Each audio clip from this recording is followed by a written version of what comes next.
dengan Geopark di Nusantara yang indah ini.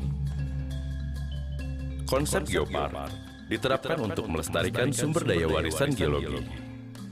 Untuk mendukungnya, kawasan-kawasan Geopark perlu dikembangkan menjadi destinasi istimewa yang menarik untuk dikunjungi, untuk wisata atau kegiatan pengembangan ilmu pengetahuan.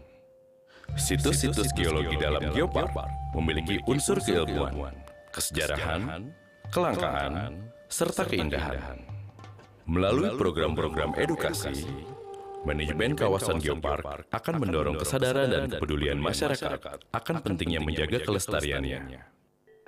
Dengan dukungan infrastruktur yang handal, pengembangan kawasan Geopark dapat menciptakan peluang usaha baru bagi pengusaha kecil maupun besar, lokal dan nasional, di industri pariwisata, industri kreatif, industri energi baru, dengan tetap mengedepankan pelestarian warisan geologi. Sejalan dengan berkembangnya kawasan Geopark menjadi semakin baik, fasilitas yang semakin lengkap dan terpercaya, akan semakin tumbuh dan berkembangnya unit usaha masyarakat, akan terciptanya pasar yang lebih luas, akan memacu pertumbuhan ekonomi lokal yang signifikan, yang kemudian menjadi basis kekuatan ekonomi nasional. Ini adalah momentum untuk membangun kembali kejayaan negeri, menjadikannya poros maritim dunia, menjadi Indonesia Raya. Mari bersinergi, berkolaborasi, bekerja bersama untuk mewujudkan Wonderful Geoparks of Indonesia. Bersama-sama, kita lestarikan bumi, sejahterakan masyarakat.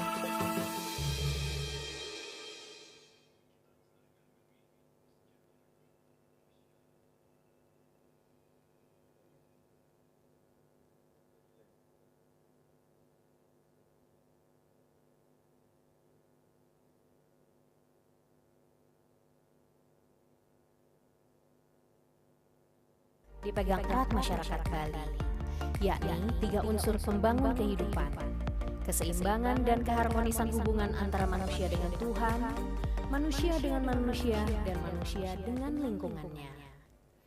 Di Pulau Bali terdapat UNESCO Global Geopark pertama di Indonesia, yaitu kawasan Gunung Batur yang ditetapkan pada tahun 2012. Geopark sendiri dimaknai sebagai kawasan yang memiliki unsur warisan geologi terkemuka. Masyarakat setempat memiliki peran perlindungan yang penting atas keberadaan situs geologi, budaya, serta keanekaragaman hayatinya. Kawasan Geopark memberikan 3 pilar manfaat, yaitu konservasi, edukasi, dan pengembangan masyarakat. Kawasan gunung dan danau Batur terletak di Kintamani, Kabupaten Bangli, Bali. Inilah kawasan di jantung Pulau Bali dengan sejarah panjang warisan geologi letusan gunung api yang membentuk landskap nan elok, melahirkan keragaman budaya dan hayati yang unik. Perjalanan 2 jam Denpasar Kintamani sejauh 53 km menuju Batur terasa begitu menyenangkan karena sepanjang perjalanan kita dapat menemukan berbagai macam galeri seni, bangunan yang khas, perkebunan, dan bisa juga mampir sejenak di Desa Panglipuran, yaitu desa terbersih di dunia. Memasuki Kecamatan Kintamani, Kabupaten Bangli, kita akan disambut Museum Gunung Api Batur yang menyimpan beragam informasi tentang gunung api dan taman bumi, serta menjadi pusat pelatihan geopark di Indonesia. Dari puncak Gunung Batur, kita dapat melihat pemandangan Danau Batur yang diselimuti awan, serta 3 gunung sekaligus, yaitu Gunung Abang, Gunung Agung, dan juga Gunung Rinjani di Lombok. Kawasan pinggiran Danau Batur juga menawarkan sejumlah destinasi pura yang telah ditetapkan sebagai situs arkeologi, seperti Pura Ulun Danau Batur dan juga Pura Bukit Mentik. Sementara di seberang Danau Batur terdapat Desa Trunyan. Masyarakat asli Trunyan disebut Bali Aga yang memiliki budaya pemakaman khas, yakni hanya meletakkan mayat di atas tanah dan dipagari ancak saji dari anyaman bambu. Keberadaan pohon trunyan yang konon berasal dari kata tarumenyan atau pohon wangi dipercaya menjadi kunci mengapa jenazah tidak beraroma busuk meski hanya diletakkan di atas tanah. Batur juga menyimpan keanekaragaman hayati yang khas dan sangat populer, yakni keberadaan anjing cintamani. Keelokan alam, jejak arkeologi dan geologi, keanekaragaman hayati, serta kekhasan budaya masyarakatnya mengukuhkan pesona keindahan kawasan Taman Bumi Kebanggaan Indonesia.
Aku itu suka banget traveling, apalagi explore ke tempat yang masih sangat alami.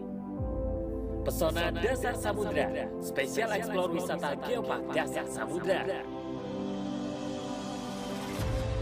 Di tempat ini kita bisa menikmati bentang alam Sadang yang indah.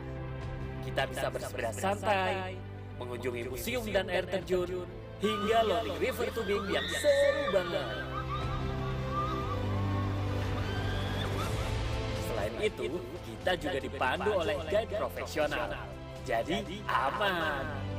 Buat yang suka banget tantangan, cocok banget nih naik mobil jeep berkeliling tempat-tempat keren yang ada di sini.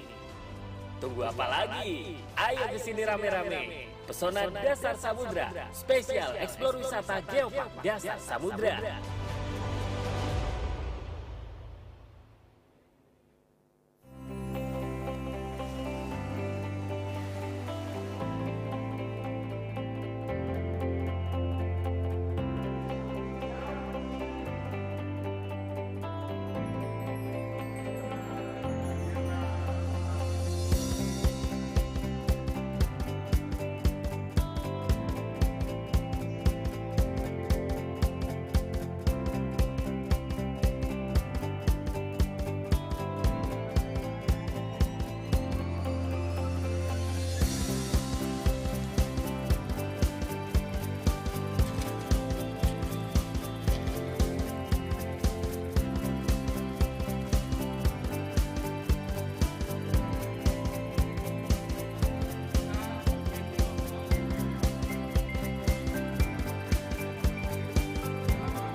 Hello, I'm Swastiastu.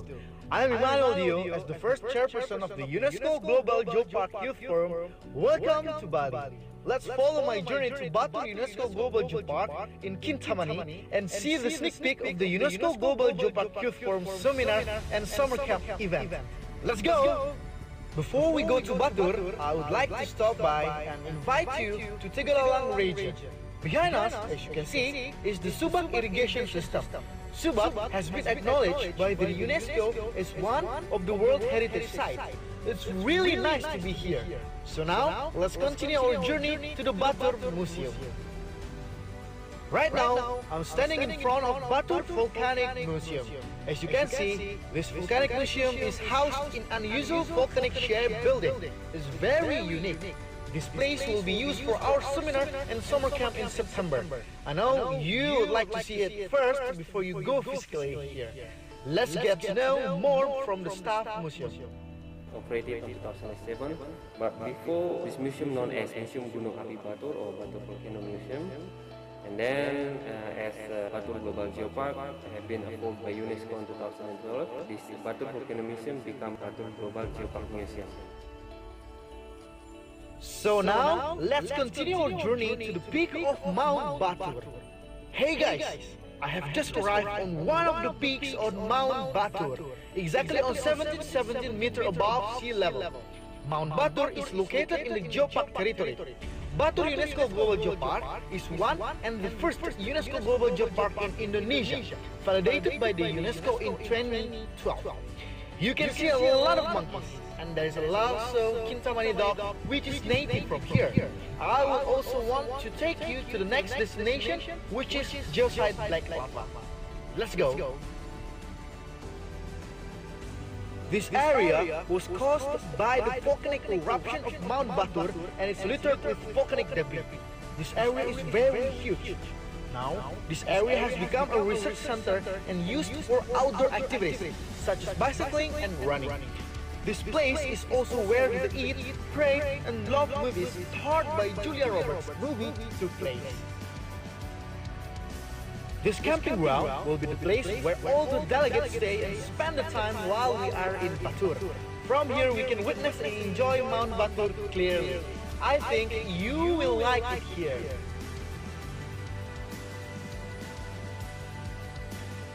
After we have seen the geodiversity and biodiversity of Mount Batur, I want to show you the cultural diversity here. Right now, I'm standing at the Pura Segara Ulun Danu Batur, or in English, the Water Temple Ulun Danu Batur. This place is one of the cultural sites that is located right at the edge of Batur Lake. This place is so magical. From here, you can see Mount Abang, Batur Lake, and a lot of gooses. There is a praying process happening right now.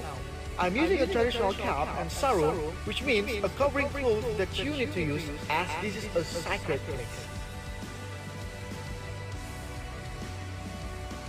Thank you to have followed my short trip in the Batur UNESCO Global Geopark. We expect all of you to join and support this event. And let's make the Batur Charter on Youth Climate Action on Geopark a successful event. Let's celebrate the Earth heritage and sustain the local communities. Semangat pemuda, salam Geopark.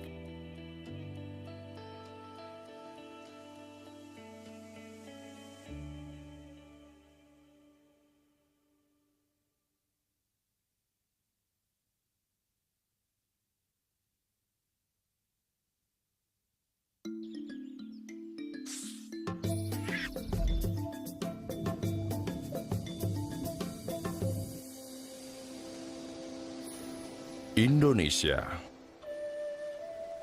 Zamrud Khatulistiwa. Bentang alam negeri maritim, gugusan pulau-pulau, dan cincin api dunia ini merupakan warisan geologi yang unik, menjadikannya tempat tinggal beragam jenis flora dan fauna yang khas, dan didiami masyarakat berbudaya yang memegang teguh kearifan untuk hidup selaras dengan alam. Sejak proklamasi kemerdekaannya, cita-cita Indonesia menjadikan kehidupan masyarakat yang adil dan makmur masih menghadapi tantangan terbesar. Dengan sumber daya alam yang melimpah, pemanfaatannya untuk pembangunan berkelanjutan haruslah diiringi dengan menjunjung tinggi prinsip pelestarian alam. Namun pada kenyataannya, kerusakan lingkungan akibat kurangnya kesadaran kita masih terus terjadi. Jika dibiarkan, maka akan berdampak pada menurunnya potensi sumber daya alam yang menyebabkan semakin jauhnya kehidupan kita dari kemakmuran. Salah satu upaya pelestarian warisan geologi adalah dengan penerapan konsep geopark. Kawasan yang memiliki warisan geologi yang luar biasa menarik, unik dan istimewa, dapat dikelola menjadi kawasan geopark selama pemanfaatannya mengacu pada prinsip pelestarian warisan geologi, pendidikan, dan pemberdayaan sosial ekonomi kawasan. Saat ini, Indonesia telah memiliki kawasan geopark yang telah diakui UNESCO sebagai Geopark Global UNESCO dan kawasan-kawasan geopark nasional yang sedang diusulkan. Dengan pengakuan Geopark Global UNESCO, peluang pengembangan kawasan geopark ini menjadi lebih terbuka bagi dunia internasional. Saat ini, Badan Geologi, Kementerian Energi dan Sumber Daya Mineral Republik Indonesia tengah mengidentifikasi sekitar 80 kawasan warisan geologi sebagai cikal bakal pengembangan geopark di Nusantara yang indah ini. Konsep geopark diterapkan untuk melestarikan sumber daya warisan geologi. Untuk mendukungnya, kawasan-kawasan geopark perlu dikembangkan menjadi destinasi istimewa yang menarik untuk dikunjungi, untuk wisata atau kegiatan pengembangan ilmu pengetahuan. Situs-situs geologi dalam geopark memiliki unsur keilmuan, kesejarahan, kelangkaan, serta keindahan. Melalui program-program edukasi, manajemen kawasan geopark akan mendorong kesadaran dan kepedulian masyarakat akan pentingnya menjaga kelestariannya. Dengan dukungan infrastruktur yang handal, pengembangan kawasan geopark dapat menciptakan peluang usaha baru bagi pengusaha kecil maupun besar, lokal dan nasional, di industri pariwisata, industri kreatif, industri energi baru, dengan tetap mengedepankan pelestarian warisan geologi. Sejalan dengan berkembangnya kawasan geopark menjadi semakin baik, fasilitas yang semakin lengkap dan terpercaya akan semakin tumbuh dan berkembangnya unit usaha masyarakat, akan terciptanya pasar yang lebih luas, akan memacu pertumbuhan ekonomi lokal yang signifikan, yang kemudian menjadi basis kekuatan ekonomi nasional. Ini adalah momentum untuk membangun kembali kejayaan negeri, menjadikannya poros maritim dunia, menjadi Indonesia Raya. Mari bersinergi, berkolaborasi, bekerja bersama untuk mewujudkan Wonderful Geoparks of Indonesia. Bersama-sama, kita lestarikan bumi, sejahterakan masyarakat.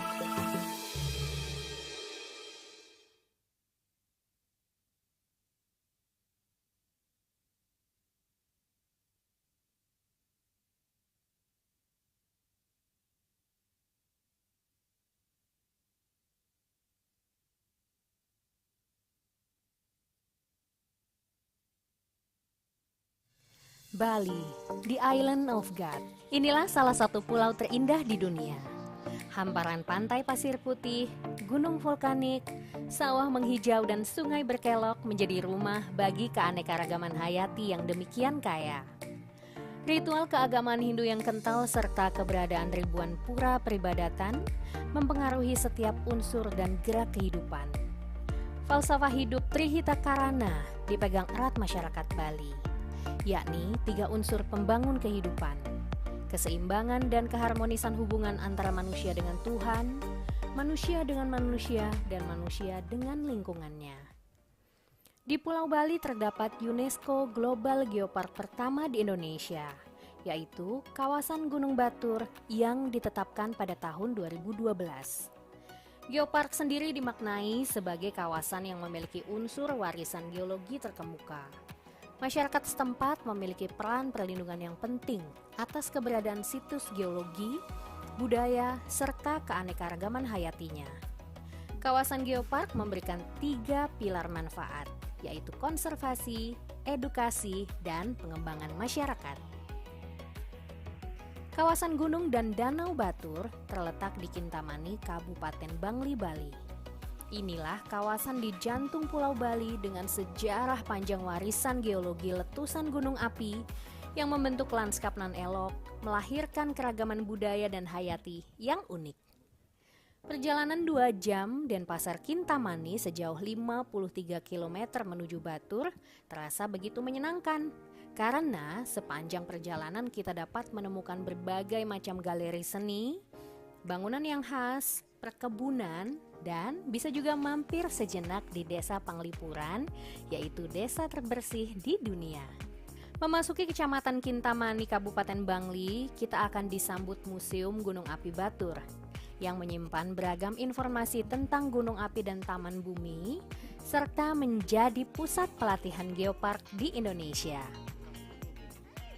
Dari puncak Gunung Batur, kita dapat melihat pemandangan Danau Batur yang diselimuti awan, serta 3 gunung sekaligus, yaitu Gunung Abang, Gunung Agung, dan juga Gunung Rinjani di Lombok. Kawasan pinggiran Danau Batur juga menawarkan sejumlah destinasi pura yang telah ditetapkan sebagai situs arkeologi, seperti Pura Ulun Danu Batur dan juga Pura Bukit Mentik. Sementara di seberang Danau Batur terdapat Desa Trunyan. Masyarakat asli Trunyan disebut Bali Aga yang memiliki budaya pemakaman khas, yakni hanya meletakkan mayat di atas tanah dan dipagari ancak saji dari anyaman bambu. Keberadaan pohon trunyan yang konon berasal dari kata tarumenyan atau pohon wangi, dipercaya menjadi kunci mengapa jenazah tidak beraroma busuk meski hanya diletakkan di atas tanah. Batur juga menyimpan keanekaragaman hayati yang khas dan sangat populer, yakni keberadaan anjing kintamani. Keelokan alam, jejak arkeologi dan geologi, keanekaragaman hayati, serta kekhasan budaya masyarakatnya mengukuhkan pesona keindahan kawasan Taman Bumi Kebanggaan Indonesia.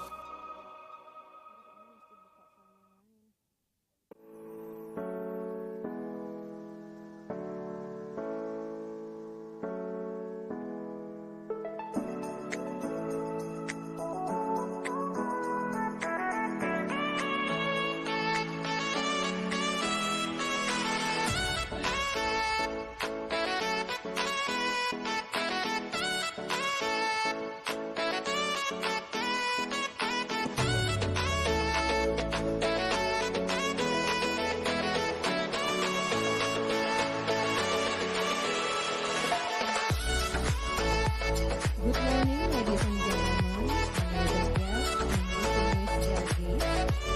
to everyone who is joining us online or live from Batur UNESCO Global Geopark Bali, Indonesia. Welcome to the UNESCO Global Geopark Youth Forum Seminar and Camp 2022. Seeing that the time is currently almost 9 a.m. here in Central Indonesia time, we will begin today's conference shortly. We ask those in attendance to please be seated, have your phones set to mute, and those who are joining us online to please turn on your cameras and have your microphones mute during today's session. Please note that today's activities are being streamed live and will be recorded. Thank you.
kedua, bagi Bapak Ibu yang masih berada di luar auditorium, kami undang untuk bergabung masuk ke dalam karena acara akan dimulai sebentar lagi. Terima kasih.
Selamat pagi, kami undang kembali untuk para perwakilan BP Geopark dari seluruh Indonesia, juga untuk teman-teman IGYF dan seluruh delegasi.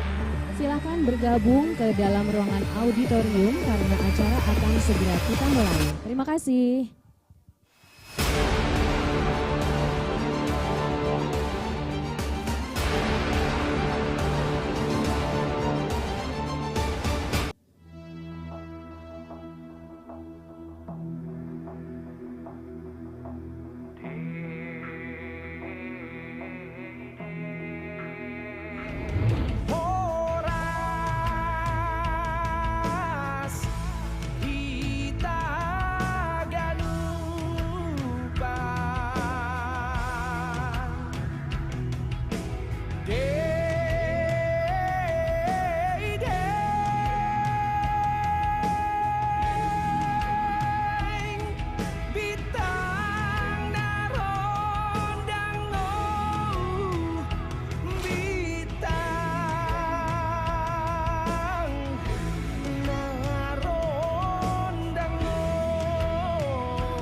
Good morning, ladies and gentlemen, honorable guests, and distinguished delegates.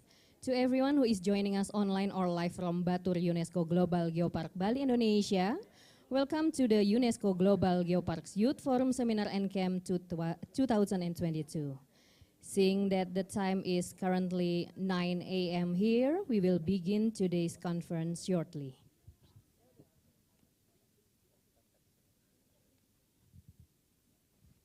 Saya undang sekali lagi untuk seluruh perwakilan BP Geopark dari Indonesia, untuk seluruh delegasi baik internasional maupun nasional untuk bergabung di dalam auditorium karena acara akan segera kita mulai.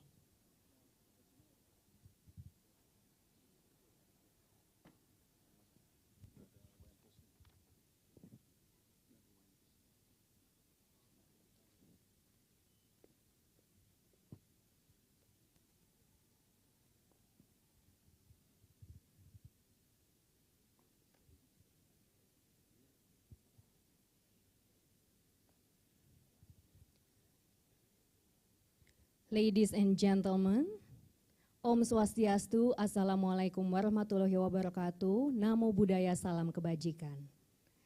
Ladies and gentlemen, it is my honor to welcome you all to the UNESCO Global Geopark Youth Forum Seminar and Camp 2022.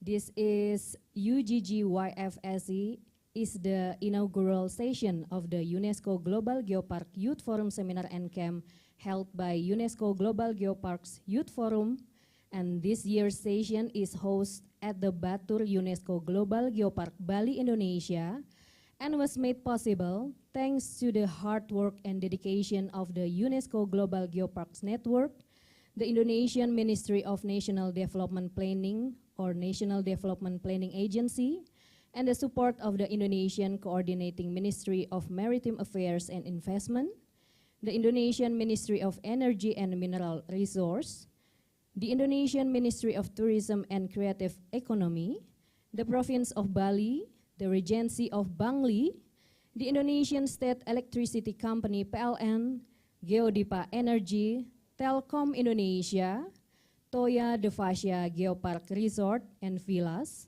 and also the Toya de Fascia Hot Spring Water Park, the Roundtable on Sustainable Palm Oil, the Indonesian Ministry of Education, Culture, Research and Technology, UNESCO, and of course, our wonderful host for this year's seminar, the Batur UNESCO Global Geopark.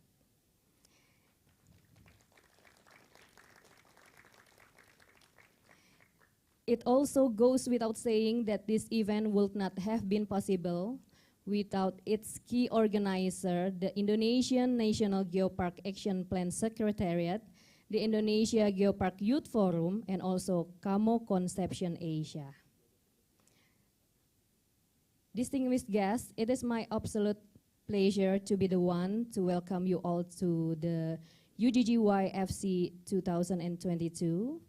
And this event aims to create a strong harmony of network within the global geopark youths from around the world and create concrete framework for the collaboration and active participation in the sustainable development of geopark. Carrying the theme of climate action in geopark, this year's session aims to provide a platform for geopark youth to care more about the effect of climate change to geopark and also geopark communities, educate young people on how to take better care of the geological, biological, and also cultural heritage of their geoparks and mitigate impacts of climate change.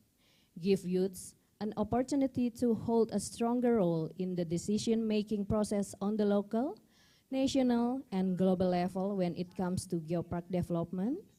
Encourage youth to develop and promote youth-led actions and initiatives in problem solving in geoparks, especially in climate change adaptation, and increase the networking of geopark youth to unite together and address our most pressing challenge we face when it comes to geopark development and also facing the climate crisis. Today we are joined both live here in Batur and online by many incredible speakers, panelists, and also distinguished guests.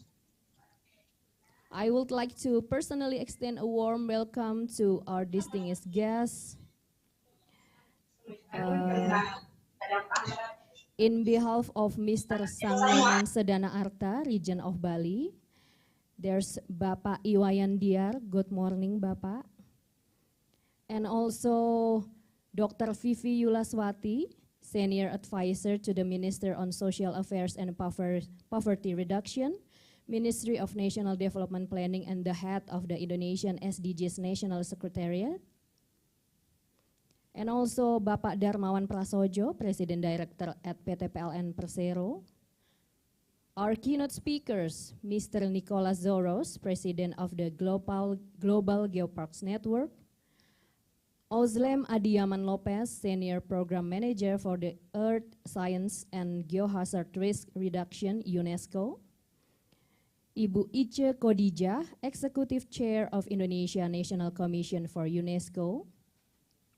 And also our seminar guest speakers, representing the European Geopark Network, Mr. Charalampos Fasulas from the Siloritis UNESCO Global Geopark Greece, Mrs. Sophie Justice from the Kablais UNESCO Global Geopark France, Mrs. Marie-Louise Fay Wiltebre Group Messel, the Messel Pit Fossil UNESCO World Heritage Site.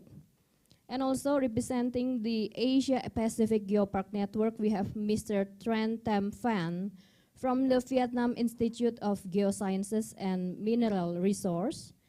And also representing the Latin America and Caribbean Geopark Network, we have Mr. John Calder from the Cliff of Fundy UNESCO Global Geopark in Canada. Not only that, I also have the immense privilege of welcoming to this event representative from Indonesian Geopark. We have Mr. Yanuar Nugroho, who serves as the expert team coordinator for the Indonesian SDGs National Secretariat, Ministry of National Development Planning or Bappenas, who is also the co-founder and advisor to the Center of Innovation Policy and Governance. Also we have Mr. Yahya Rahman Hidayat, the Director for Energy Resources, Mineral and Mining at the Ministry of National Development Planning. Mr. Iwayan Kastawan from the Faculty of Engineering at the University of Udayana, Bali. Mr. Budi Martono, the Head of Indonesia Geopark Networks. Mr. Abdillah Baras, General Managers of Ijen Geoparks. And also Mr. Dedi Irfan, General Managers of Maros Pangkep Geopark. And also for the panelists, we would like to welcome our esteemed panelists, Mrs. Diah Erowati, Special Assistant on Marine Spatial Planning to the Minister of Marine and Fishery, Mr. Muhammad Iqbal Nur, Executive Director of PT Geodipa Energi, Mrs. Amanda Katili, Director of the Climate Reality Project Indonesia, and Mrs. Putu Astiti Saraswati, Executive Director of Toya Devasya. It of course goes without saying, I would like to welcome everyone who has joined us today for the first UGGYFSC, Geopark Managers, Youth, and also honor guests. Welcome to Bali.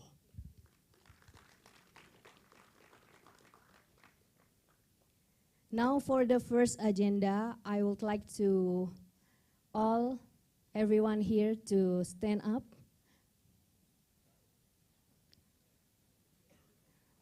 We will start this event with Indonesia Raya.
Thank you so much. Please be seated.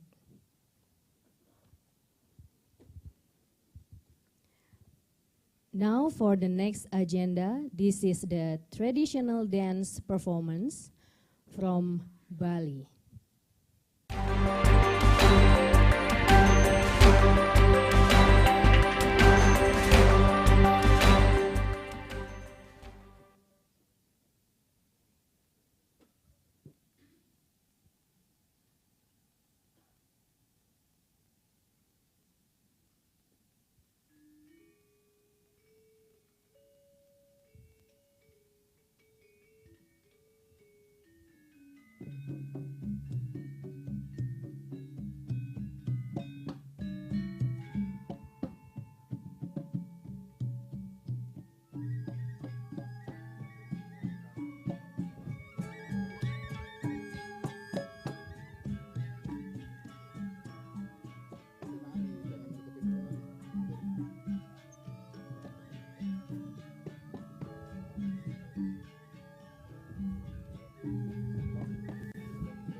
Ada meja buat minum VIP. Tapi udah enak nggak sekarang baru? Kita coba tanya.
Big applause for our beautiful Balinese dancer.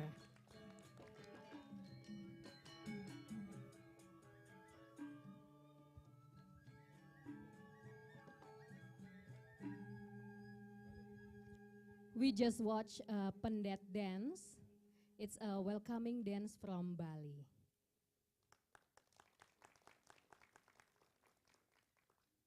And now, we present you Vice Regent from Bangli for welcoming remarks.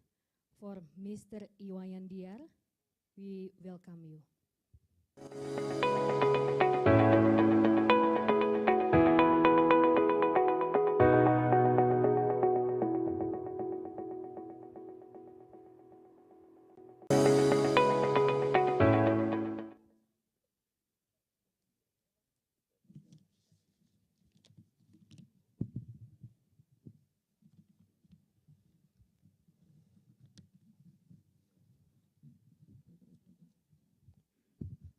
Terima kasih atas waktunya. Sebelum saya menyampaikan ucapan selamat datang pada hari ini, izin mempermaklumkan sedianya yang hadir adalah Bapak Bupati Bangli, tapi karena beliau masih ada tugas keluar daerah, sehingga kami selaku Wakil Bupati Bangli yang diutus untuk menghadiri acara pada hari ini. Om Swastiastu. Assalamualaikum warahmatullahi wabarakatuh. Salam sejahtera untuk kita semua. Namo Buddhaya. Salam kebajikan. Rahayu, rahayu, rahayu.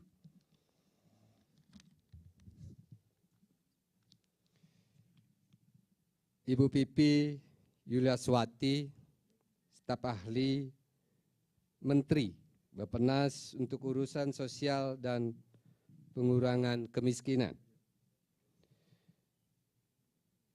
Yang saya hormati Bapak Ibu dari Komite Nasional Geopark Indonesia, Bapak Darmawan Prasojo, Deputi Presiden Direktur PT PLN, Saudara Immanuel Dio, Silalahi, Ketua UNESCO Global Geopark Youth Forum.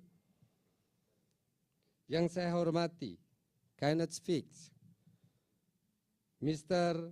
Nicholas Soras, President of Global Geopark Networks, Mr. Olsen Adiama Lopez, Senior Program Manager at Science and Geosat Risk, Reduced UNESCO. Yang saya banggakan, para presenter dan penulis, Steering Committee, Delegasi UNESCO Global Geopark Youth Forum, serta semua undangan yang hadir pada kesempatan yang berbahagia ini.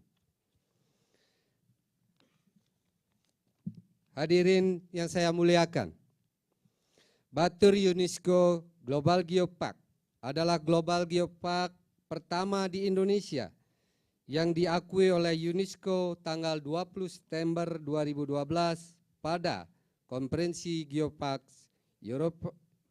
Eropa ke-11 di Aroca, Geopark, Portugal. Sejak diakui sebagai bagian dari jaringan Geopark Global tahun 2012, Batur UNESCO Global Geopark terus bertumbuh menjadi salah satu destinasi pariwisata paling favorit di Bali, dengan jumlah kunjungan wisatawan mencapai 941.410 orang, dengan jumlah pendapatan sebesar 26 miliar rupiah pada tahun 2019 sebelum pandemi COVID-19. Pandemi COVID-19 telah menyebabkan pertumbuhan ekonomi dunia mengalami kontraksi yang hebat, khususnya di Provinsi Bali, yang perekonomiannya sangat tergantung dari sektor pariwisata. Dampak kontraksi pandemi COVID-19 menghentikan berbagai program pembangunan infrastruktur, menurunkan pertumbuhan ekonomi global, dan tentunya menurunkan jumlah kunjungan wisatawan mancanegara ke Indonesia.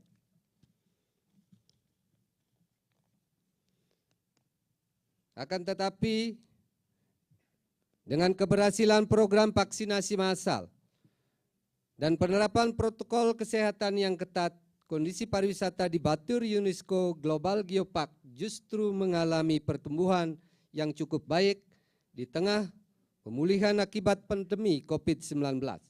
Sebuah fenomena baru dengan meningkatnya jumlah kunjungan wisatawan lokal. Ini adalah sebuah peluang bagi pemerintah Kabupaten Bangli dan pengelola Batur UNESCO Global Geopark untuk mengambil momentum pasca pandemi COVID-19 dengan hadirnya tourism revamp, di mana ada tren baru wisatawan memilih tempat wisata outdoor yang lebih aman dan sehat. Dengan hadirnya pangsa pasar wisatawan milenial domestik yang bekerja sambil liburan yang terus mendominasi pada awal pemulihan pariwisata Bali. Hal ini ditandai dengan pertumbuhan cafe shop dan akomodasi glamping, glamour glamping dapat menggeliatkan pertumbuhan ekonomi masyarakat lokal pasca pandemi COVID-19. Berbagai platform digital, travel forum seperti TripAdvisor dan online travel agent di dunia dalam 2 tahun terakhir ini selalu merekomendasikan kawasan Geopark Batur dengan produk Bali Sunrise Trekking sebagai pilihan tujuan wisata favorit mereka.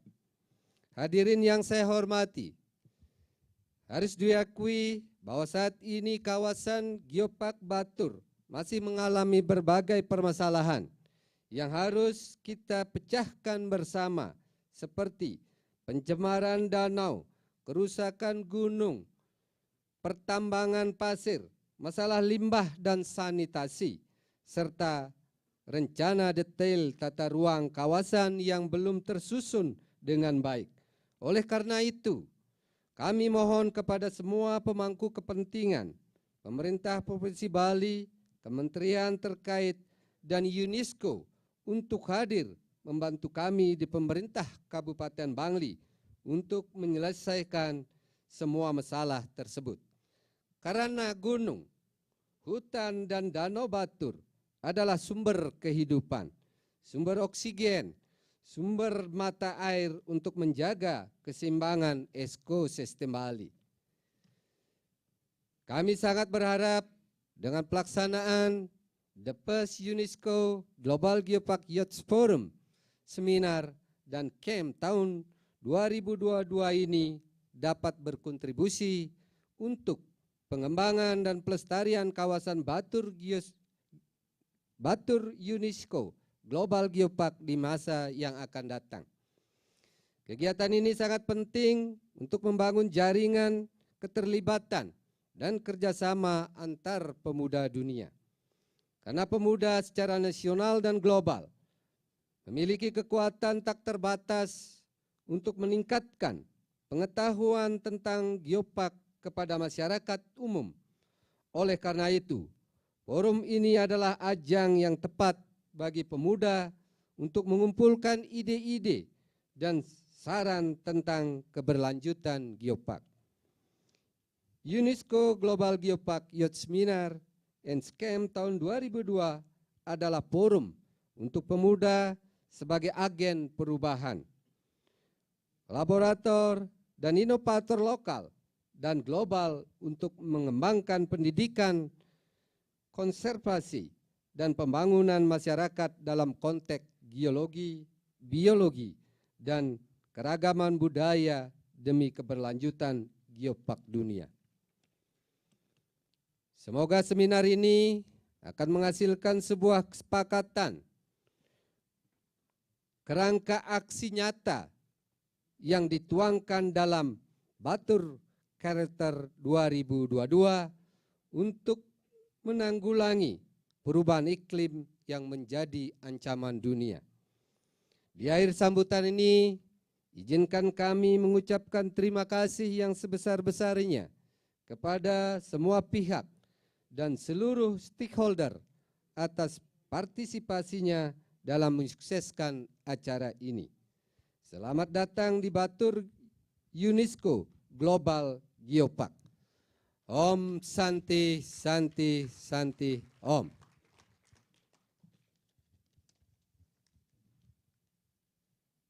Thank you, the Vice Regent of Bangli, Mr. Iwayan Diar, for your kind words and warm welcome. Next, we will watch the Global Sustainable video. Today we are confronted with a crisis like no other. COVID-19, the first genuine global health emergency in recent history. This pandemic has resulted in widespread social and economic disruption around the world. It is our hope when COVID-19 eases and we restart our economy, not only will we make our workforce healthier, but also climate resilient through scaling up our investments in low carbon technologies. In order for development to be sustainable, development plans must be environmentally sound, economically viable, socially acceptable. Considering the alarming growth of environmental issues, the implementation of green, sustainable, and responsible investments has become a priority for each organization. Green investment is a form of socially responsible investing where investments are made by companies that support or provide environmentally friendly products and practices. This ensures that investors are doing their part to protect the environment as companies are focused on projects committed to the conservation of natural resources, reducing pollution, and other environmentally conscious best practices. The UNESCO Global Geopark Innovation for the protection of natural, cultural, and geological heritage sites play an important role in achieving the Sustainable Development Goals. Geopark territories are the only territories in the world to cover almost all of the Sustainable Development Goals adopted by the United Nations in 2015 as a universal call to action to end poverty, protect the planet, and ensure that all people enjoy peace and prosperity by 2030. Geopark is offering the tools and knowledge that promote sustainability as the main strategic driver to stimulate green investment within the framework of sustainable economic development, enriching local communities by fostering a socio-economy that's culturally and environmentally friendly. Indonesia, more than just a tropical paradise, is the largest archipelagic country in the world. The vast Indonesian archipelago that straddles the equator is filled with countless natural wonders that stretch from the deepest seafloor to the highest mountain peaks. Islands of volcanic origin, many of these stunning natural attractions lie within a number of UNESCO Global Geopark. Recognizing and capitalizing on the inherent value of natural and cultural resources, Indonesia's Geopark can expose a variety of new green businesses and open the opportunity to welcome green investment across the area. Post-pandemic, a fast-growing industry focused on conservation and local job creation could give an additional boost to the tourism industry. A continuing shift towards geotourism, adventure travel, health and wellness tours is a highly adaptable model with the potential to provide revenue streams from cultural and creative offers as multifaceted as archaeology, villages, craft workshops, and cultural festivals. Alongside flora and fauna, the private sector has the opportunities and incentives to green the tourism supply chain. The shared benefits in terms of employment, poverty reduction, and conservation of Indonesia's biodiversity and culture can be significant. Local products are the showcases of each geopark. They correspond to the history of the populations and their link with their territory, promoting crafts from traditional know-how and agro products locally and biologically produced. Geopark is seeking to improve the environment. There are many potential avenues and opportunities for business investment. Developing eco-friendly alternatives, green financing, renewable energy, green technology solutions, eco-friendly transportation, recycling solutions, waste management and water quality, sustainable hotels and lodgings, eco-friendly sports, and many more. Promoting sustainable business practices is everybody's responsibility. The condition of the environment is only as good as the care that has been given. Indonesia is not just wonderful, Indonesia is a wonderland. Your destination to a sustainable future.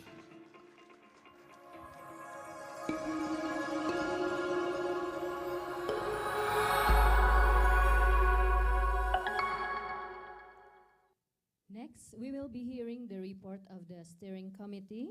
First, I would like to invite the report from Dr. Vivi Yulaswati, Deputy Minister for Maritime and Natural Resources, Indonesia Ministry of National Development Planning, who serves as the head of the steering committee for this year's UNESCO Global Geopark Youth Forum Seminar and Camp. To Dr. Yulaswati, the floor is yours.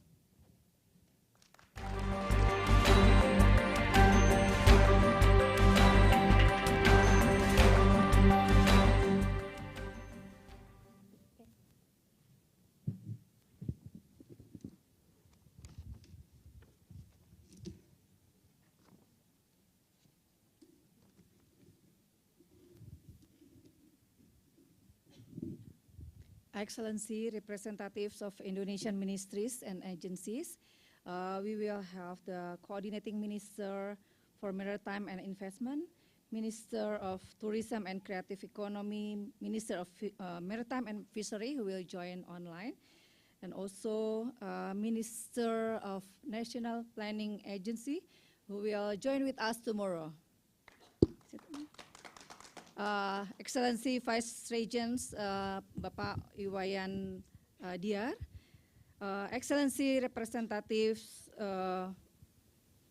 Excellency President of Global Geopark Network, Excellency Director of UNESCO Earth Science and Geohazard Risk Reduction, Your Excellency representatives from regional geopark networks, Excellency representatives of Indonesia Geopark Management Agencies and Geoparkians, Excellency representatives of educational institutions, universities and professional associations, Excellencies representatives of business entities.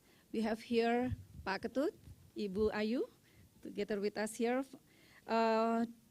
Excellency representatives of civil society organizations, environmentalists, educational and local economic activities, and of course, distinguished ladies and gentlemen. Assalamualaikum warahmatullahi wabarakatuh. Shalom, Om Swastiastu, Namo Buddhaya, salam kebajikan, salam Geopark. To begin with, I would like to invite all of us to increase our gratitude for the presence of God for allowing us to gather here on these important occasions in the first UNESCO Global Geopark Youth Forum Seminar and Camps. We all know that the purpose of geopark development is to preserve the geological heritage, which contain component of biodiversity, as well as the cultural diversity. This will require joint effort between central government, local governments, and stakeholders of three pillars, covering conservation, education, and of course, sustainable communities. Distinguished ladies and gentlemen, as mandated in the Presidential Decree number 9, 2019, and also the Ministerial Regulations for Planning, number 15, 2020, concerning the National Action Plan for Geopark Development 2021-2024, 2025, the Ministry of National Development Planning, or Bappenas, as the Secretary of the National Committee on Indonesia Geopark, has initiated the formations of the Indonesia Geopark Youth Forum, or IGYF, as a forum for youth to become initiators in increasing awareness of the surrounding community through the development of geoparks. In December 2021, at the UNESCO Global Geopark Youth Forum, UGGYF in Jeju, South Korea, the chairman of Indonesia Geopark Youth Forum, Mr. Emmanuel Dio Silalahi, was elected as the first UGGYF chairman for the period 2021-2023. And one of the priority programs for the UGGYF is to invite all of youth around the world to meet in Indonesia and agree to join actions in the first UNESCO Global Geopark Youth Forum Seminar and Camp in Batur, Bali. Distinguished ladies and gentlemen, the first UNESCO Global Geopark Youth Forum Seminar and Camp, which hold the theme of Youth for Climate Actions in the Geoparks, is an international event, involve approximately 150 online and offline participants, consisting of delegates from Global Geopark Network, or GGN, member countries, as well as representative of the Geopark Youth Forum for all regions in Indonesia. The main objective of the forum is to offer young people of the opportunity to engage more concrete in the preparations of the philosophy, mandate, and activities of UNESCO Global Geoparks, encouraging their commitments to the realizations of the future they want, as well as being actors of change. And of course, as Pak Iwayan Diar, the Vice Regent, mentions, not only discuss about the opportunity, but also for all the challenges, the homeworks that facing by the community surrounding here. We invite all of you to discuss together as a prime mover to develop of the Batur Geopark further to be as we want together. This event will also hold a special agenda within it titled the Batur Youth Climate Summit that will give delegates an opportunity to lay down the framework for youth-led climate action in geoparks through the creations of the Batur Charter on Youth Climate Action.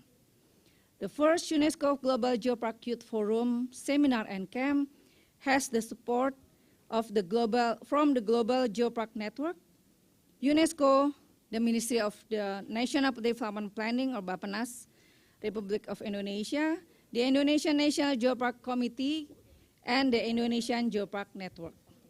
Distinguished ladies and gentlemen, globally, young people are a powerful force for change. Forbes magazine has announced a list of young people who are influential in change and have achievement through the release of Forbes 30 Under 30 Asia 2022. The voice, influence, and contribution of youth are without questioning are increasing around the globe. Education, conservation, sustainable development, digitalizations, economic and social issues have compelled youth to make a stand and do their part in changing the world to be a better world. With the holding of the Global Geopark Youth Seminar and Camps, it is hoped that Geopark youth from around the world can feel firsthand how the principles of the native Balinese living side by side with nature can be sustainable and take lessons and memorable experiences regarding harmonizations between human and nature to reduce the impact of climate change, which is we can face in real today, particularly in this Geopark territory. I would also like to take this opportunity to thank all of the speakers, facilitators, organizers, guests, and distinguished delegates for joining the first UNESCO Global Geopark Youth Forum, Seminar and Camps. May the next 4 days be an engaging, learning, and fruitful experience, of course, memorable for all of us. Thank you very much. Wassalamualaikum warahmatullahi wabarakatuh. Om Santi Santi Santi Om. In this opportunity, as you mentioned, I'm also now acting as a Deputy Maritime and Natural Resources.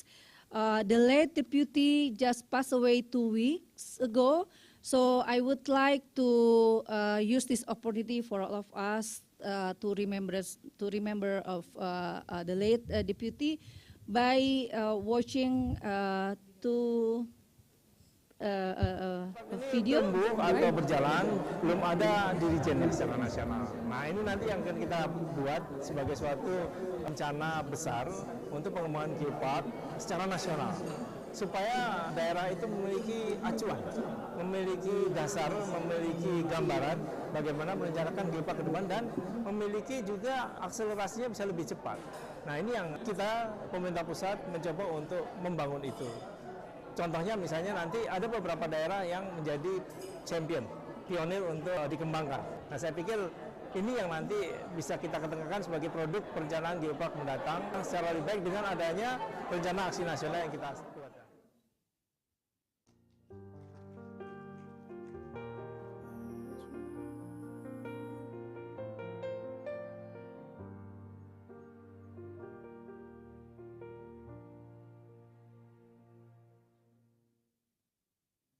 May him rest in peace. Thank you. Thank you, Dr. Yula Swati. Deep condolences for our late Deputy, Bapak Yosafat Rizal. Now we will be hearing the report of the Chairman of the UNESCO Global Geoparks Youth Forum. To Chairman Emmanuel Deos Silalahi, the floor is yours.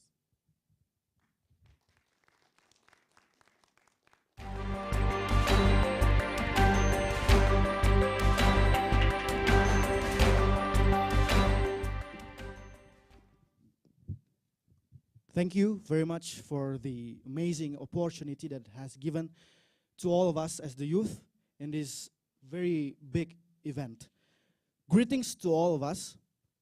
Today we are joined both live here in Batur UNESCO Global Geopark, specifically in the Volcanic Museum Batur GGP, through offline and online.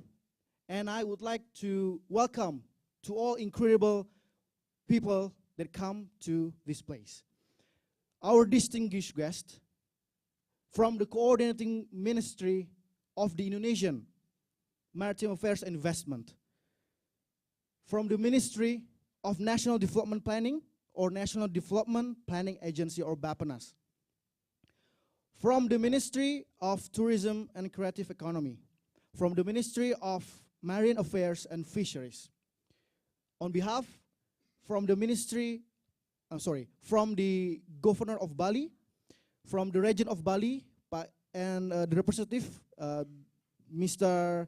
Iwayan Sediar, as the representative from the Bangli province. And then Ibu Fifi Yulaswati as the deputy. And from all of the distinguished guests coming from the sponsors, from the PLN, Geopark, from PPSDM Geominerba, who has hosted the place here in Museum Batur UGGP. And as well, I would like to welcome Ms. Ozlem Adiaman Lopez from the UNESCO, and the Geopark Expert Council, Ibu Ella, Ibu Mira, and all that join online, Mr. Togu Pardede, Pak Yahya Ramana Hidayat, Pak Yanuar Nugroho, and from the Toya Devasya, who hosts as well the event, Ibu Putu Astiti. Please give a big round of applause for all of us. I would like also to welcome the keynote speakers that join online. Mr. Nicolas Zoros as the president of the Global Geopark Network, Ms. Ice Kodija as the executive chair of the Indonesian National Commission for UNESCO. And I would like to welcome through online as well, Mr. Charalampos Fasolas from the European Geopark Network, coming with Ibu Miss Sophie Justice and Miss Mary Louise Frey. And then from the Latin America and Caribbean Geopark Network representative, Mr. Eugenio Bidondo. From the Canadian Geopark Network, Mr. John Calder. And from the Asia Pacific Geopark Network, Mr. Van Tantran.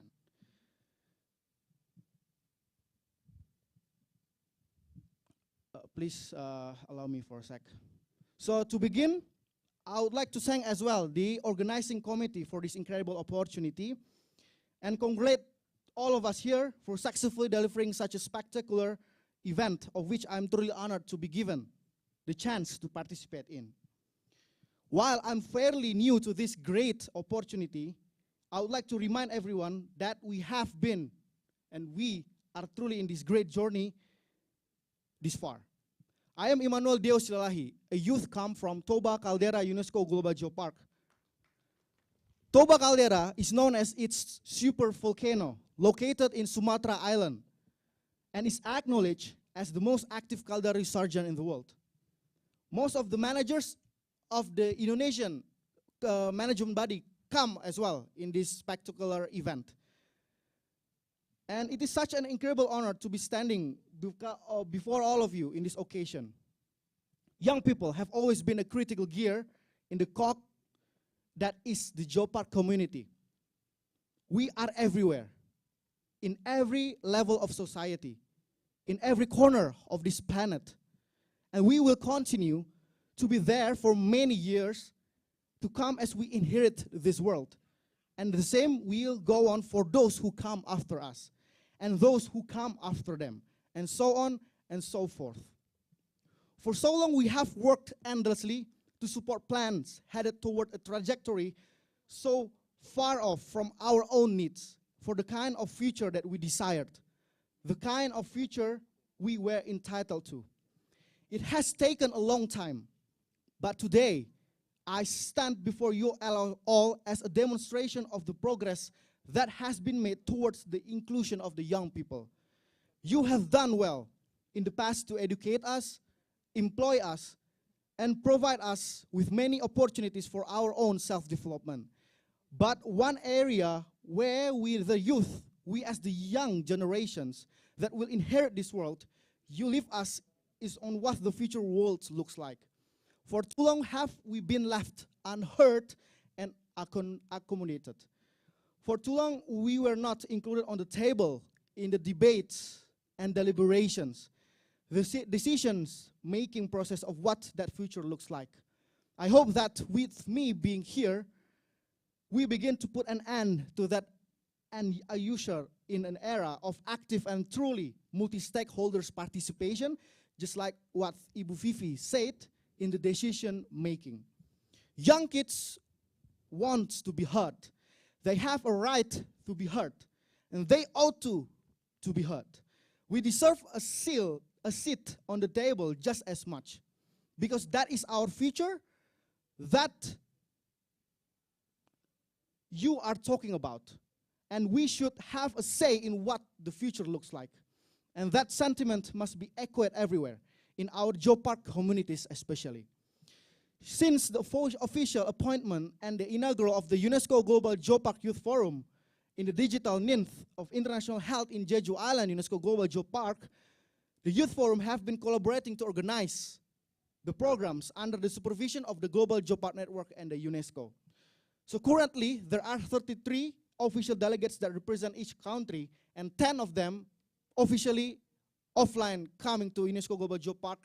To mention Ms. Le Thu Trang from Vietnam, Mr. Faiz Jindewa from Thailand, Mr. Nu Amal from Malaysia, Mr. Pal and Ms. Edina from Hungary, Ms. Sophie van Rossum from Holland, Ms. Louise from Belgium, Ms. Emma Ford from the United Kingdom, and last but not least, Ms. Hotaro Nagano from Japan. Could you please stand so the people can see?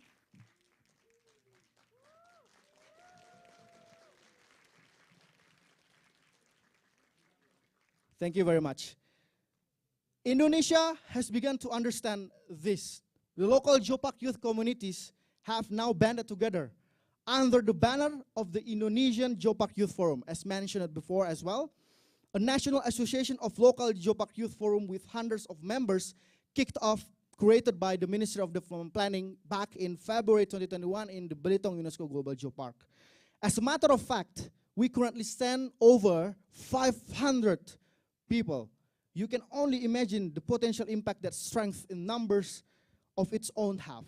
And to that unique areas of expertise, capabilities, strength, and interest each members have, and you find yourself having a true powerhouse at your disposal. I believe in the power of joint cooperation and the multi-stakeholder participation. And youth here have a vital role to play.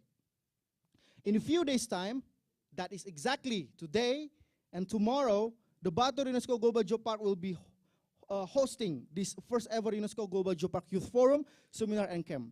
Not only right here, we have the incredible speakers, panelists, and whole important discussion. This year's session will hold also the Batur Youth Climate Summit. This climate summit aims to deliver what we will be known as the Batur Charter on the Youth Climate Action in Geoparks. The charter covers three main pillars: the education, conservation, sustainable development, and society. It will contain key youth-led initiatives on climate change and its related issues faced in geoparks, ranging from education on climate science, facilitating geoparks research and studies, reaching net zero emission in geoparks, balancing development and conservation, sustainable tourism practices, mitigating the impacts of climate change in geoparks, as well as addressing issue of inequality, the north-south divide, and environmental racism. But that is not all. The summit is also a historical moment of the UGGYF that will lay the foundation for which direction the organization shall move, towards. In this summit, Indonesia intends to bring forward the ideas which will promote capacity building measures for the UNESCO Global Geopark Youth Forum. We believe that moving forward, the UGGYF needs to think more on its own existence as an institution. So we propose a 2025 master plan for the UNESCO Global Geopark Youth Forum that will also be a major discussion during the summit. This will promote this capacity building measure in this organization, from defining its clear mandates and missions, scope of activities, and development of new committees and working groups, to the establishment of the regional networks of youth forums such as the Asia Pacific, European, African, Canadian, and Latin American and the Caribbean Geoparks Network Youth Forum. It is hoped that through this, the UGGYF will develop a concrete plan of action that will help evolve the organization and enable its youth to hold a more active role in the development of geoparks and promote the youth-led initiative for the mitigation of the climate change as well as other pressing issues faced in the Geopark territories. Honorable guests, with that, I ask all of you to ponder on the potential growth we can have as a community. If we open the doors to increase collaboration, if we open the doors to increase the cooperation between the generation which has taken us thus far and the generation that will inherit it. We are at a time when it is vital that our work continues, expands and reaches its target smoothly. The turbulent waters we face ahead when it comes to things like climate change and sustainable development, economic growth, and everything happening around us means that this hands-off, the regimes from one generation to the next, needs to happen smoothly without a hitch. The only way we can accomplish this, that is if we work together from the start. If the youth are involved at every level, and it is supported to the full extent which we all deem appropriate, be it financial support, capacity building, or handling more power to youth to be more proactive. That requires the willingness of all parties to recognize the potential youth have if their needs are met and facilitated. To that, I would like to call on the many stakeholders here to do the same, to hand that helping hands to us so that we can contribute back. Working together is the only way forward, and letting us to become the key players is not just something good. It is something necessary to sustain the future of our geoparks and the community it stands on. I thank you for your time. I am Emmanuel Deo from Toba Caldera and Indonesian Geopark Youth Forum on behalf of the UNESCO Global Geopark Youth Forum. Thank you for hearing my speech.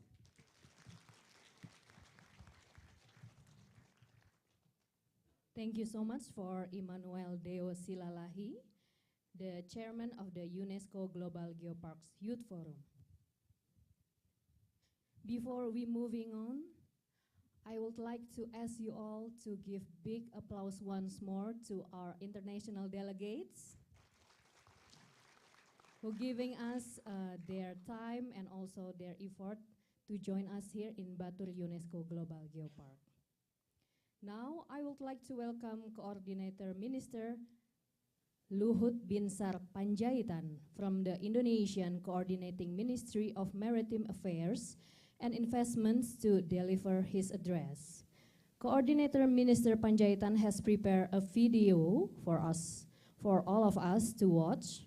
So I would like to invite everyone to turn their attention to the screen.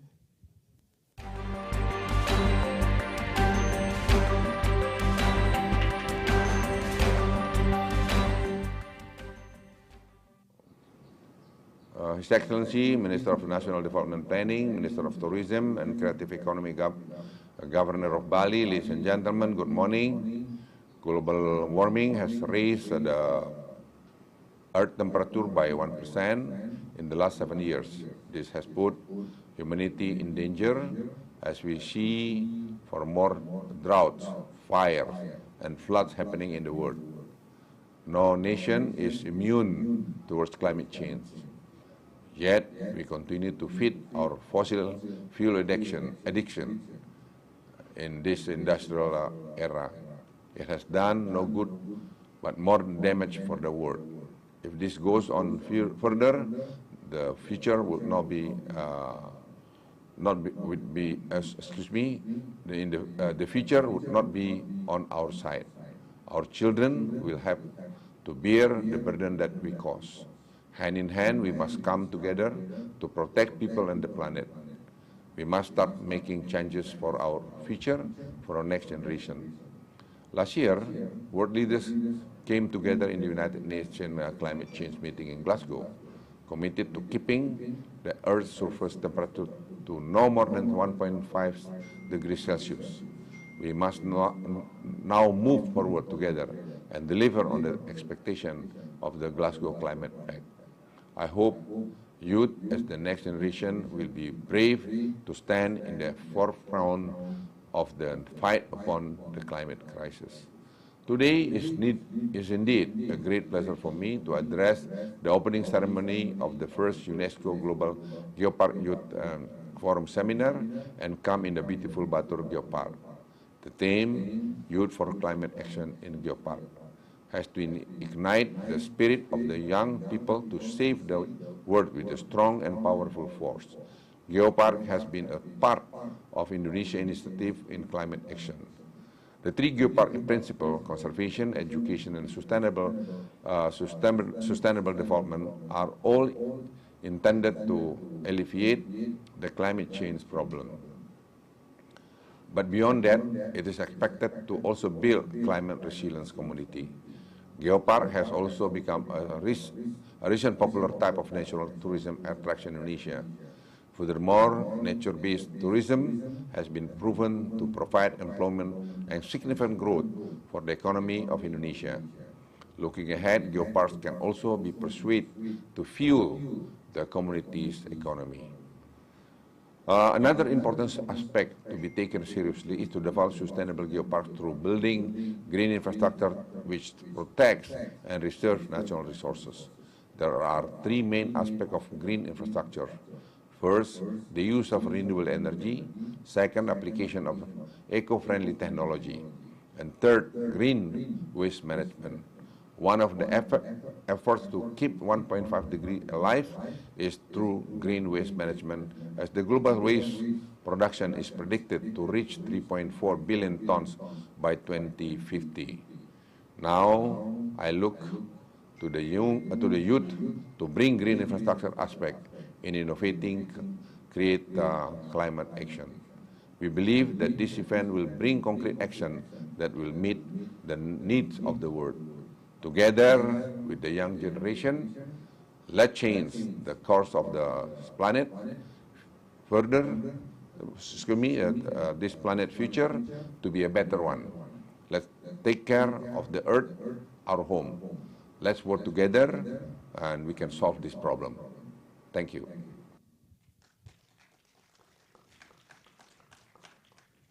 Thank you to Coordinator Minister Bapak Luhut Bin Sarpanjaitan. And now we would like to invite Vice Regent of Bangli, Mr. Iwayan Diar, to the stage and officially start the UGGY FSC, accompanied by Dr. Vivi Yulaswati and also Mrs. Oslem Adiaman Lopez. Please. We welcome you to the stage, Bapak Iwayan Diar, and also Ibu Vivi.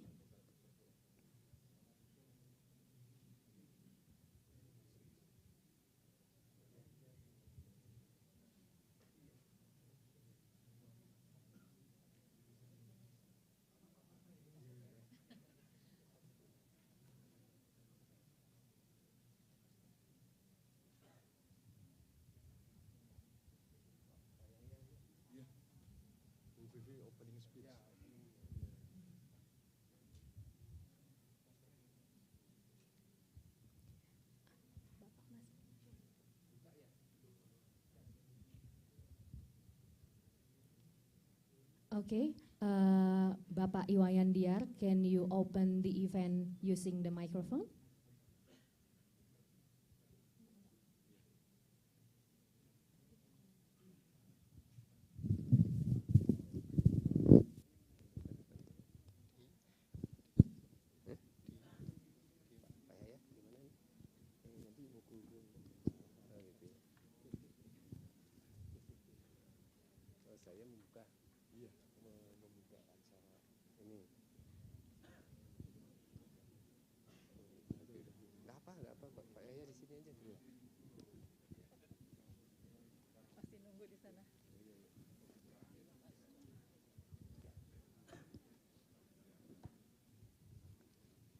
Okay, now Mr. Iwayan Diar,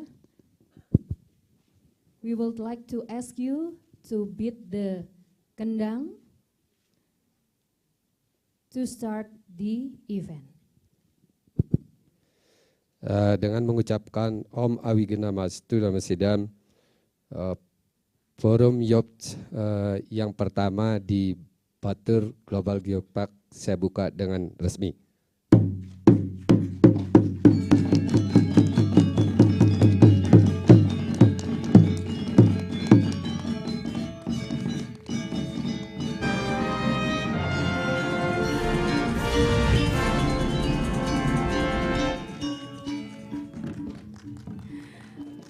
Okay, now we also have Mr. Yahya Rahman Hidayat, the Director for Energy Resources, Mineral and Mining at the Ministry of National Development Planning, and also Bapak Togu Pardede to go to the stage.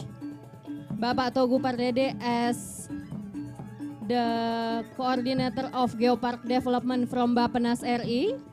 And also we invite Immanuel Deo Silalahi, Pak Yahya, Pak Togu, and also Deo will give Bapak Iwayan Diar, Mrs. Oslem, and also Bu Vivi as souvenirs, an iconic souvenirs from Indonesia Geopark.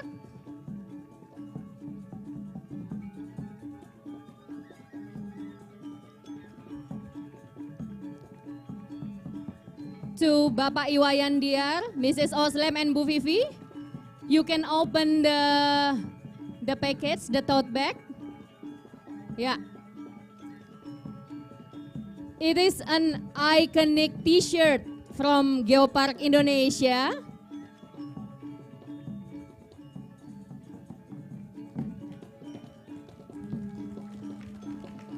It's called I am OTG. Orang tertular Geopark.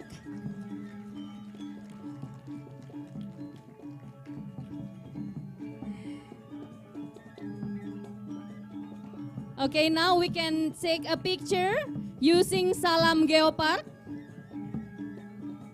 Like this. Salam Geopark.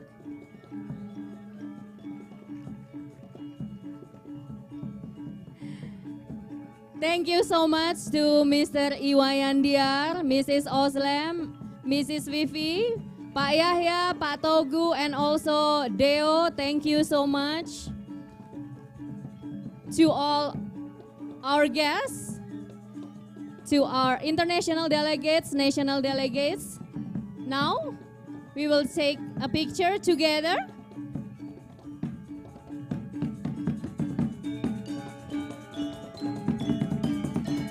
Okay,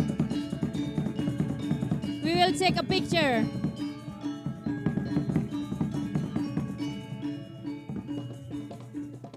Okay, please, we invite you to take a picture. Let's stand up, please.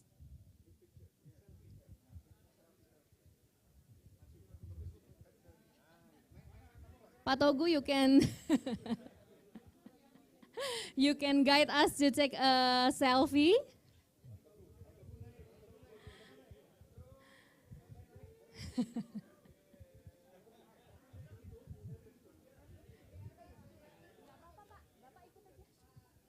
Pak Togu naik, silakan Bapak. We can use Salam Geopark.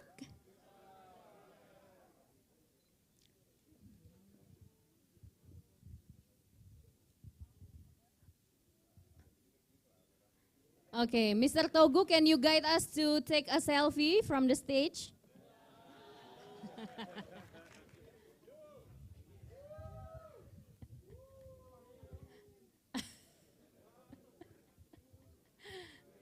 Salam Geopark. Pak Togu boleh dinaikkan lagi kameranya Bapak. Okay, once more. Okay, thank you so much to all of our guests, to all international delegates and national delegates. Now we will take a 15-minute breaks, yeah, and we invite you to watch the booth participation. Oke, mungkin bisa diawali dengan Bapak Iwayan Diar. Kami mengundang Bapak dan juga rombongan untuk melihat dan menyaksikan booth yang sudah dipersiapkan oleh para perwakilan BP Geopark dari seluruh Indonesia, Bapak.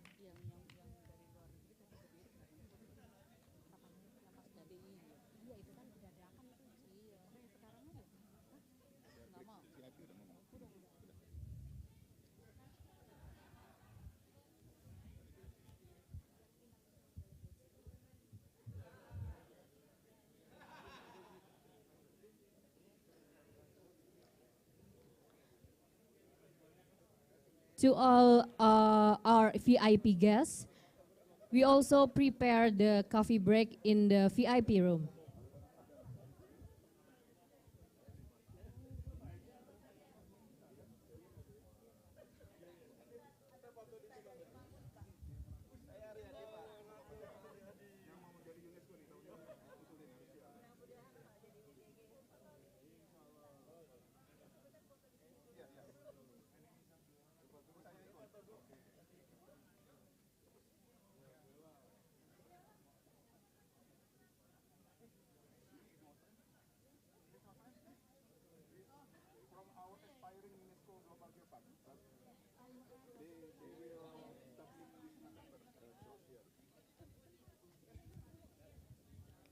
Kami persilakan untuk Bapak Ibu para undangan untuk dapat menuju area di depan auditorium untuk melihat dan menikmati booth dari para partisipan BP Geopark.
Ini Mbak, head of Geodipa ini, enggak ya berarti ini enggak kan? Enggak, dia kasih paparan dia, kayak yang itu loh panelis ya dia. Boleh nggak ini aku gedein sayang? Boleh ya.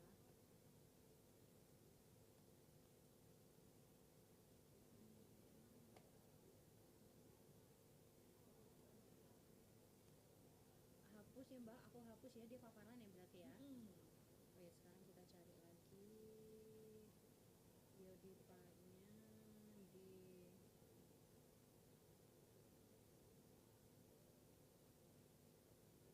ini Muhammad Iqbal Nur ini. Nah ini tapi di kanan namanya jadinya siapa Mbak? Udah tak jelas di grup ya. Dimas mana? Kopi enak ya kopi ya.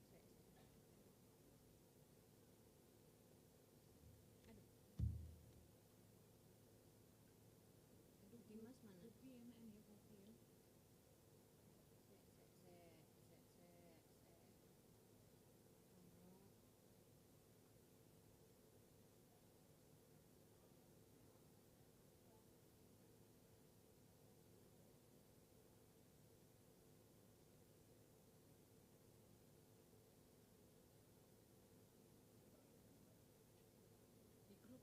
Iya. Namanya udah nih ya. Supreme Lehak Takwim. Hah? Ini Mbak. Nanti yang mewakili Geodipa Head of Business Development Division Supreme. Oh iya. Benar itu ya? Iya.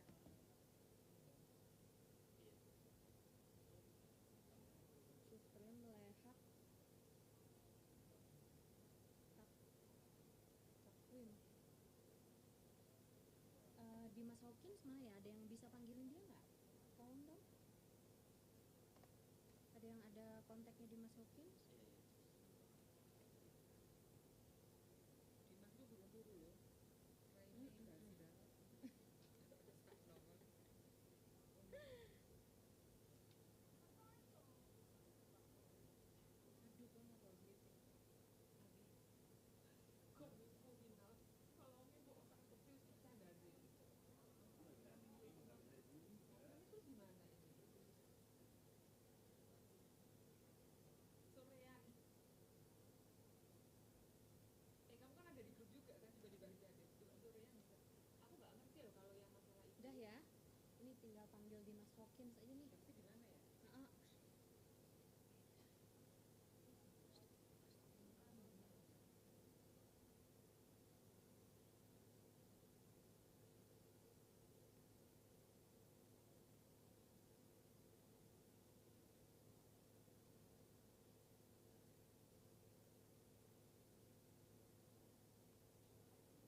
Aku itu suka banget traveling. Apalagi explore ke tempat yang masih sangat alami. Pesona Dasar Samudra, spesial explore wisata Geopark Dasar Samudra. Di tempat ini kita bisa menikmati bentang alam Sadang yang indah. Kita bisa bersepeda santai, mengunjungi museum dan air terjun, hingga loading river tubing yang seru banget. Selain itu, kita juga dipandu oleh guide profesional. Jadi aman. Buat yang suka banget tantangan, cocok banget nih. Naik mobil jeep berkeliling tempat-tempat keren yang ada di sini. Tunggu apa lagi? Ayo ke sini rame-rame. Pesona Dasar Samudra, spesial explore wisata Geopark Dasar Samudra.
Hello, I'm Swastiastu.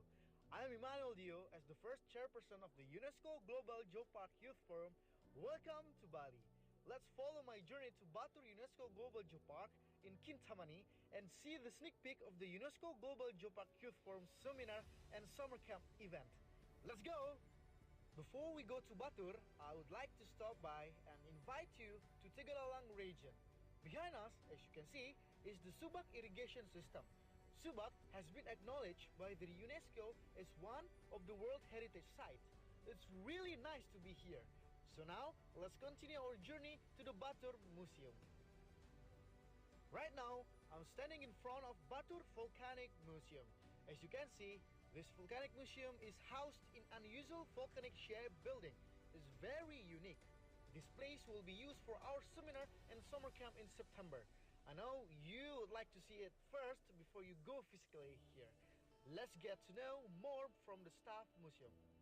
Operated in 2007, but before this museum known as Museum Gunung Api Batur or Batur Volcano Museum, and then as Batur Global Geopark have been approved by UNESCO in 2012, this Batur Volcano Museum became Batur Global Geopark Museum. So now, let's continue our journey to the peak of Mount Batur.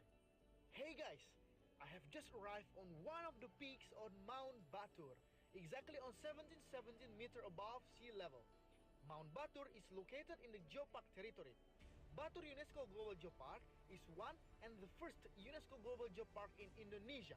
validated by the UNESCO in 2012.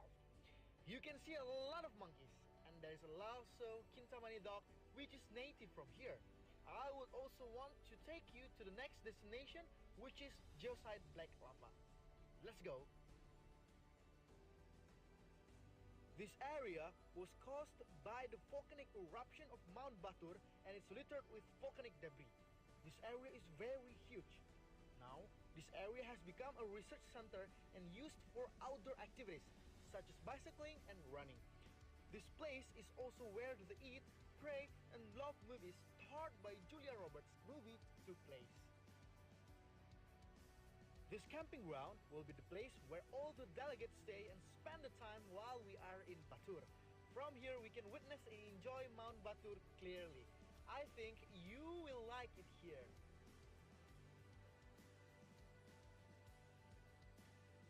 After we have seen the geodiversity and biodiversity of Mount Batur, I want to show you the cultural diversity here. Right now, I'm standing at the Pura Segara Ulundanu Batur, or in English, the Water Temple Ulundanu Batur. This place is one of the cultural sites that is located right at the edge of Batur Lake. This place is so magical. From here, you can see Mount Abang, Batur Lake, and a lot of gooses. There is a praying processes happening right now. I'm using a traditional cap and sarung, which means a covering cloth that you need to use, as this is a sacred place. Thank you to have followed my short trip in the Batur UNESCO Global Geopark. We expect all of you to join and support this event. And let's make the Batur Charter on Youth Climate Action on Geopark a successful event. Let's celebrate the Earth heritage and sustain the local communities. Semangat pemuda, salam Geopark.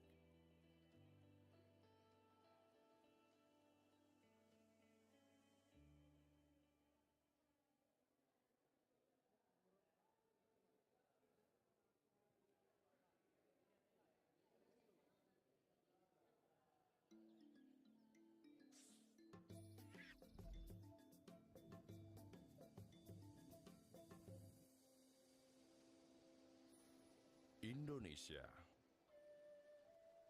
Zamrud Khatulistiwa,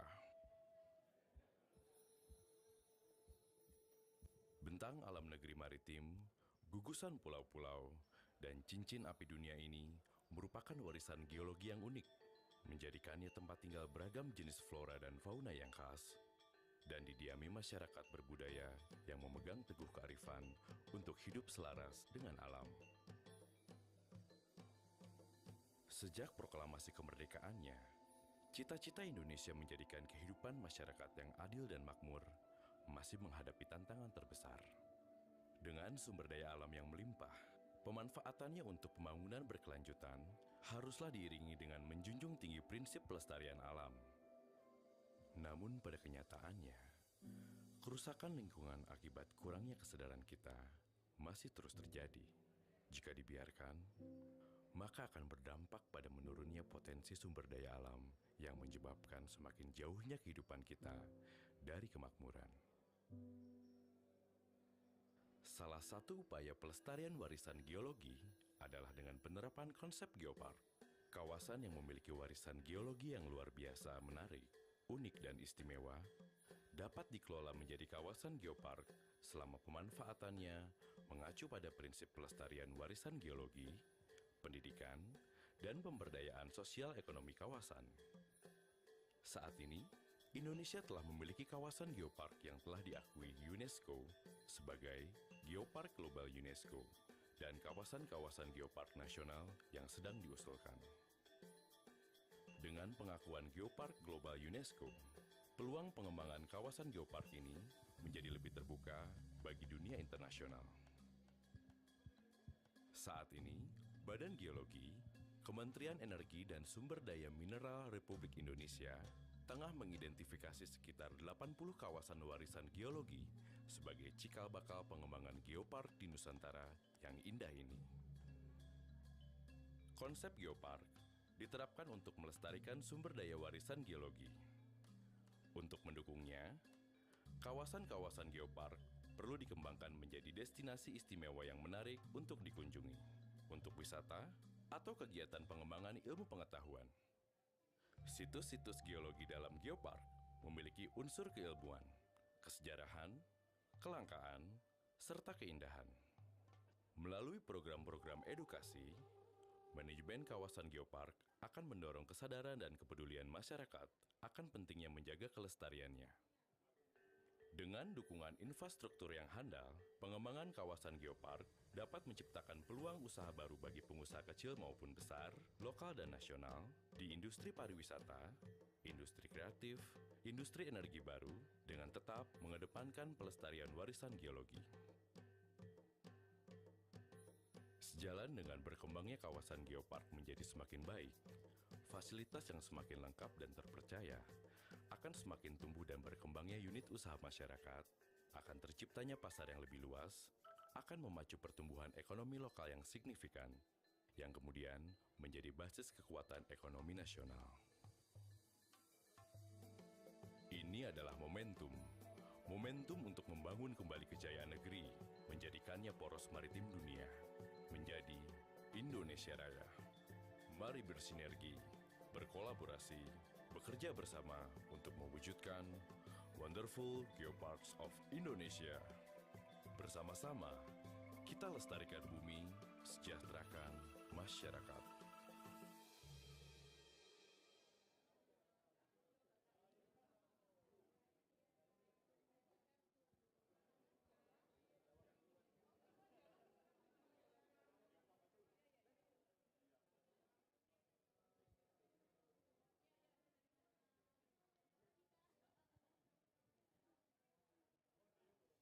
Bali, the island of God. Inilah salah satu pulau terindah di dunia. Hamparan pantai pasir putih, gunung vulkanik, sawah menghijau dan sungai berkelok menjadi rumah bagi keanekaragaman hayati yang demikian kaya. Ritual keagamaan Hindu yang kental serta keberadaan ribuan pura peribadatan mempengaruhi setiap unsur dan gerak kehidupan. Falsafah hidup Trihita Karana dipegang erat masyarakat Bali, yakni 3 unsur pembangun kehidupan, keseimbangan dan keharmonisan hubungan antara manusia dengan Tuhan, manusia dengan manusia, dan manusia dengan lingkungannya. Di Pulau Bali terdapat UNESCO Global Geopark pertama di Indonesia, yaitu kawasan Gunung Batur yang ditetapkan pada tahun 2012. Geopark sendiri dimaknai sebagai kawasan yang memiliki unsur warisan geologi terkemuka. Masyarakat setempat memiliki peran perlindungan yang penting atas keberadaan situs geologi, budaya, serta keanekaragaman hayatinya. Kawasan Geopark memberikan 3 pilar manfaat, yaitu konservasi, edukasi, dan pengembangan masyarakat. Kawasan gunung dan danau Batur terletak di Kintamani, Kabupaten Bangli, Bali. Inilah kawasan di jantung Pulau Bali dengan sejarah panjang warisan geologi letusan gunung api yang membentuk lanskap nan elok, melahirkan keragaman budaya dan hayati yang unik. Perjalanan 2 jam Denpasar Kintamani sejauh 53 km menuju Batur terasa begitu menyenangkan karena sepanjang perjalanan kita dapat menemukan berbagai macam galeri seni, bangunan yang khas, perkebunan, dan bisa juga mampir sejenak di Desa Panglipuran, yaitu desa terbersih di dunia. Memasuki Kecamatan Kintamani, Kabupaten Bangli, kita akan disambut Museum Gunung Api Batur yang menyimpan beragam informasi tentang gunung api dan taman bumi, serta menjadi pusat pelatihan geopark di Indonesia. Dari puncak Gunung Batur, kita dapat melihat pemandangan Danau Batur yang diselimuti awan, serta 3 gunung sekaligus, yaitu Gunung Abang, Gunung Agung, dan juga Gunung Rinjani di Lombok. Kawasan pinggiran Danau Batur juga menawarkan sejumlah destinasi pura yang telah ditetapkan sebagai situs arkeologi, seperti Pura Ulun Danu Batur dan juga Pura Bukit Mentik. Sementara di seberang Danau Batur terdapat Desa Trunyan. Masyarakat asli Trunyan disebut Bali Aga yang memiliki budaya pemakaman khas, yakni hanya meletakkan mayat di atas tanah dan dipagari ancak saji dari anyaman bambu. Keberadaan pohon Trunyan yang konon berasal dari kata taru menyan atau pohon wangi dipercaya menjadi kunci mengapa jenazah tidak beraroma busuk meski hanya diletakkan di atas tanah. Batur juga menyimpan keanekaragaman hayati yang khas dan sangat populer, yakni keberadaan anjing kintamani. Keelokan alam, jejak arkeologi dan geologi, keanekaragaman hayati, serta kekhasan budaya masyarakatnya mengukuhkan pesona keindahan kawasan Taman Bumi Kebanggaan Indonesia.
Cek cek. Cek cek. Cek cek.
Cek.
Aku itu suka banget traveling.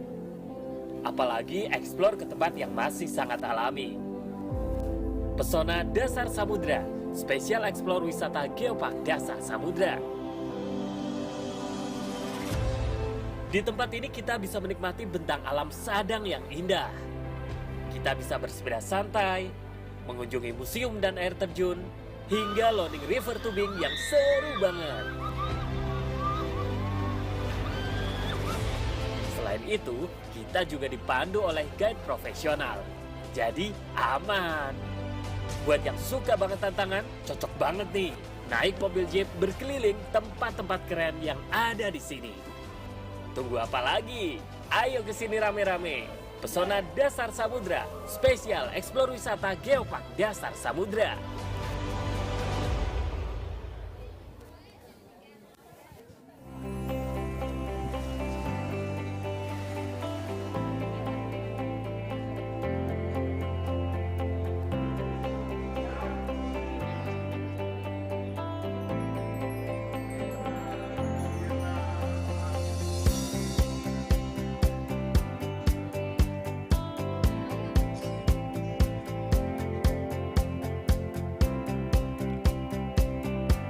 Selamat siang, kami undang kembali untuk para tamu VIP acara UNESCO Global Geopark Youth Forum Seminar and Camp untuk kembali memasuki ruangan auditorium karena kita akan segera kembali melanjutkan acara.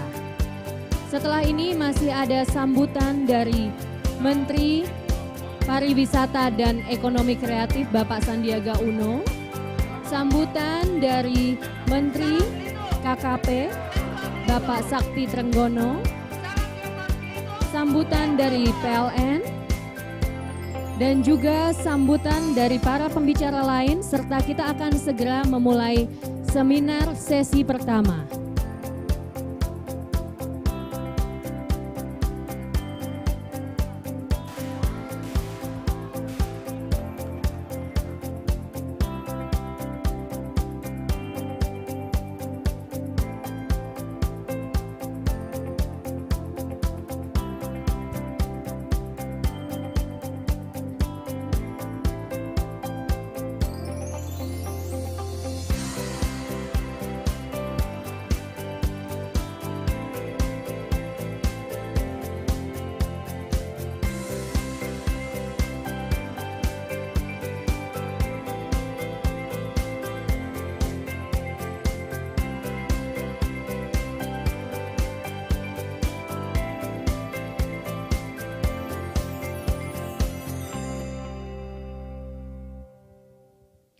To all of our guests, we would like to invite you back to the auditorium since we are going to start the next session. I am Emmanuel Dio as the first chairperson of the UNESCO Global Geopark Youth Forum.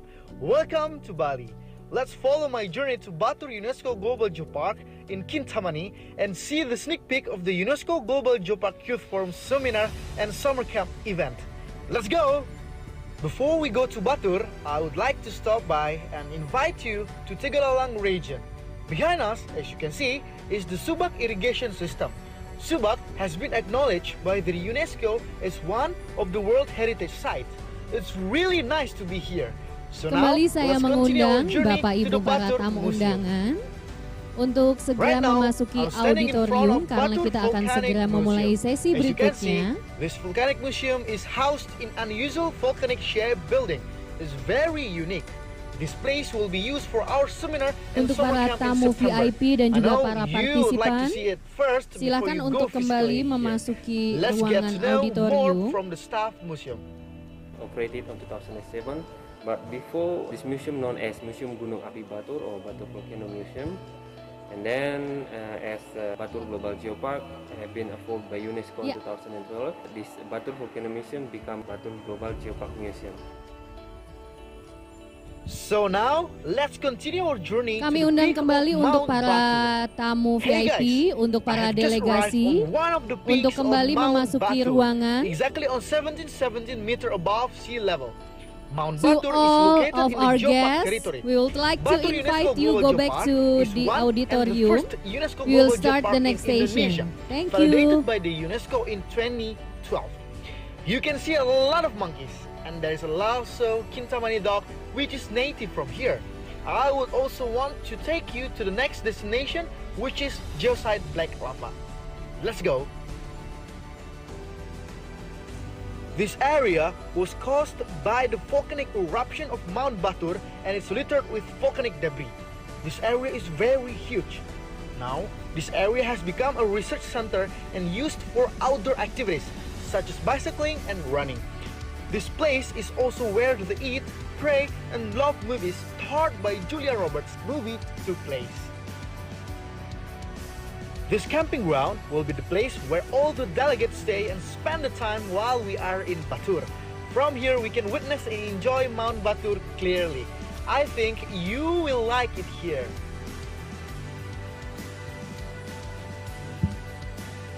After we have seen the geodiversity and biodiversity of Mount Batur, I want to show you the Untuk cultural seluruh partisipan diversity. diharapkan dapat Right now, kembali I'm memasuki standing at the ruangan, Pura Segara dan juga Ulu Danu untuk Batur, seluruh perwakilan or BP in English, Geopark the kita Water akan Temple segera Ulu memulai Danu Batur. kembali sesi This place berikutnya. is one of the cultural sites that is located right at the edge of Batur Lake. This place is so magical. From here, you can see Mount Abang, Batur Lake, and a lot of gooses. There is a praying processes happening right now. I'm using a traditional cap and sarung, which means a covering cloth that you need to use as this is a sacred place. Thank you to have followed my short trip in the Batur UNESCO Global Geopark. We expect all of you to join and support this event. And let's make the Batur Charter on Youth Climate Action and Geopark a successful event. Let's celebrate the Earth heritage and sustain the local communities. Semangat pemuda, salam Geopark.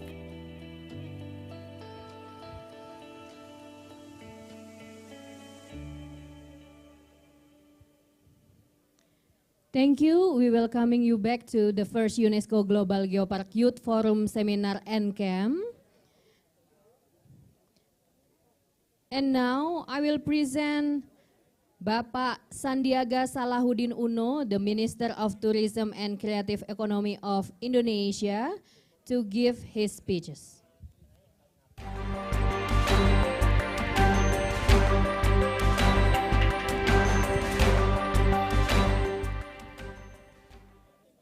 Bismillahirrahmanirrahim. Assalamualaikum warahmatullahi wabarakatuh. Greetings to all of you.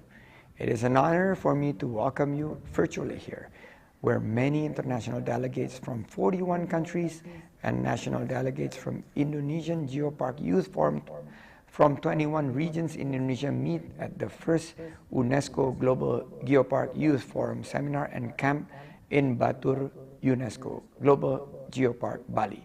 I would also like to congratulate the Committee of Indonesia Geopark Youth Forum for their contributions in organizing this very important event. Distinguished participants, ladies and gentlemen, Geopark is the right model that supports the local economic development, as well as the geological conservations, educations, and cultural preservation. Accordingly, the Ministry of Tourism and Creative Economy strongly supports the development of Geopark as a geotourism destination that is expected to create more job opportunities, improve the local economic development, and strengthen conservation efforts for sustainability. Geoparks shall be the alternatives to utilize and preserve our natural resources, recover our economy, and improve social empowerment.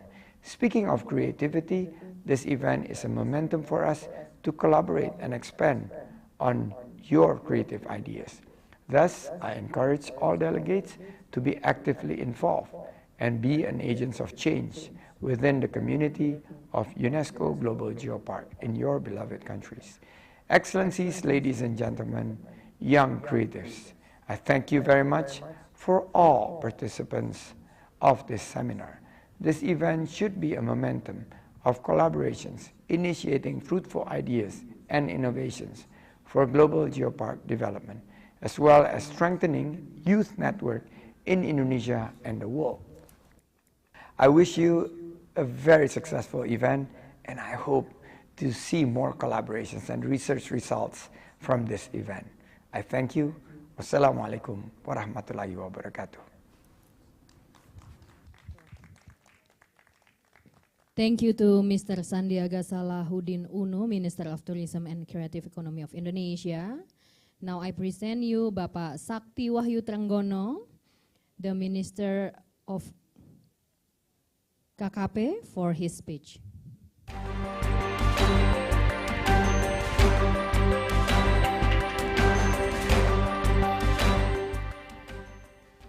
Assalamualaikum warahmatullahi wabarakatuh.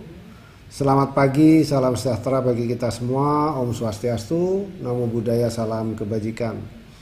Yang saya hormati Gubernur Bali Bapak Wayan Koster, Presiden of Global Geopark Network Mr. Nicholas Zuros, Director of UNESCO Earth Science and Geozat Risk Reduction Mr. Christoph van der Berg, Chairperson of UNESCO Global Geopark Youth Forum Bapak Immanuel Deo Silalahi, serta Bapak Ibu hadirin peserta The First UNESCO Global Geopark Youth Forum yang berbahagia.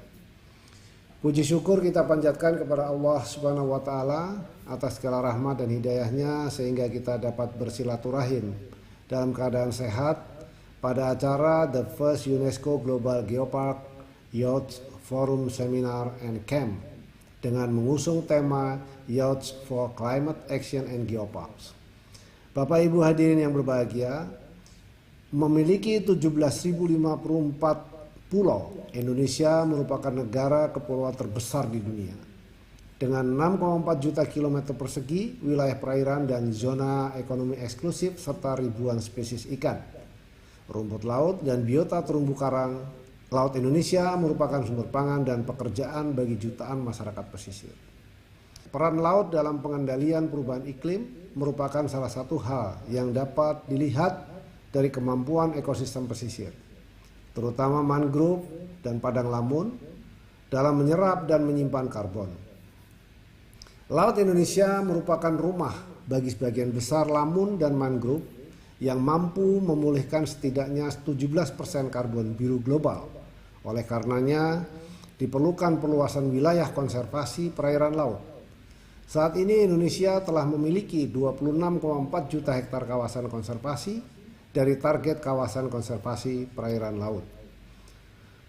Seluas 32,5 juta hektar di tahun 2030, jumlah ini akan diperluas untuk mencakup 30% perairan laut Indonesia. Dengan fokus utama pada pengelolaan yang efektif untuk menjaga fungsi serapan karbon biru dan sebagai tempat pemijahan ikan. Bapak Ibu hadirin yang berbahagia, selain perluasan kawasan konservasi, implementasi ekonomi biru, diantaranya juga dilakukan dengan menjamin agar wilayah pesisir dan pulau-pulau kecil terjaga dengan baik. Tidak terjadi kerusakan akibat aktivitas ekonomi. Pengembangan potensi geopark yang sejalan dengan pembangunan inklusif wisata bahari akan mendatangkan manfaat sosial dan ekonomi, khususnya untuk masyarakat di kawasan desa pesisir dan laut, dan harus sesuai dengan konsep konservasi serta pemanfaatan ruang lautnya. Untuk menjaga kesehatan laut, salah satu program utama kami adalah membersihkan laut di seluruh wilayah Indonesia yang melibatkan nelayan lokal dan industri dengan cara tidak mengambil ikan, tetapi mengambil sampah laut. Setiap sampah yang diambil akan diberikan kompensasi sesuai dengan harga ikan terendah di wilayah masing-masing. Bapak Ibu hadirin yang berbahagia, kontribusi pemuda dalam menjaga ekosistem dan lingkungan sangatlah diutamakan. Hal ini dapat dimulai dari hal-hal sederhana seperti tidak mengotori kawasan geopark dan laut dengan sampah. Kemudian mengajak masyarakat untuk selalu menjaga lingkungan laut dan tentunya mengajak wisatawan menjadi wisatawan yang bertanggung jawab. Karena ekosistem dan lingkungan adalah aset nilai jual bagi pariwisata. Pemuda harus bisa memberikan keteladanan yang baik dan mampu menyadarkan masyarakat yang dapat dilakukan dari hal-hal yang kecil dan sederhana, seperti kegiatan aksi nyata dalam gerakan bersih laut pantai. Bapak Ibu hadirin yang saya hormati, akhir kata semoga sinergitas kita semua dalam perlindungan dan pengelolaan lingkungan pesisir dan laut ke depan akan terus berjalan selaras dengan upaya peningkatan ekonomi masyarakat kita yang berkelanjutan dan lestari. Terima kasih, wabillahi taufiq wal hidayah. Wassalamualaikum warahmatullahi wabarakatuh. Om Santi Santi Santi Om. Thank you to Bapak Sakti Wahyu Trenggono, Minister of Maritime Affairs and Fishery of Indonesia. Now I invite Bapak Krisantus Hendro Setiawan as Senior Manager Communications and General from PT PLN to give his speech.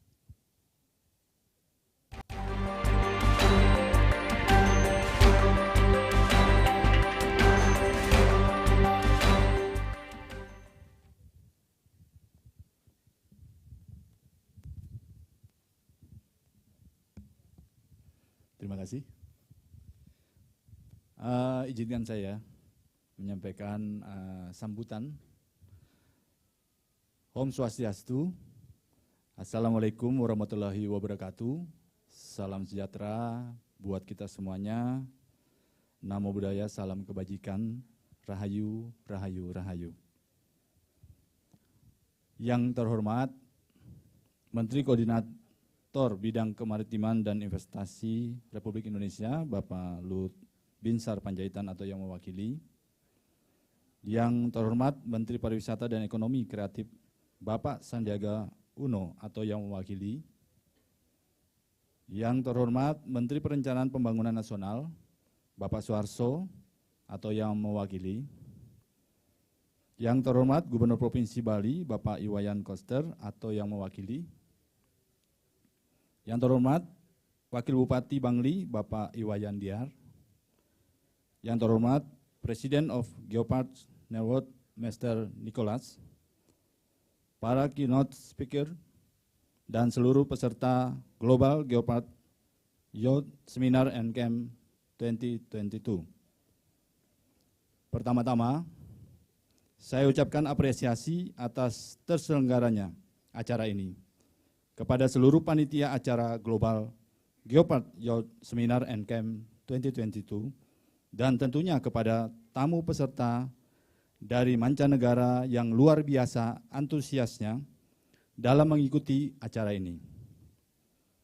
Bapak Ibu sekalian, kami sangat senang dan berbangga karena kegiatan ini dapat diselenggarakan di Bali, Indonesia, di mana PLN saat ini juga sangat support untuk pelaksanaan KTT G20 tahun 2022. Terlebih lagi pengembangan infrastruktur kendaraan listrik dan energi baru terbarukan di Pulau Bali demi melistriki kendaraan-kendaraan listrik yang digunakan selama acara berlangsung. Dan kegiatan Youth Forum untuk Geopark ini tentunya menjadi sebuah awal untuk sebuah perubahan besar. Geopark adalah warisan geologi yang harus kita lindungi dan kembangkan, bukan hanya sebagai bentuk kecintaan kepada alam, tetapi juga demi kemajuan ekonomi lokal yang berkelanjutan untuk meningkatkan kualitas kehidupan masyarakat. Ini tentunya sejalan dengan misi PLN, yaitu menjadikan tenaga listrik sebagai media untuk meningkatkan kualitas kehidupan masyarakat. Melalui kolaborasi bersama UNESCO Global Geopark, PLN yakin kegiatan ini akan mendukung terjalinnya jaringan internasional yang harmonis demi taman-taman bumi yang ada di seluruh dunia. Terakhir, saya sampaikan sukses bagi terselenggaranya acara ini dan selamat atas terciptanya jaringan melalui Youth Forum Internasional ini agar bersama kita rawat, jaga, dan lestarikan warisan budaya dan alam yang kita miliki. Akhir kata, wassalamualaikum warahmatullahi wabarakatuh. Om Santi Santi Santi Om. Terima kasih. Thank you to Mr. Krisantus. Now Deo would like to give you a souvenir from his origin.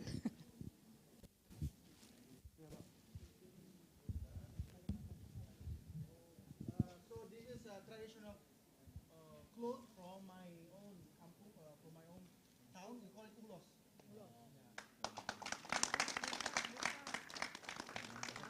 Moras. Moras. Moras. Itu masih dibuka ya? Ada tulisannya kampung sudah lalu. Jadi orang Batak. Dulu dinas pernah di Batak. Marga baru. Marga apa dia? Marga Marita. Purba, Pak. Oh, Purba banyak Purba. Oh, Purba banyak. Oke, terima kasih banyak ya, Pak ya. Keren, keren, keren. Pak, saya edit dulu ya, Pak. Oh ya. Thank you to Mr. Krisantus. Now, I welcome Nicolas Zoros, President of Global Geoparks Network as the steering committee, to give his keynote speech.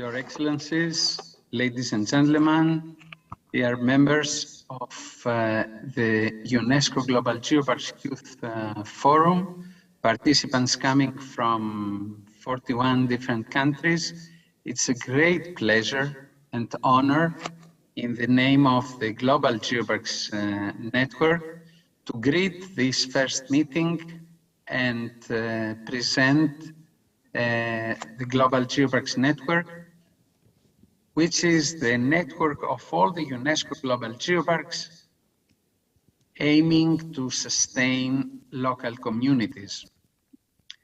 The Global Geoparks Network, I'm afraid that my slides, you cannot see my slides.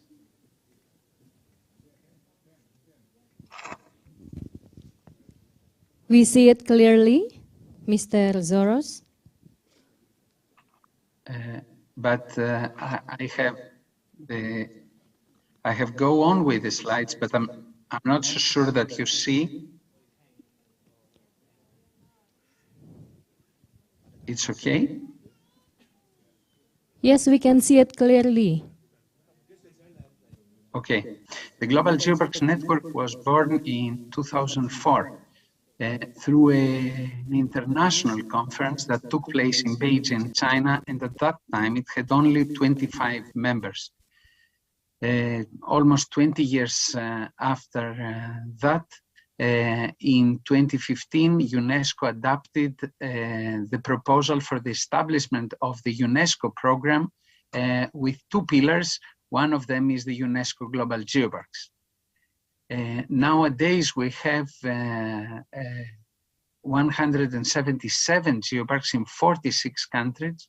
94 are in Europe, 66 in Asia and Pacific, 10 in Latin America and Caribbean, 5 in North America, and 2 in Africa. We are not very proud for this geographical distribution of geoparks because we have concentrations in Europe and Asia, but not in the other parts of the world. And we are trying to change this, helping UNESCO to establish UNESCO Global Geoparks in all the world. But what exactly is the Geoparks concept? It's an innovative concept aiming Earth heritage protection and management through using Geoparks heritage, promoted and utilizing it as a new tool for the sustainable local development. And the Global Geoparks Network is using for this networking, collaboration, and sharing of experience all around the globe. The UNESCO Global Geoparks must be single, unified geographical areas where all sites and landscapes of international geological significance are managed with an holistic concept of protection, education, research, and sustainable development. In geoparks, we use all the existing resources: geopark heritage, local communities, the human capital of our geoparks, a bottom-up approach, engaging local communities, and the sustainable development strategy. We have a variety of beautiful landscapes and resources, and through this, we are trying to describe the history of our planet, from Haute-Provence in France to Rinjani Lombok caldera in Indonesia, from the volcanoes of Cutralcura in Chile till the karstic landscapes of Dong Van Karst in Vietnam, from the outstanding Basque Coast formations till the Yanqing trace fossils in China, from the city dikes and pillow lavas from the deep oceanic crust in Troodos Geopark in Cyprus. Geoparks are hosting all kinds of geological processes and represent all kinds of geological processes.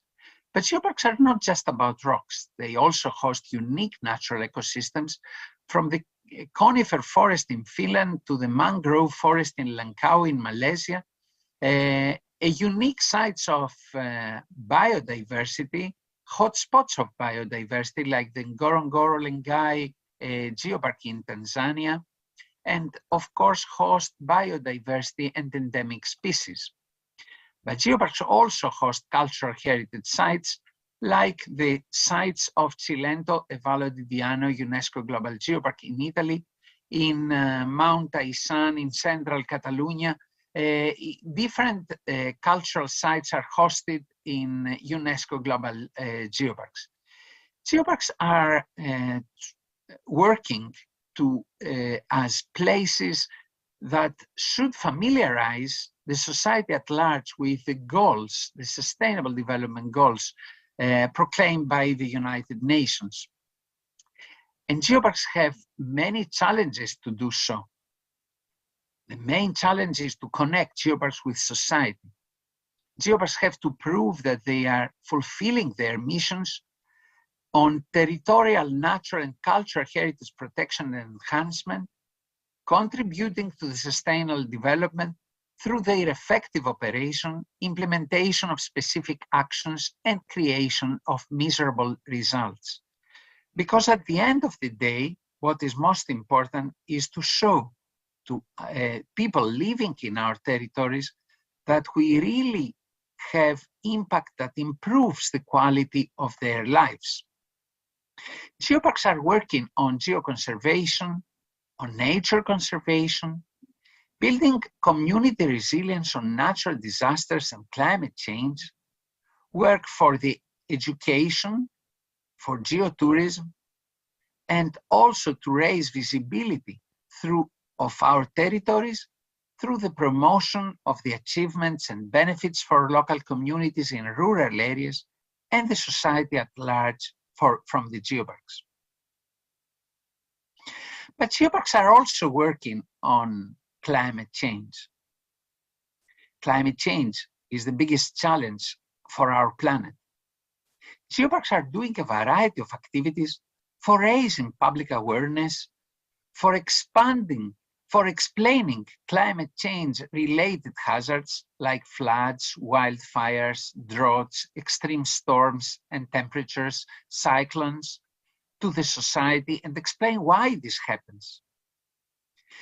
Geoparks are also organizing exhibitions focusing on understanding climate change through past climate change and their consequences to the ecosystems that live at that time.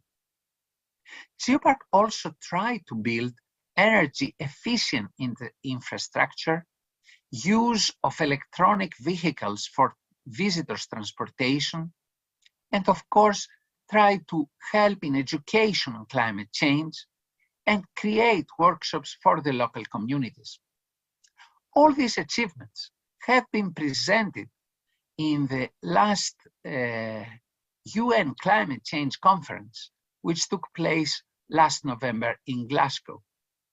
In this conference, UNESCO Global Geoparks show their contribution in the fight against climate change. And which are the specific actions that geoparks try to show to the global community?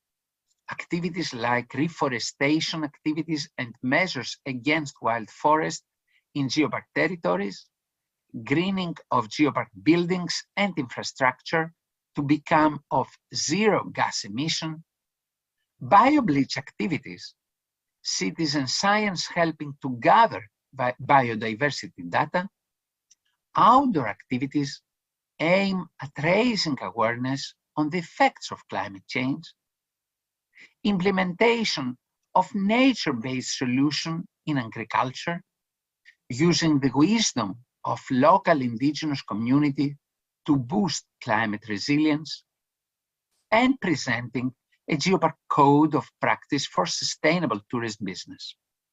These are some of the examples for the contribution of geoparks in the efforts of reducing the consequences of climate change. Geotourism is the main activity to support the local economic benefits, but the geopark is not following the classical mass tourism. A geopark creates visitors' experience that allow them to share what we value most about our territory, and in such a way to preserve and protect the territory for the generations to come. The Global Geoparks Network has organized a special conference on geotourism, where the definition of geotourism that is broadly agreed is a tourism that sustains and enhances the identity of a territory, taking into consideration its geology, environment, culture, aesthetics, heritage, and the well-being of its residents. Geoparks are organizing a variety of activities in order to permit to the visitors to have a real understanding of the value of geological heritage they host, but at the same time to enjoy their stay in our unique territories. How geoparks achieve that?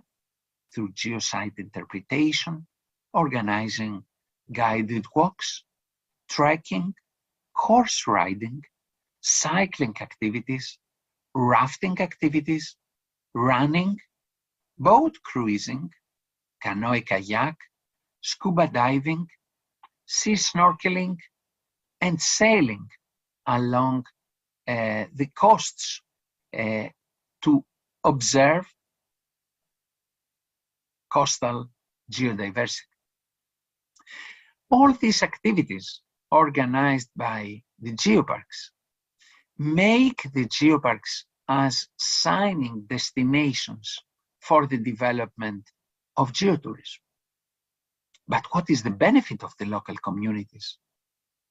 Local people and indigenous population often participate in geoparks as tourist guides, and they are proud to show the beauty of their territories to the visitors. Geoparks are organizing all these activities, as I said before, and give opportunities of work to the young people living in these rural areas.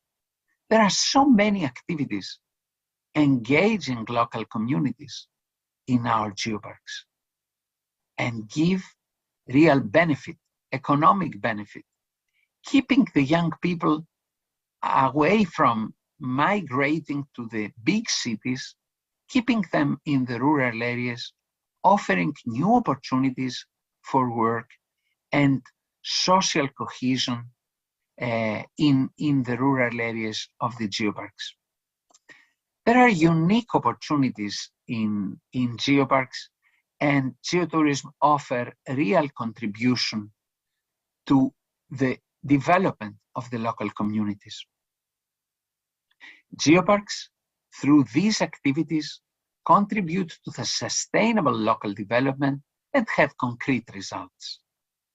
They increase the visitors of the rural areas of geoparks, create new infrastructure, and improve accessibility to these territories, help the employment, support the employment of young people, establish new tourist activities and new attractions that will help to attract more visitors to our territories.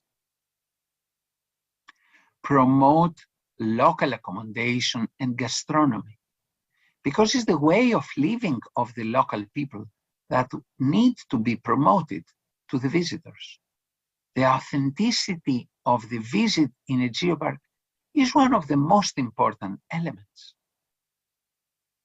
Enhancement of local products. Geoparks are special places producing high-quality products. Geoparks help the creation of women cooperatives, which and are strongly supported, these women cooperatives, giving empower to women in our geoparks. And through all of this, improve the living conditions of the residents of these territories.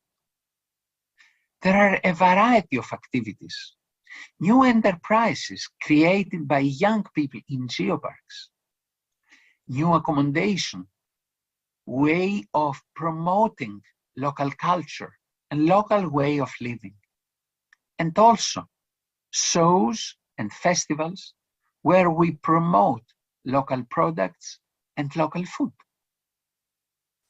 Through all of this, geoparks show that they are territories of resilience, territories that with the help and support of UNESCO become shining stars internationally through the geological heritage they host, through the natural and cultural elements they host.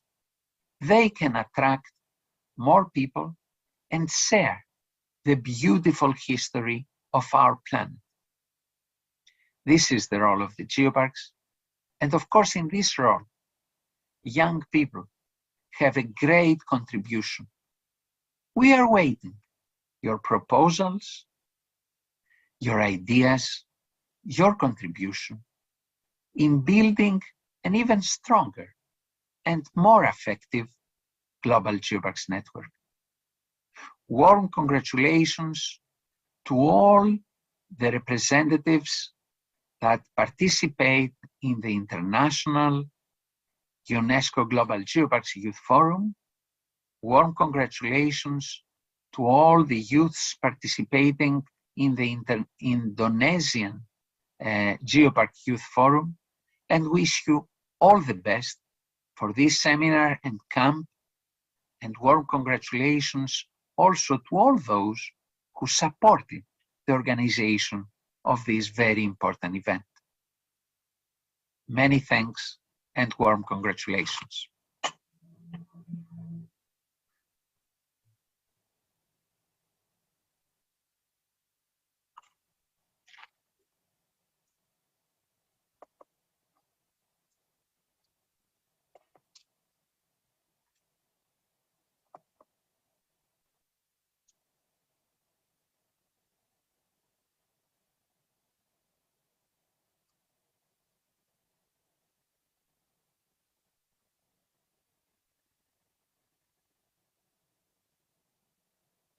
Sudah, masuk. Ya.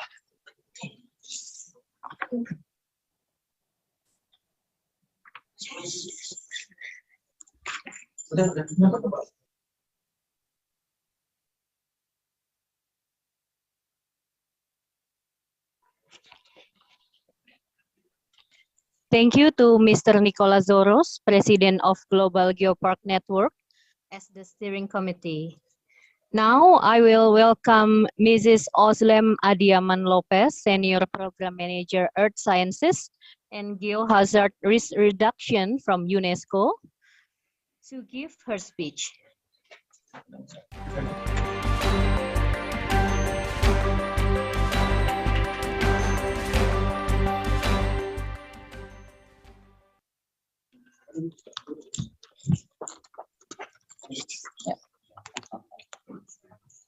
Can I have participants? Oh, on the screen.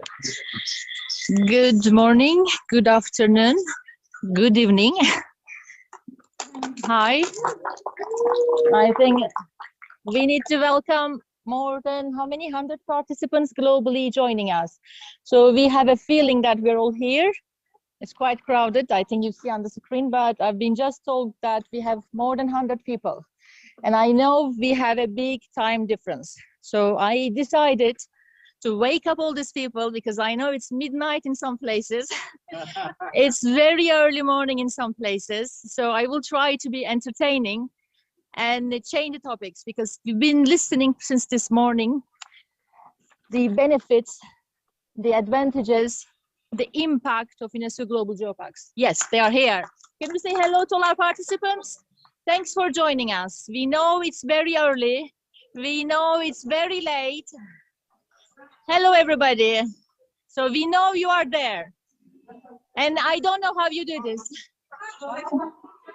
So it's really early for some, it's really late. So we are privileged to be in this place, which is UNESCO Global Geopark. We are in a caldera. So I am a geologist and I am a volcanologist. So I think I am in paradise. So for me, I could not be better placed than anyone else having that speech from a geopark, which is a volcanic geopark. I'm not privileging volcanic geoparks because we have different types of geoparks. We can go on and on. But for me, again, it's really special. So I'm very honored and very privileged to be here. And I would like to sincerely thank Indonesian government representatives for organizing this amazing event. It is a first.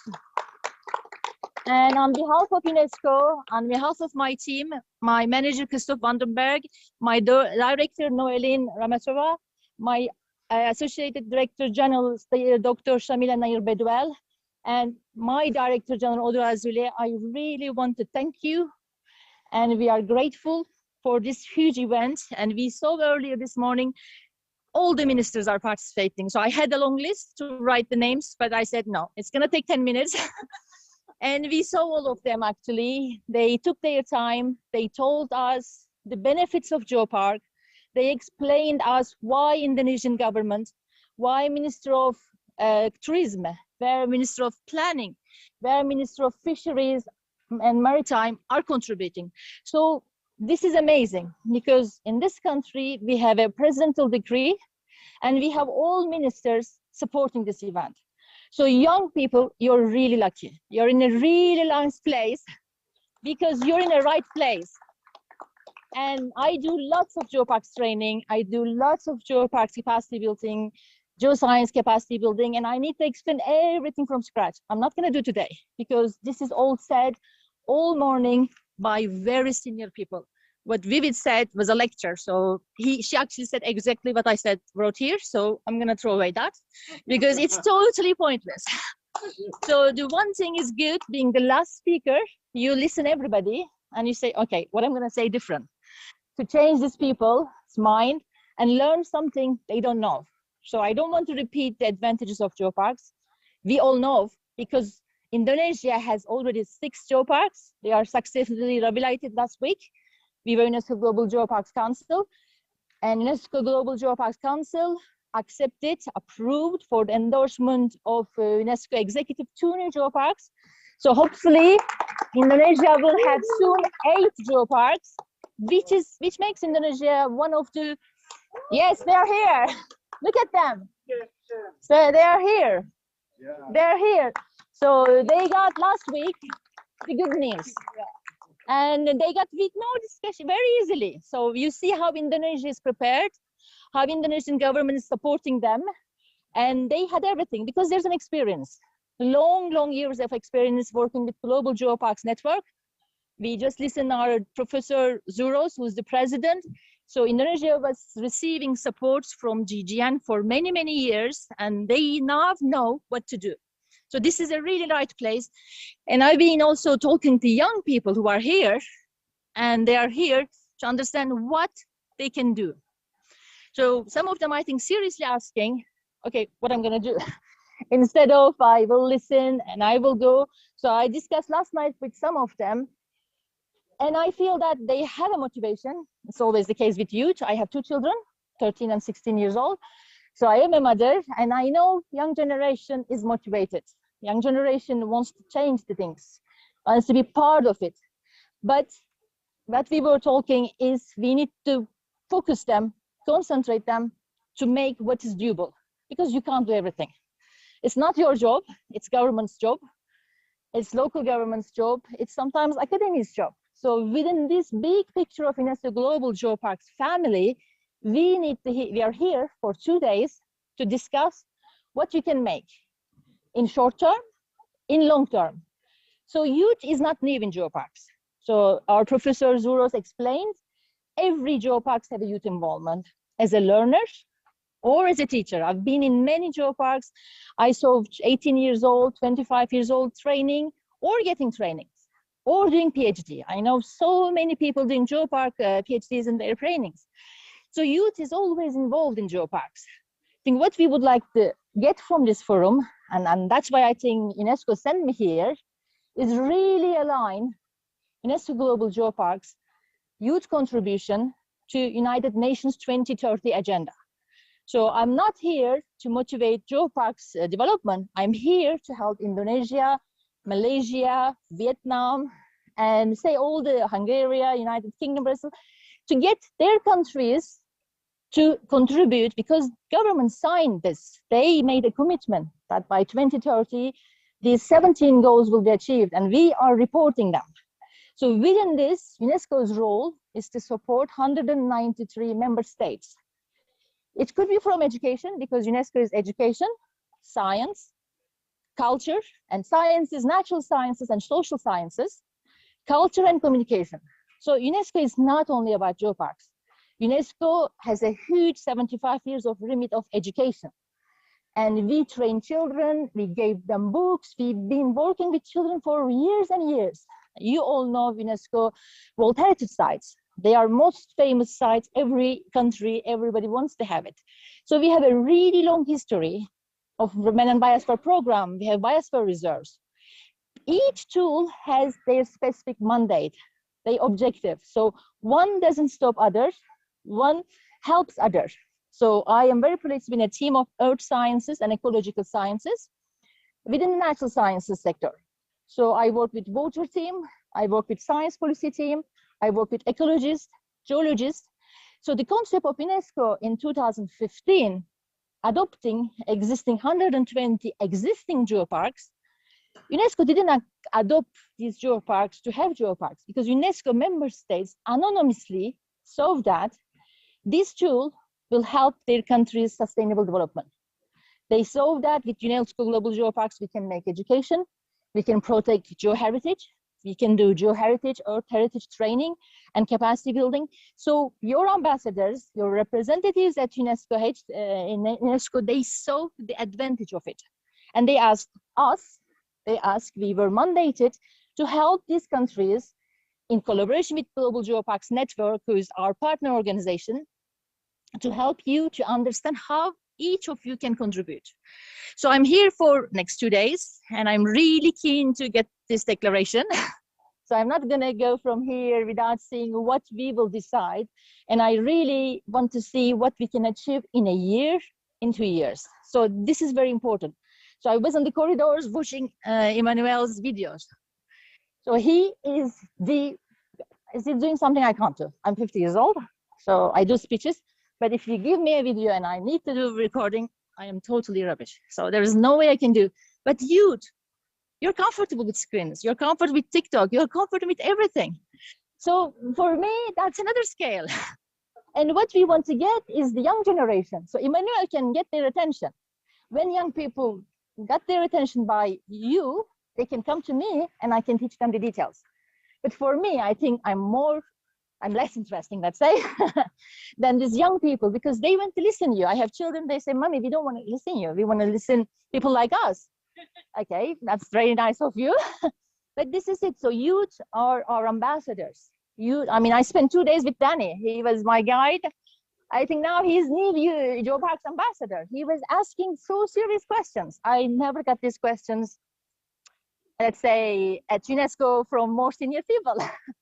Because for them, that's fine. Their governments accepted that and they follow. But young youth are asking questions. And my job, and hopefully your job, and you will get bigger and bigger as a family, to promote this. So this exists already. As Professor Zuros explained, geoparks have education activities. Geoparks have training activities.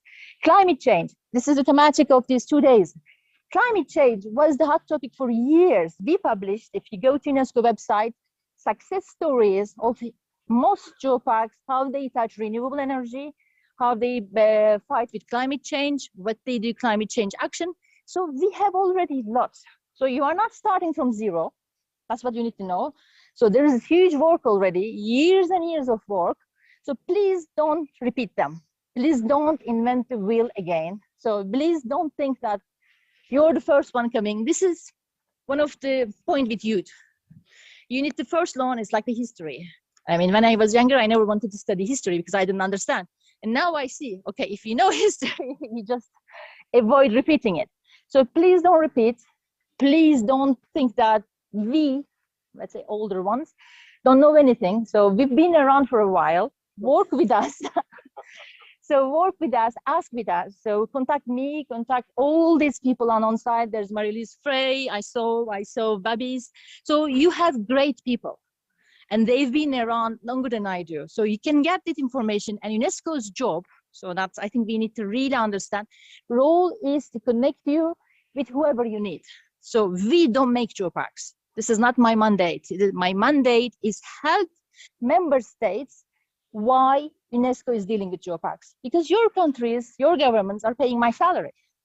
And there are lots of money. An objective is I go to Africa. 2 months ago, I was in Congo Republic. And then I go to Latin America. My job is really to explain that UNESCO member states anonymously accepted UNESCO Global Geoparks as a tool for sustainable development. So biosphere reserves are coming from biology, biodiversity protection, and us, we are here to promote geology, earth sciences, and earth heritage. As we all know, this is all connected. So you cannot separate. And as by saying that, one doesn't stop other. So you can be World Heritage Site. In there, we have lots of earth heritage informations, and some of these sites would like to become a geopark. They need to understand why. What will they get additional? It's not getting UNESCO recognition. They will get because they're wonderful sites. But it's really what is needed for the country, for the territory, and most importantly, for the people who live there.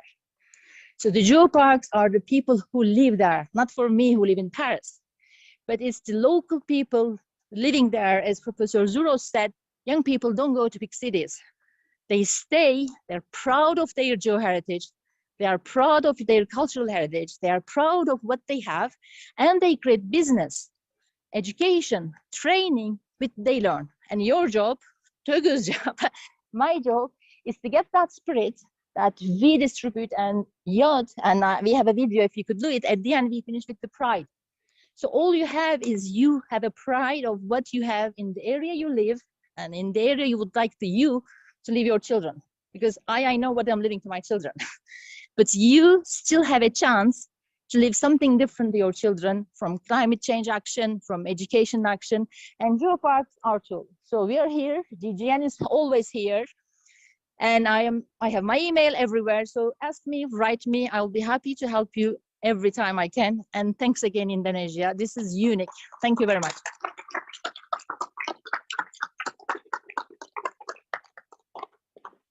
So I have another ulas for you, Miss Oslem. With my name? Yeah, with your name, of course. Wow. Thank you.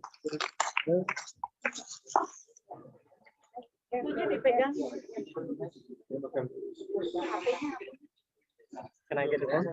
Oh, sorry. Thank you. I don't need to talk anymore. Nanti pas aku bicara aku diberi akses aja, aku pakai media, aku langsung pakai hati. Nanti pas aku bicara, dia nanti pas diberi akses. Wow.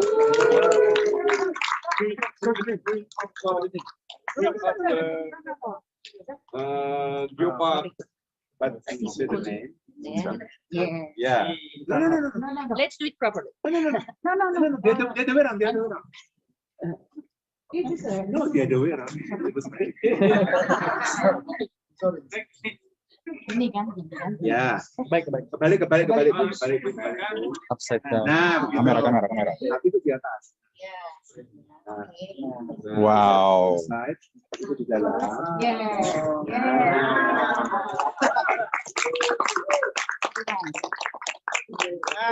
Ini mau merit ini.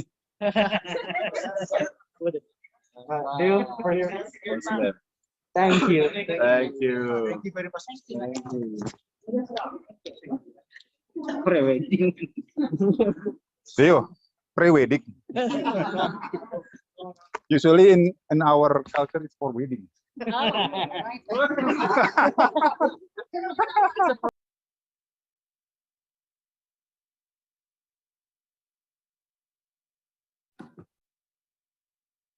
Thank you, Mrs. Oslem Adiaman Lopez, as Senior Program Manager, Earth Sciences and Geohazard Risk Reduction from UNESCO. And now I present you Mrs. Ice Khadijah, Executive Chair of Indonesia National Commissions for UNESCO.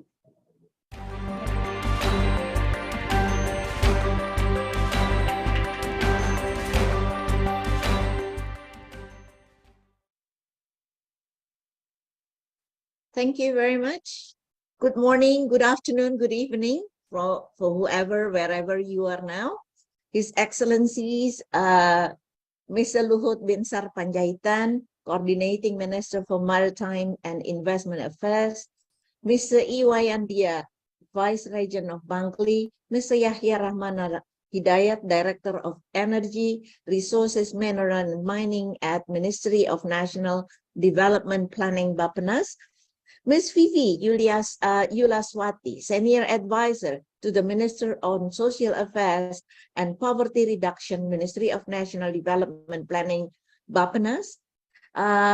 Head of Indonesian SDG National Secretariat, Mr. Christoph van den Berg, Director for UNESCO Earth Sciences and Geohazard Risk Reduction as the steering committee, Mr. Nicolas Zuras, the President of Global Geoparks Network as the steering committee, UNESCO, Mr. Oslem Adiaman Lopez, Miss Oslem Adiaman Lopez, which just presented the present just now, a Senior Program Manager, Earth Science and Geohazard Risk Reduction, UNESCO, Mr. Togu Pardede, National Geopark Development Strategic Coordinating Minister of National Development Planning, Bappenas, General Manager of UGGP Batur, representative of PLN and Telkomsel, representative of European, Asia Pacific, Latin America, Caribbean, and Canadian Geopark networks,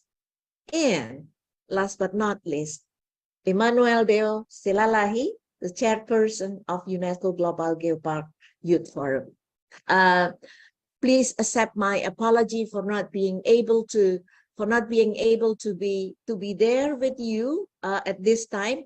Hopefully next time, but I'm really happy to have this youth forum held in Indonesia. Please allow me to share my screen, and I want to talk about the basic things in relation to young people, geopark, and climate change.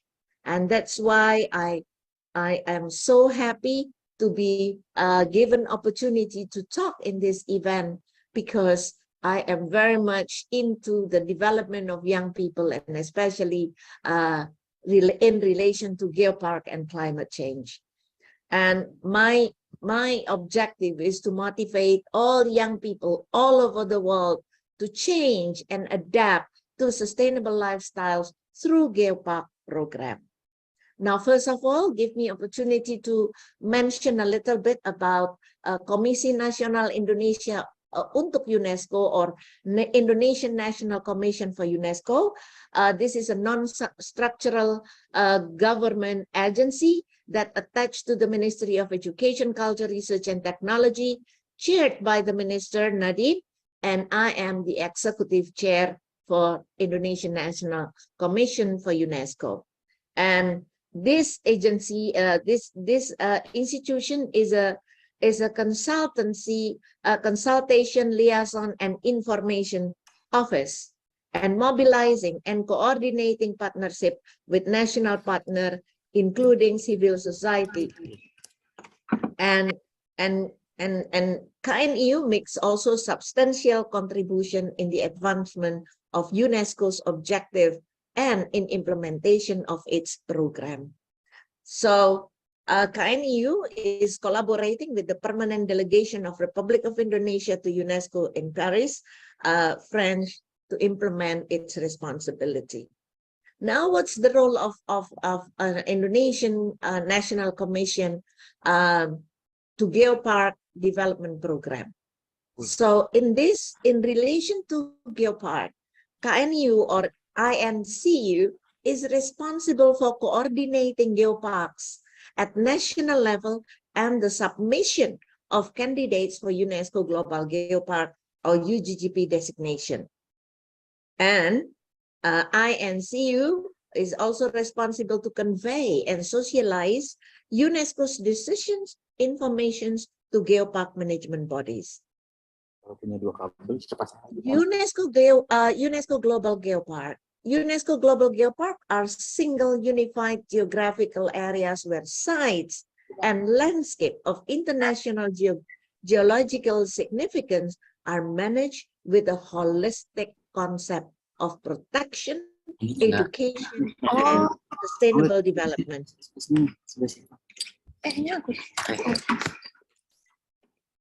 The main focus area is natural resources, geological hazard, climate change, education, science, culture, women's sustainable development, local and indigenous knowledge, and geoconservation. Ladies and gentlemen, Now come to my focus of talk. That's UGGP main focus area in climate change, education, and sustainable development. Well, I just remind us all about sustainable development. Sustainable development is development that meets the needs of the present without compromising the ability of future generation to meet their own needs. And this is, I am sure, what is embedded in this seminar and camp of youth Geopark activists from all over the world.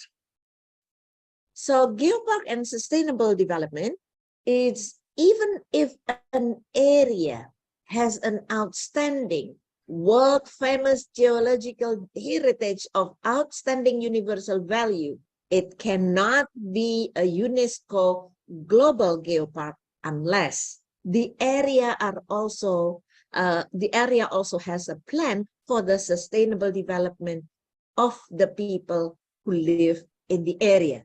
So this is very important. When Geopark proposed to become UNESCO global geopark, then the key agenda is for sustainability. So this may take the form of sustainable tourism through, for example, the development of walking or cycling trails, training of local people to act as guides, encouraging tourism and accommodation providers to follow international best practice in environmental sustainability. This is very important. Of course, in relation to the climate change, which I remember earlier, His Excellency Bapak Luhut mentioned, if we don't take care of the geopark and environment, then our next generation will probably have no place to live. And then it can also be about simply engaging with local people and respecting their traditional way of life in a way that empowers them and respects their human rights and dignity. Unless a UNESCO global geopark has the support of local people, it will not succeed. So, UNESCO Global Geopark status does not imply restriction on any economic activity inside a UNESCO Global Geopark where that activity complies again with indigenous, local, regional, and or national legislation. UGGP main focus area in climate change and education and sustainable development is climate change and education. Now let's see what is it in climate change. In climate change, UNESCO Global Geoparks hold records of past climate change and are educators.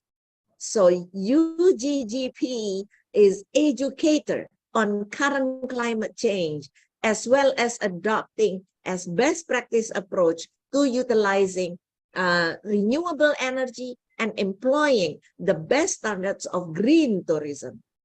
While some UNESCO Global Geopark stimulate green growth in the region through innovative projects, others serve as outdoor museum on the effect of current climate change, thus giving opportunity to show visitors how climate change can affect our environment.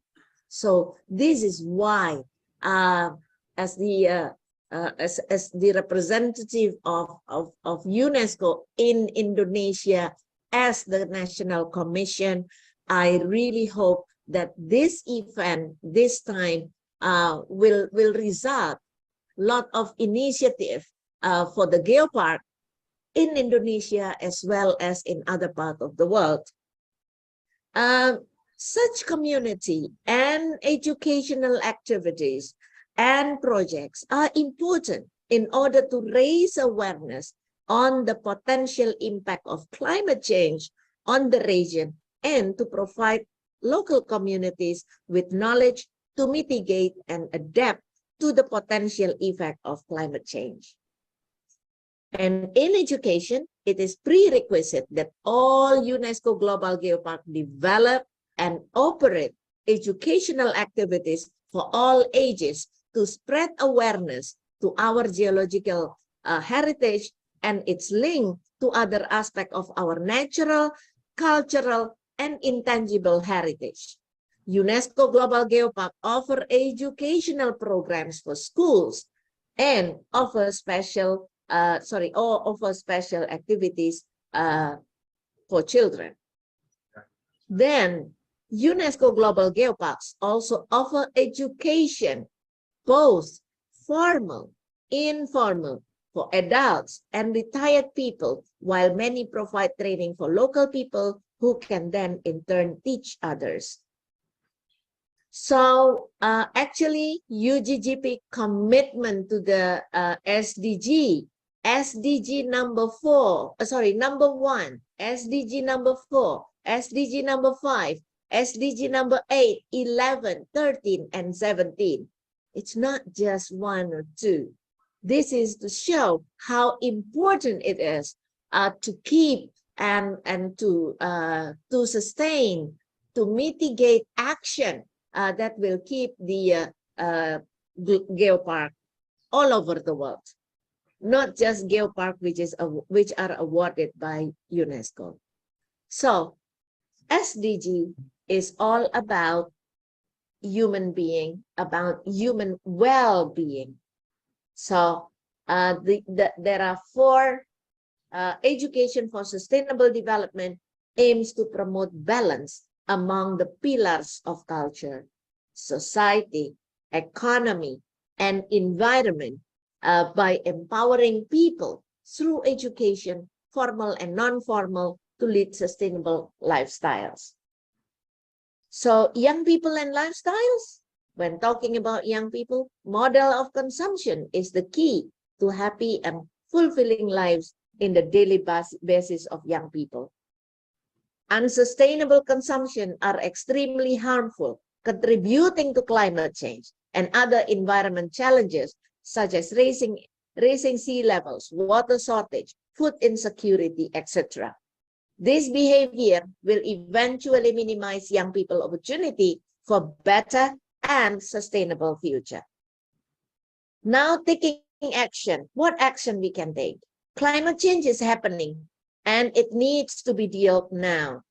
We must be the agent of change in addressing this crisis we have created, and everyone has the role to play. As a global community, the lifestyles we lead as individuals, the policies of governments implement, and the way our industries behave all have impact on this one earth, one and the only earth that we all share. So that's why we all have responsibility to take care of the earth. This can be done collectively through environmentally conscious and sustainable solutions we introduce in our homes, workplace, community, cities, countries, but also individually by adopting more sustainable lifestyles. Why young people? Almost half of the world population is under age of 25, and nearly 90% of them live in developing countries. Young people are determined, creative, have high hopes, have energy, and willpower to help creating a better environment, also constantly looking for the best opportunities for the future.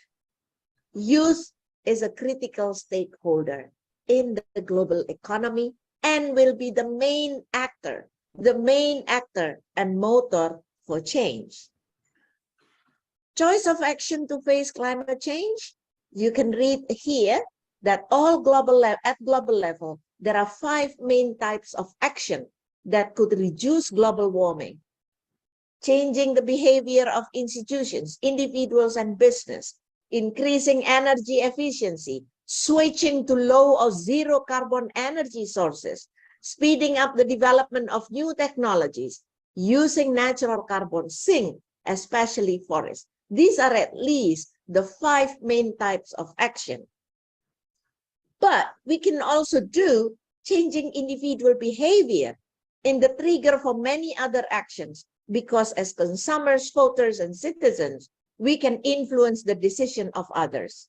The demand for our customer choices can direct the supply of low carbon energy efficient product and services. Engaging young people or young generation to take action in preventing climate change through Geopark development program. We do hope that through the first youth program that is being held now, we can spread the good news of improving the Geopark all over the world. Now, the government should develop education strategies that incorporate the issue of climate change in the curriculum. We can work together as agents of change to make young people aware of the threat of the impacts of climate change. We have to engage young people to take action, to influence their communities, to adapt and change to sustainable lifestyles. Now, Indonesia at the moment is transforming their educational system, and through emancipated learning or Merdeka Belajar. Now I want to highlight 4 things in related to Merdeka Belajar or emancipated learning. Emancipated learning was declared as a national policy to reform the Indonesian education system. The essence of emancipated learning is to explore greatest potential of teachers and students to innovate and improve the quality of learning independently. So schools around Batur, for example, can make use the existence of Batur UGGP for students to understand about environment and climate change. The basis of Merdeka Belajar policy is through the strengthening the character education that rooted in the national ideologies, which is Pancasila. So through this Pancasila, then the output of Indonesian education is students' profile of Pancasila students. And this profile is shaped by 6 dimensions of Pancasila. And through the 6 dimensions, there is a project to strengthen the Pancasila profile, which inside the project, there is one theme, national theme, which is mandated used by the school, that is sustainable lifestyle. So Merdeka Belajar is an educational transformation that could be implemented in Geopark program to achieve SDG goal and preparing Indonesia to become literate nation and developed country. Ladies and gentlemen, as a summary, Geopark is one of the assets that can be utilized to achieve better education for all parties, since it is a place where science and local communities are involved in mutual beneficial way. And then Indonesia is committed to continue efforts to protect and preserve Geopark sites, and at the same time utilize the richness of these sites to promote sustainable and world-class Indonesian tourism. All parties must work together to promote sustainable development program such as Geopark and preserve its cultural diversity, biodiversity, and geological diversity, so all Indonesians' national geopark could become world-class geoparks and achieve SDGs goal, also reforming national education. By prioritizing conservation that is in line with the wise management and development of Geopark program, Geoparks will be able to encourage the education, economic, and tourism sectors and widen the employment opportunity for local communities through the promotion of local culture and product. Young people must be invited, persuaded, and involved in Geopark development program to accelerate the development of communities' sustainability. Let me close my talk by quoting Pope Francis, who said, "The time for seeking global solution is running out. We can find suitable solution only if we act together in agreement." So have a happy and fruitful discussion in this couple of days in the future. Thank you.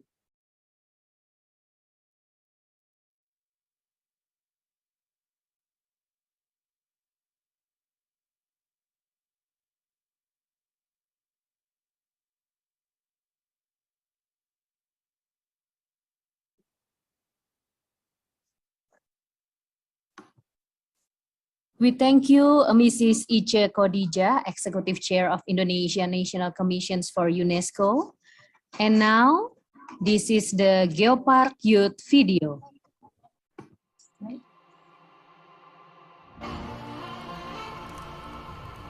Someone asked me, what do you call a place where people and nature live in harmony? My answer is Geopark. Therefore, would you like to join me in a quick tour? Indonesia already has 6 UNESCO global geoparks and 13 national geoparks that are spread all over the country. And these geoparks are tremendously rich with its cultural, geological, and biodiversity that makes it unique among the others. But if you don't believe me, just sit back, take a look at this video, and let me know, what do you think?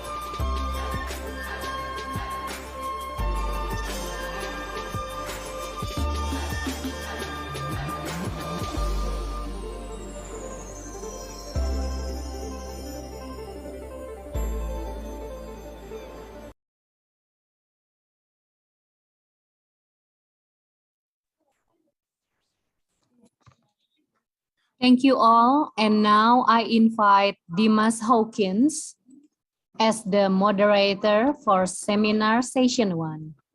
We welcome you, Dimas Hawkins.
Okay. All right. Hello, everyone. Is my voice audible? All right. Wonderful. Okay.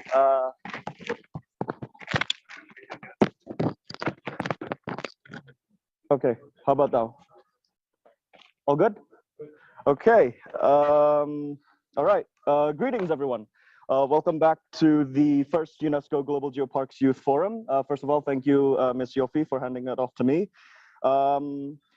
Welcome back to the first UNESCO Global Geopark Youth Forum Seminar and Camp hosted here in Batur, UNESCO Global Geopark. For those of you who are joining us live from Bali or online, I'd like to invite you all to join us here for the next session, We will be joined shortly with some incredible guests, but before that, please allow me to introduce myself. My name is Dimas Sukma Hawkins. I am the Secretary General of the Indonesian Geopark Youth Forum, and today I'll be serving you all as, thank you. And today I will be having the honor of serving you all as the moderator for this next seminar session. That being said, please allow me to introduce to you all the speakers for this next session. So,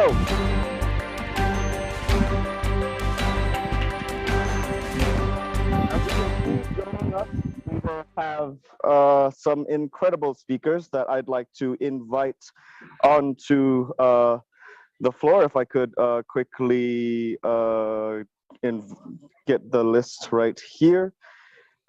Today we will have several speakers, but first, just to make sure that everyone is aware, we are beginning with the Indonesian session.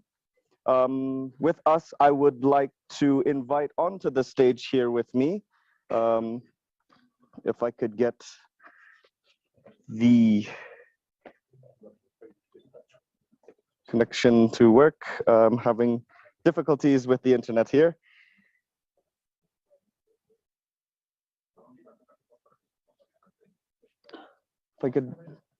If I could get the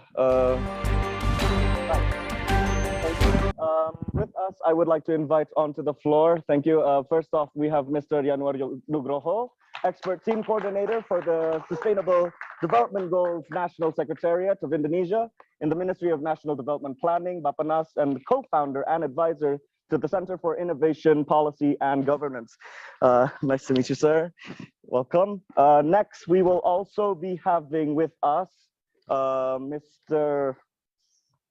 Sorry, can I have the... Okay, next we will have with us Mr. Yahya Rahmana Hidayat, the Director for Energy Resources, Mineral and Mining at the Ministry of National Development Planning. Mr. Yahya, welcome to the stage. Of course, I would like to invite Iwayan Kastawan from the Faculty of Engineering at Udayana University, Bali, Indonesia, as our Balinese cultural figure. We will also have with us Mr. Budi Martono, the chair of Jaringan Geopark Indonesia, the Indonesian Geopark Network, who might be joining us online via Zoom or might be represented by one of his colleagues. We also have Mr. Abdillah Baras from the general manager of the Ijen Geopark. And finally, we have Mr. Dedi Irfan Bakri from the Geopark of Maros Pangkep. So if I can have all of these lovely gentlemen to join me here, mungkin all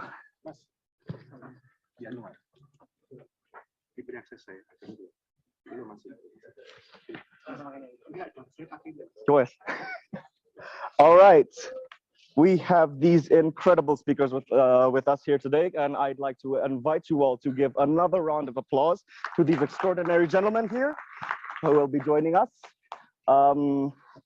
So the way this works, I would like to invite the speakers to go one by one to deliver their presentation, and afterwards we will open for a questions and answer panel. I can always trust Raken to have my back. That's good. That's good. We youths have to be flexible. It's important for us to be able to do this. So first, without further ado, I would like to invite perhaps Pak Yahya. If you would like to go first, you may have the floor, sir.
Whenever you're ready. Okay, thank you so much.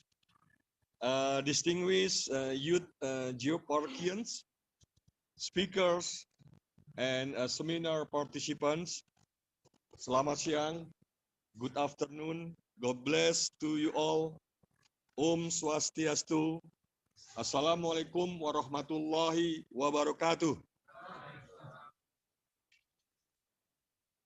I would like to briefly explain the role of government in Indonesian geopark development. As you know, that Indonesia is archipelagos countries, consists of 17,508 islands, and 2/3 of Indonesian territory is the sea or water. Also consists of 1,340 ethnic group. The consequences are having flora and fauna diversity and also the cultural diversity.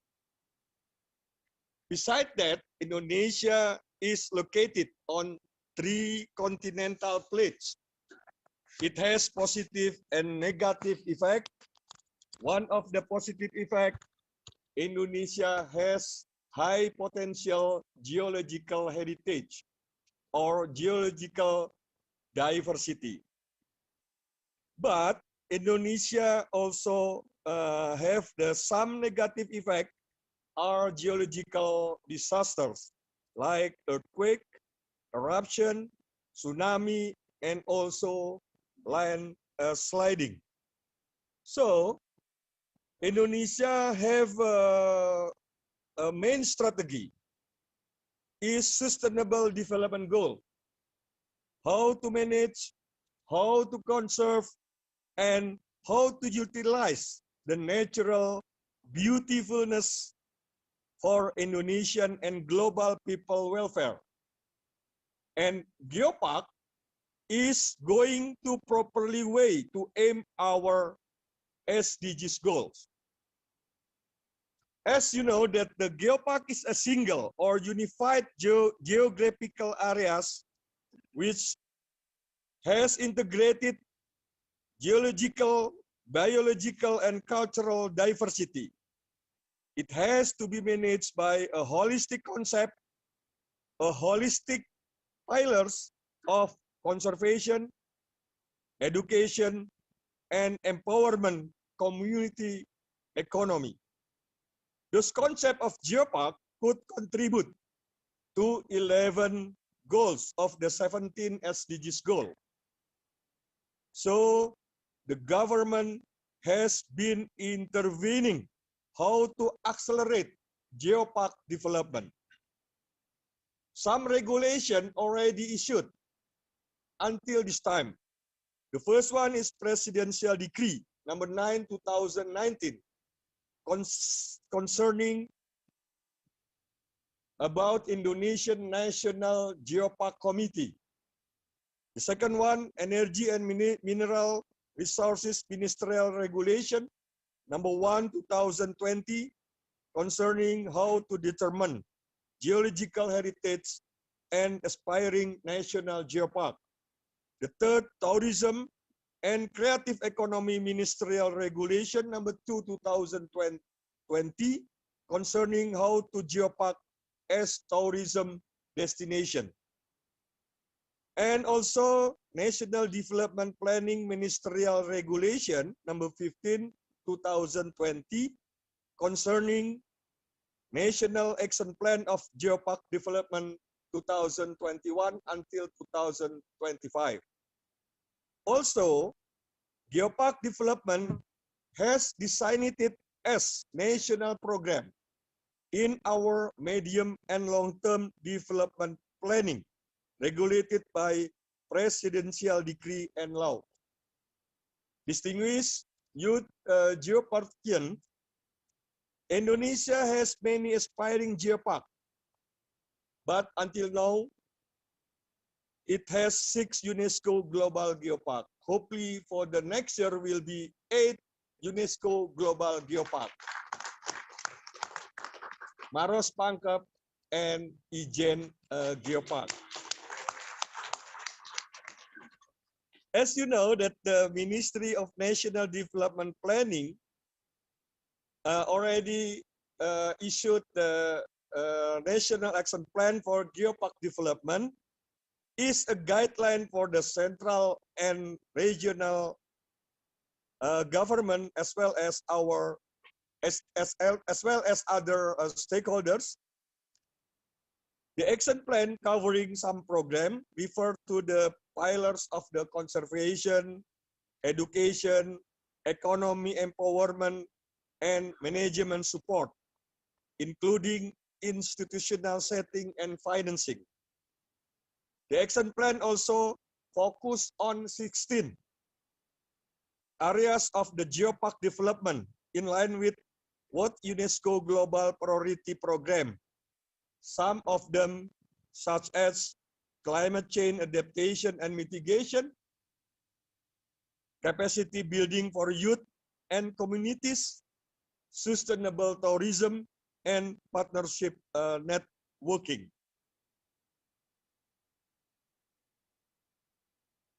One of the best practices in Belitung, for example, like the Belitung Mangrove Park, utilization and rehabilitation of former tin mining as a mangrove tourism park. Wassalamualaikum, Om Santi Santi Santi Om. Let's get happiness in Bali Paradise. Mantap Pak. Jalannya tadi. Nanti untuk tanya jawab yang gini. Alright, thank you. I don't think your voice is getting here. Sorry.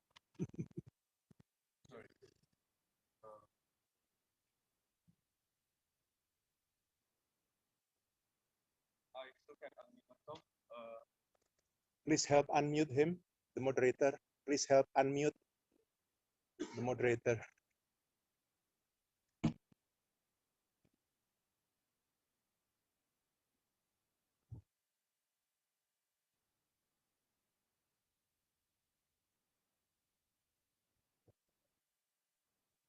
Can you unmute now?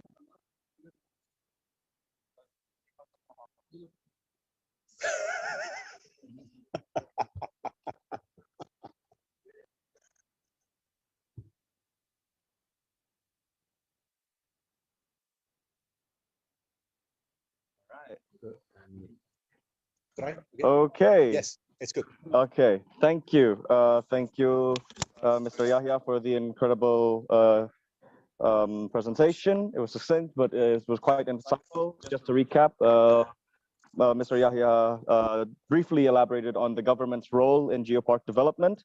When it comes to formulating laws, policies regarding geopark development, we saw the passing of Perpres number 9 in 2019, Bappenas number 15 in 2022. We saw the Tourism and Creative Economy Ministry for regulation number 2 in 2020, and also the Ministry of Energy and Mineral Resources number 1 in 2020.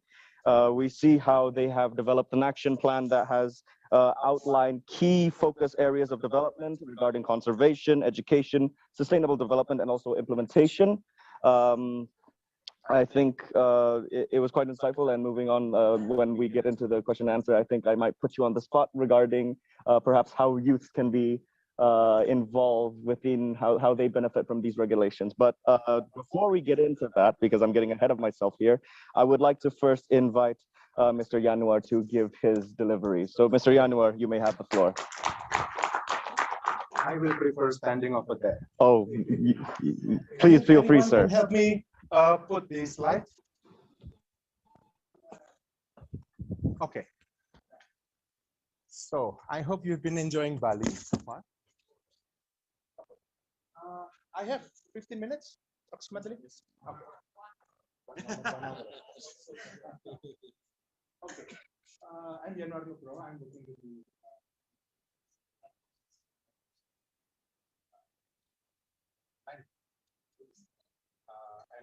what I'm going to share with you here, I have to start with sort of remark. It is not technical. Second, I'm not public official, but going to speak on formality. Let's just straight to the point. First slide. Next. Next. Anyone can hear me over there? Can you put bigger the slide? Can you put bigger the slide? Anyone? Who has watched this movie? What movie? Interstellar. Because we only have one Earth. That's why we even have to. The question is that, can technology save humanity? The technology cannot even help you with this sound system, right?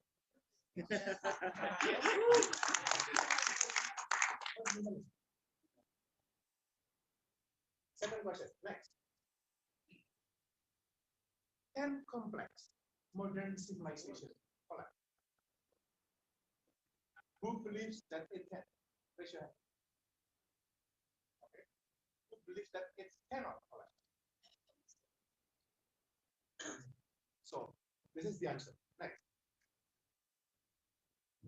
Next. There are two kinds of things. One camp believes that societies are not likely to collapse because of those things. Okay? Because complex societies in the system they strengthen each other. But the second believes that the societies, even the most complex, can collapse if they fail to anticipate the problem. Second, even when they manage to anticipate and when the problem arrives, they fail to perceive. Third, after they perceive it, they may fail even when they try to solve. And the last one, they try to solve, but they do not solve.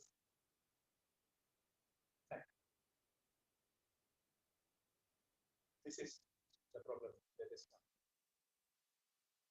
This is the problem that we have. From Gutierrez to Greta. And you young people, you are the owner of the future, but you are also the owner of this problem. You need to address that. But also from us now, right? We need to work together how to address this. Because next, this is the problem if I cannot control my own slide. Even the IPCC report. Saya pakai ini mas, makanya dimatikan. Saya pakai ini. Gak ada suaranya, gak masuk. Oke.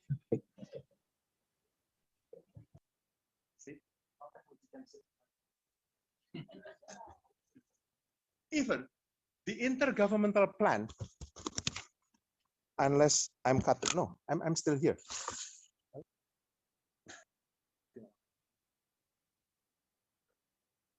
Ini saya diberi akses di sini kan? Saya pakai ini saya.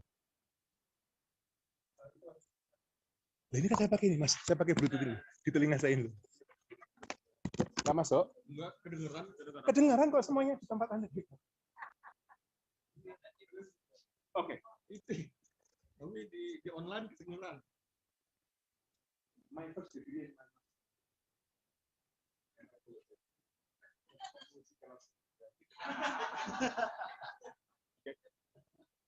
Because this is the actual that we have. What we worry, that you worry, that we will go beyond 1.5 degrees centigrade will happen. Definitely will happen. It is too late now to take the call. But you should not be too desperate. Well, we can still do something. But this is already hopeless for humanity. Look at the report. Read the report. Right? Because at the moment, this is the real challenge that we have. Next. Next slide. 5 out of 10 biggest risks over the next 10 years come from environmental risk. Climate action failure, extreme weather, biodiversity loss, environmental damage, and natural resource threat. 5 out of 10. Biggest risks come from environmental risk. So, already these 3 biggest risks, climate action failure, extreme weather, and biodiversity loss. I can present you numbers, but at the moment, it's important for you to comprehend, to understand. So, climate change is happening in Indonesia at the moment. All temperature increase already, rainfall change, sea level rise, dangerous areas for fishing, even vulnerable coastlines, and that threat actually is also impacting geopark. So accepted from this test, from this. Okay. Next. So when the country is committed to SDGs, Indonesia, we are committed to achieve sustainable development goals and to reduce emissions. Paris Agreement. We can focus on what we can. At the moment, we focus on these 2 big actions. One is low carbon development, and second is climate resilience.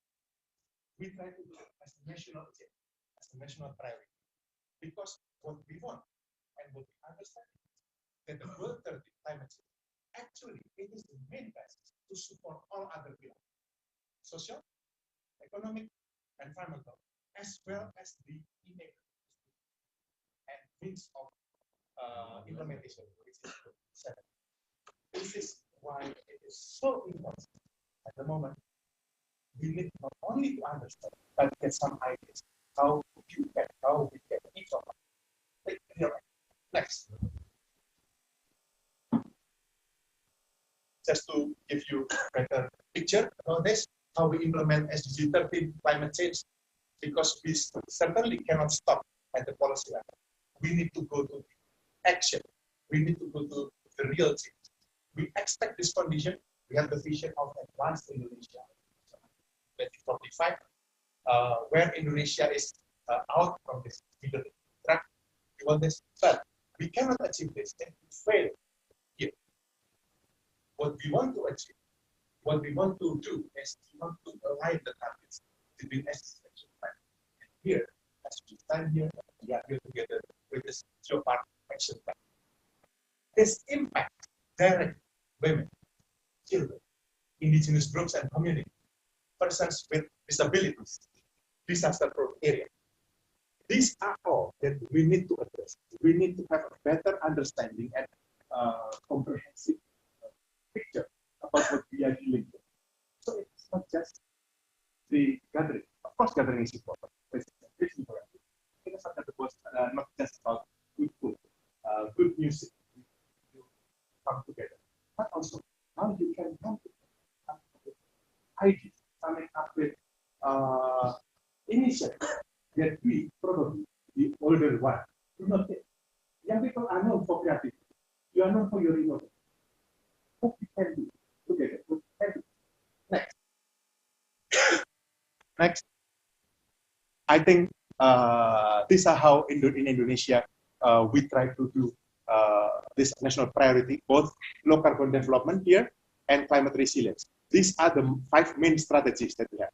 Green industry development, at the policy level, low carbon marine and coastal, sustainable land restoration, sustainable energy development, and waste management and circular economy. For you, if you are interested in doing master's degree of circular economy,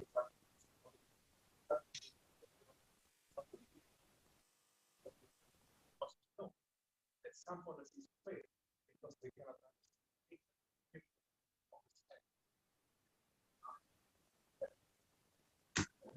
Second, climate resilience. Okay. For strategy, marine and coastal, of course, water, agriculture, and because enhancing disaster and climate resilience through strengthening convergence between disaster risk reduction and climate change adaptation helps us this overcoming possible threat.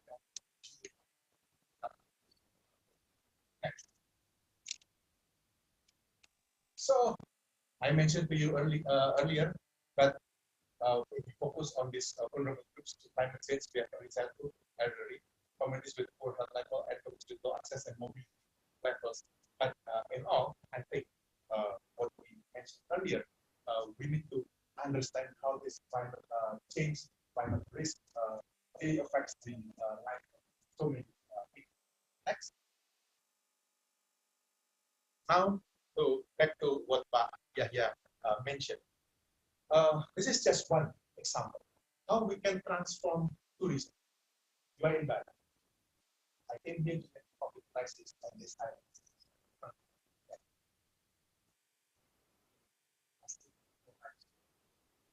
Tourism sector is one among the most artistic sector during time.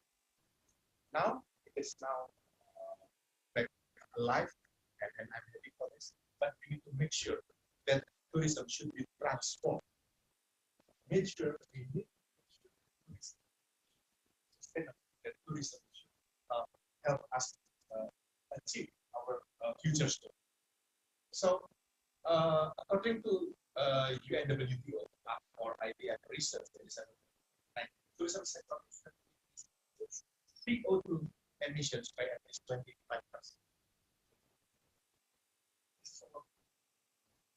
So, we have the Glasgow Declaration, right?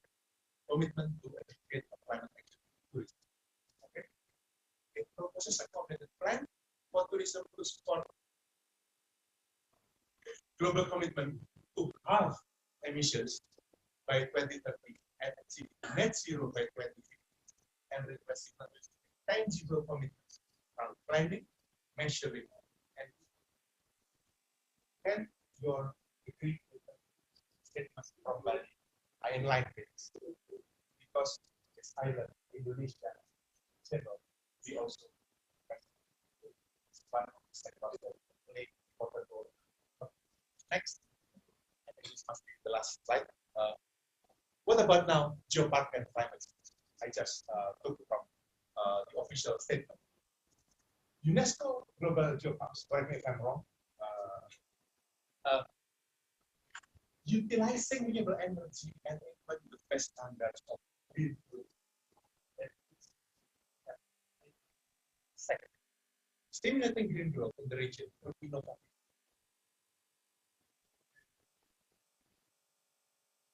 Three, serving outdoor museums on the effects of current climate change, thus giving the opportunity to show people how climate change can affect our environment.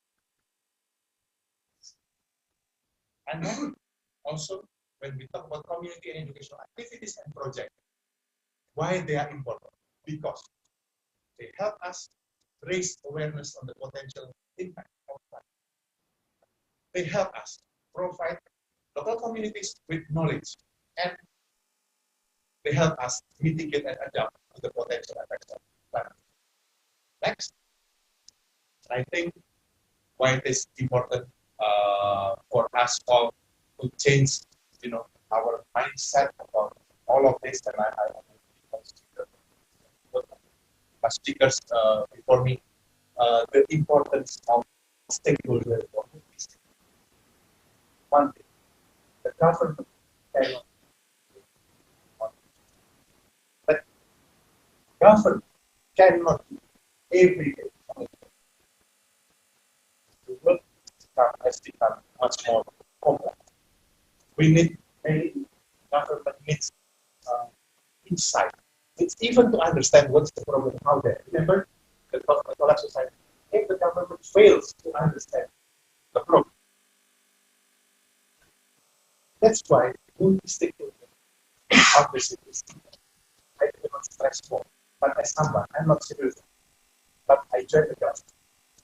I served the president. I served for Geopark over 7 from the and try to understand why government fails to understand. under what factor they succeed, under what and tomatoes. Okay.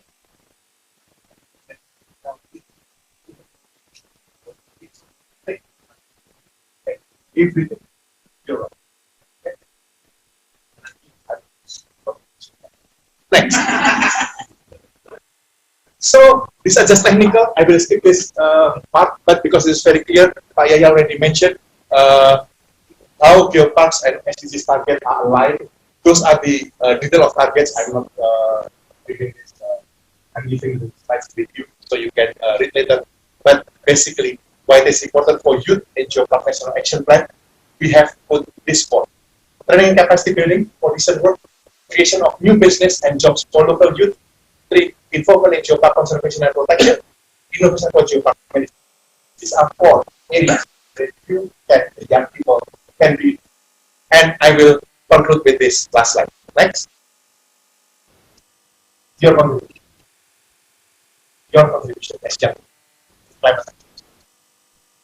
People believe, I believe, you are agents of change, entrepreneurs, innovators for climate action. We believe you can do many things through education, science, and technology, awareness raising, behavioral change, among many others. But now the time should not just talk. Second, because you can promote more sustainable tourism and lifestyle. I think you are, let's say, among the most constant generations of climate. Thank you.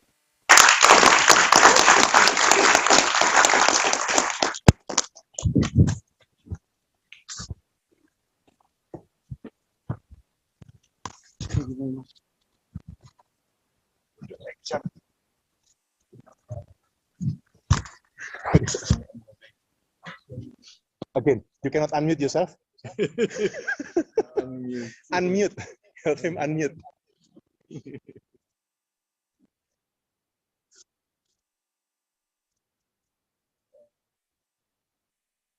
I still cannot see. I cannot hear you. Mendengarkan dari Bapak juga pakai. Yang kiri. Pakai atas tangan.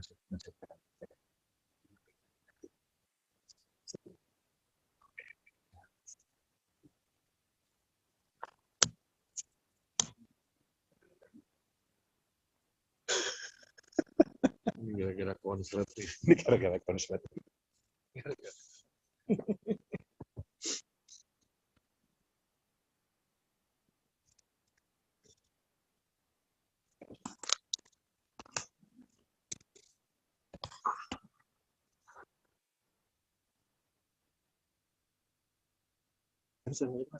Langsung oke. Cuman memang apa kecil gitu. Aduh. Okay, thank you, Mr. Yanwar, for that presentation. Just to sort of briefly recap, because quite a lot was discussed during that one. Some of the points that we sort of saw was a lot regarding the more technical aspects of what we are facing. I love the reference to Jared Diamond. I am quite the avid reader of his work. But regarding the situation with international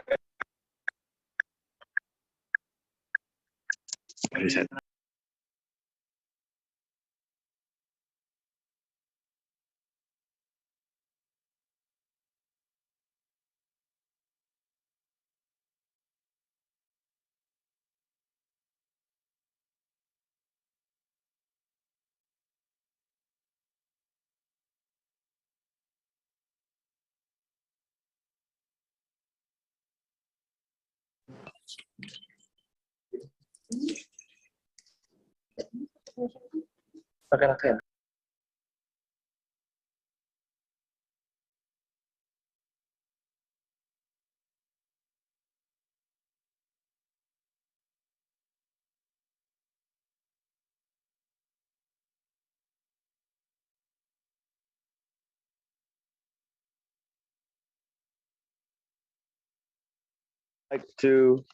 Next, I'd like to invite onto the stage Mr. Iwayan Gastawan as the representative of the Balinese cultural figure. Yes. To Mr. Gastawan, Okay. you may have the floor. Yep. Thank you. Okay. I'm also prepared for studying. Yeah. Lecturing. I think it's possible. Yeah. Okay.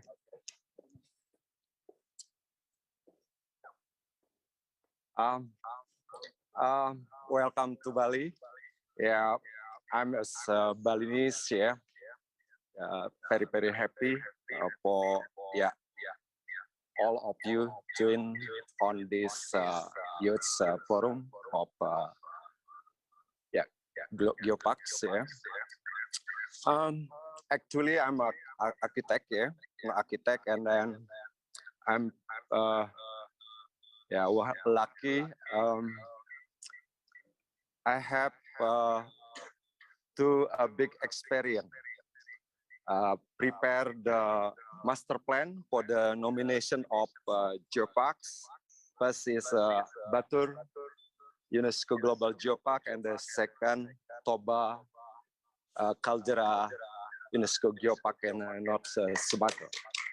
And then now I want to share my knowledge, as Balinese about our culture in terms of the Trihita Karana concept. So before we start, now you are standing, you are sitting in the area with 3 crowns of UNESCO branding.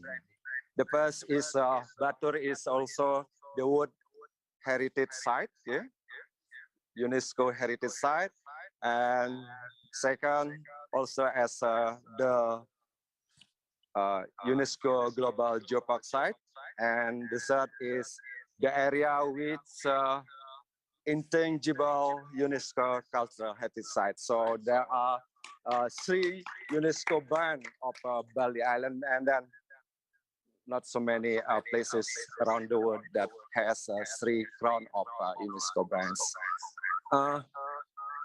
Today, now I will explain, maybe share, it's not just explain, but how is the relationship between Trihita Karana concept, Geopark, society, and Satkerti. Yeah. So in front, we see that the Mount and Lake Batur in 90s. Yeah. So it's 100 years ago. Maybe after this seminar, you have a chance to go around the Lake Batur and then the surrounding area, and then you see the photos, and then maybe you can compare with the new visual that you get it.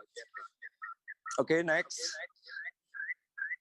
Yeah, that's I explain, maybe skip. Next slide. Okay, next slide. So from the picture, if we know that Trihita Karana concept is that's a philo concept of a Balinese, literally 3 main Sri, Hita mean prosperity, and Karana mean causes. So 3, prosperity causes by like how the harmonious life balance between people with the God, people with the people, and people with the environment. So from the pictures, we can see that nature, biodiversity, and culture. So in terms of Geopark, we know that's an area that has unique or outstanding universal value in terms of geological heritage, cultural heritage, and also biodiversity heritage. So compared to the Trihita Karaname, that's a similar like the harmonious balance between people with the gods is might be is like a cultural heritage, and people with the nature is a geological heritage, and then people with the environment is like it might be the biodiversity heritage. That's very equal if we compare between Trihita Karana and then the Geopark. And then the next, how the Balinese, like perception about the Trihita Karana. That's, and in terms of the Geopark, we like here, that's Batur UNESCO Global Geopark. Is a unique caldera. It with diameter about 13 kilometers, time to 10 kilometers. That is one of the beautiful caldera around the world, So just 2.5 hours from the capital of Bali Province in Denpasar. Here now we are in Bangli Regency, exactly in Kintamani district, Okay, next. So this is a quite philosophical base of philosophy of Balinese in terms of life, So in terms of the harmonious balance relationship between people with the gods, how the people, Balinese believe in creatures. So it's not just talking about we have only belief in the God, but how the people get a better understanding about the life and then environment. So for example, here in Bali is the small island. We know that the mountain range is located in the middle of the island. So from spread from east to west, from north to south. So here the Batur is located in the mountains, near the Agung Mountain, with the caldera. And then based on the philosophy of Balinese, all the direction has deity. So, for example, the Batur caldera is located in the north side of the island, is the place for the Vishnu deity. So like that. So in Bali, we believe in 9 direction. Each direction has a deity. Like here in east is Swara, and south is Brahma, and west is Mahadeva, and in the north is Vishnu. So also the like northeast is a very sacral places, So it's a very profound for the public. So how the Balinese is placed the building, is placed the everything activity based on the space direction. So here all, so the mountain in the ancient philosophy as the place for deity, the plain area, where's the people settlement, and not that the sea for the demons, like that. Okay, next. So here we see that the mountain, the plain area, and the sea. So the mountain is similar to our head, The plain area is the body, and the sea is like the leg or foot. So for example, like this, how the every Balinese, where there is like the position of the head always in the mountain, the body and the leg. So it's like that. So that's quite yeah, philosophical base. Next. So for example, here in Batur, many manuscript, yeah, ancient manuscript said that this is that's called Baliaga. Baliaga is the original of Balinese, yeah, because where the Balinese is now is settled on the plain, actually come from East Java when the Majapahit era, yeah, emperor in Bali, but the Balinese, originally Balinese is located in the Batur area. It's called it Baliaga. So that's a story of that area. Next. So here, that's his Trunyan village. Maybe if you have time, you can go to northeast direction to find the to find the is very interesting because the dead people without store it on the ground, just put above the soil, yeah, the ground, and then no smell released from the dead people. So here also we when 10 years ago I do research and investigate to how to conserve the cultural heritage, like houses, yeah, that's a village from the, yeah, it's still original layout from the ancient, but might be the building appearance, some changing is happen, yeah, also because the technology and everything, the new method of construction. So some of the building of the ancient village has changing. Okay, thanks. Next, that's a village, the map, and then this is Baliaga and Bali Apanaga. All that's record. So around the caldera, there are 15 villages, yeah. So that's all is might be, it's very interesting to do research here, because maybe in ancient time there is influences from China's China's culture, because we believe here there is like wedding, the king of Bali with the prince from China's dynasty. Next.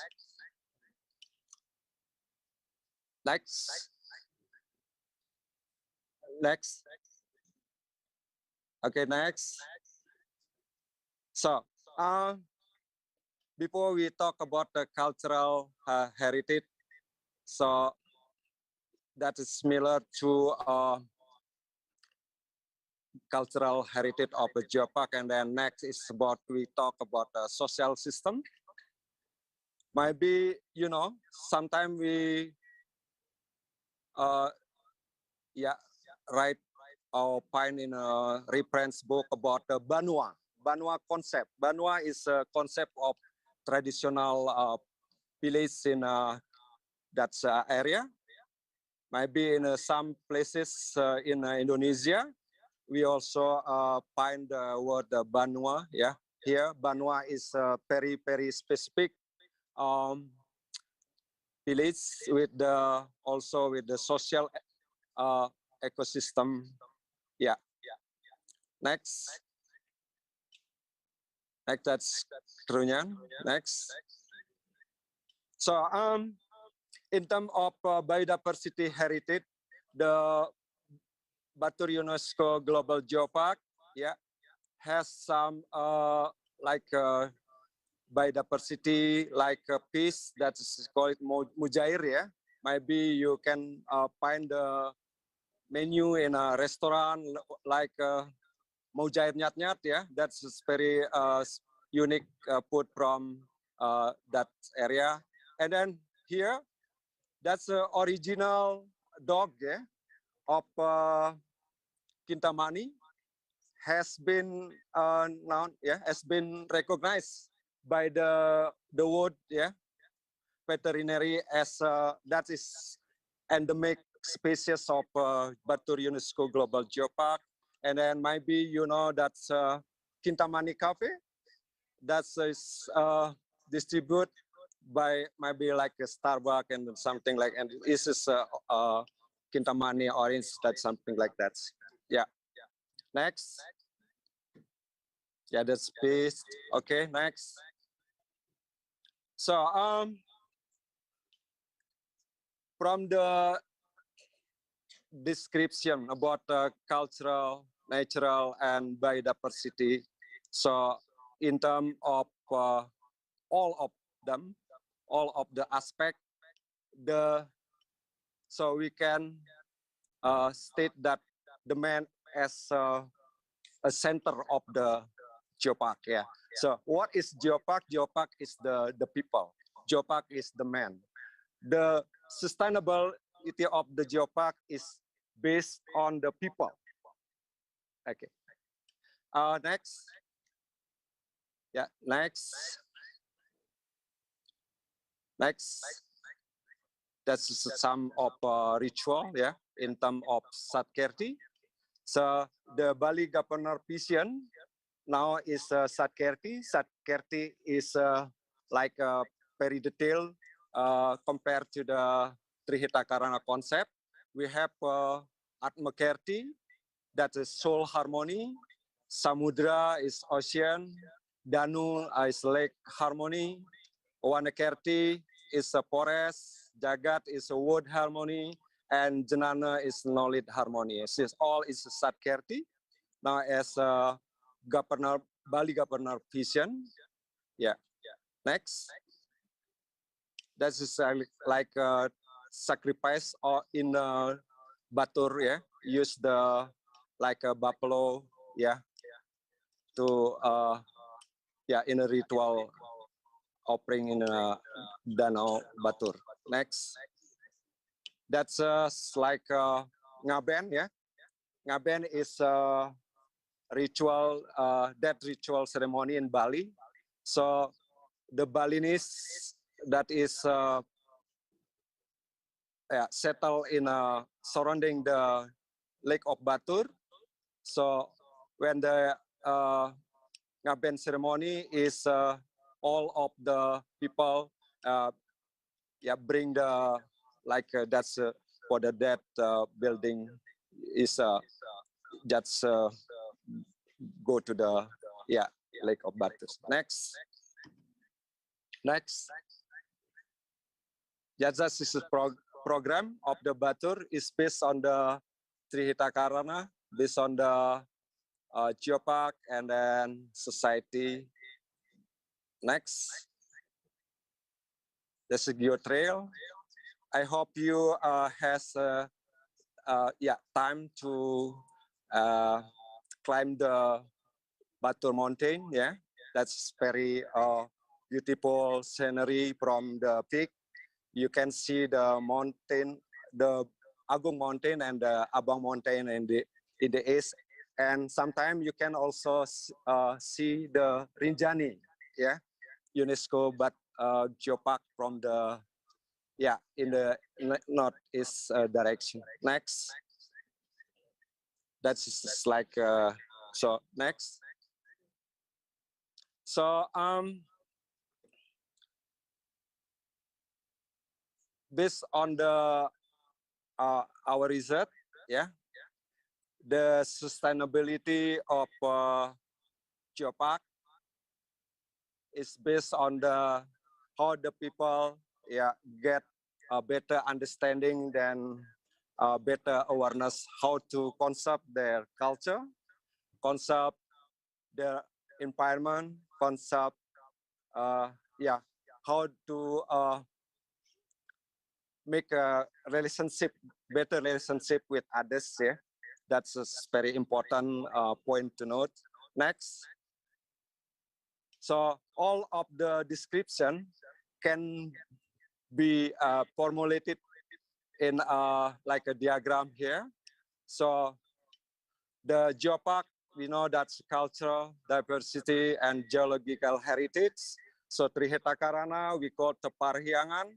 Parhyangan, the harmonious relationship people with the God. Pawangan, the people with others. And Palemahan, people with the environment.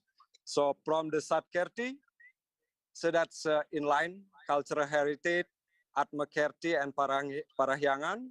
By the Persiti, Janakerti, Jagat is in Pawangan and geological heritage comparable with Wanakerti. Wana, that's a forest. Danu is a lake.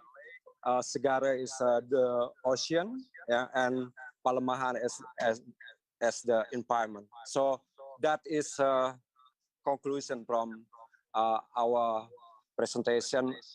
Talk about the relationship between Geopark, between Triheta Karana, Satkerti, and society. Thank you.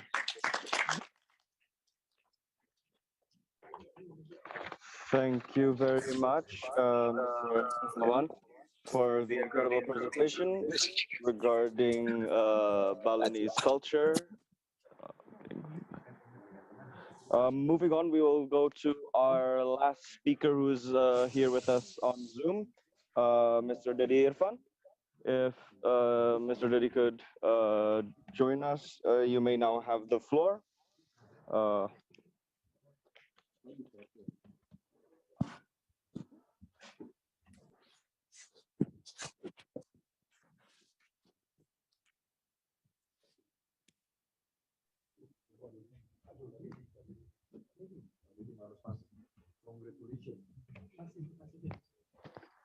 If the committee can unmute them. Oh, excellent. Apa aja, Maros sama Co-host. Ijen juga. Halo. Berdua ya. Wah. Sorry, We seem to be getting a bit of feedback, Mr. Dedi.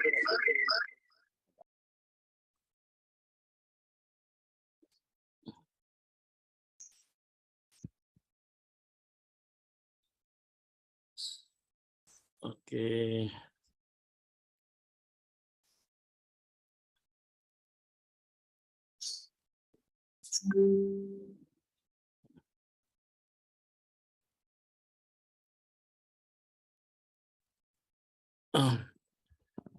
Okay, thank you so much for this opportunity to be one of the speaker for the first UNESCO Global Geopark Youth Forum Seminar and Camp with the theme of Youth for Climate Action in Geopark. Allow me to introduce myself. My name, I am Dedi Irfan, as a General Manager of Maros Pangkep Geopark, where we just get a very happy news from the Council of the UNESCO that accepted us also as with Ijen Geopark as a new member of UNESCO Global Geopark member in for the network. And then for this time, I got opportunity to send a message about the role of regional geoparks in reducing climate change with an example with our geopark in Maros Pangkep Geopark. First of all, I want to introduce our very shortly about our geopark. Maros Pangkep Geopark is located in extend through the Maros and Pangkep Regency in the South Sulawesi province with geodiversity combined of terrestrial and coastal marine systems, which is built by three main landscapes. So we can show the picture also here, where from the ocean sea as a part of the geopark area is we can found a beautiful island, about 39 beautiful island with as a recent carbonate platform, which contain of very high biodiversity underwater, which and then in the land side terrestrial we have ancient carbonate platform with which famous we said about the landscape cars, and then also we have Bantimala Melange complex. Our cars landscape is one of the largest cars region in the world with tower car systems.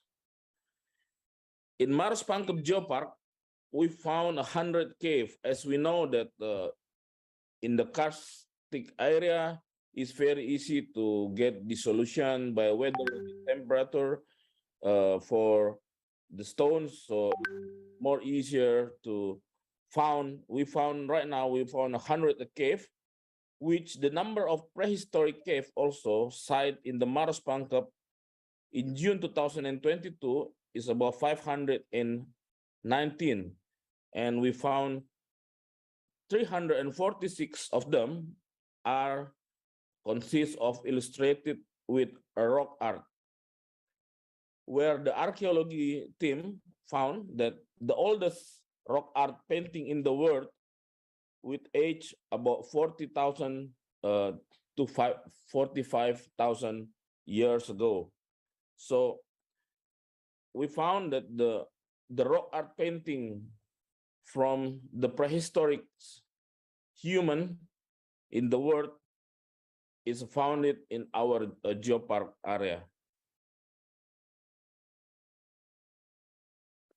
As a landscape cars, is important, very important for this issue today that we discuss about the climate change, because the cars landscape is about their carbon dioxide binding capacity through their complex underwater systems. They provide drinking water to the people all over the world. With more than 8 million square kilometers of cars in the world, and they provide the drinking water and natural water, where Asia has the largest share worldwide for the cars systems. Cars landscape are not only a mirror of the cultural history of mankind, cars are climate archives. Cars caves conceal a great variety of stalactite. As we know, in the caves, we can find stalactite. At the ornament cave, we can find a stalactite and stalagmite, where it's individual layers of stalactite. It's contain information about the temperature and vegetation change during the formation. So it's very important to us to know that in the land side, we have a cave on the cars area that we can measure the climate, the paleoclimate, by to know the growing of the stalactites, which contain the temperature on during the formation. And also in the ocean side, we have a coral reefs, where is to measure the future of climates. So the Geopark Maros-Pangkep have a very good combination on for the international value of the area. Also, the cars is not only for the climate archives, but researchers believe that they are also a climate protectors. The cars landscape are important for carbon sinks because they store carbon binding rocks and karstification itself is a carbon dioxide sequestration process. So in 2021, the International Union of Speleological has declared that 2021 as the year of the cars and cave, because caves and cars are home to many of the planet's most diverse, important, and rare ecosystems, supporting ecological diversity above and below the ground. This is a picture of cars topography landscape in our area, so we can show the towering cars and then also the caves with the ornament tower and then several ornament in the cave. And then also we show you guys about the rock art painting. So the oldest rock art animal painting in the world also founded in our area. This is a pig, one of the endemic species in the South Sulawesi, in the South Sulawesi area, where located in the we can found it in the Geopark Maros Pangkep. This is the rock art, and then also we can found it here, the rock art painting, several rock art painting also in our area, and the latest one we get the earliest hunting scan in a prehistoric art, where we found it in the Bulu Sipong in Pangkep as a part of the Geopark Maros Pangkep, where it is also the oldest one in the world.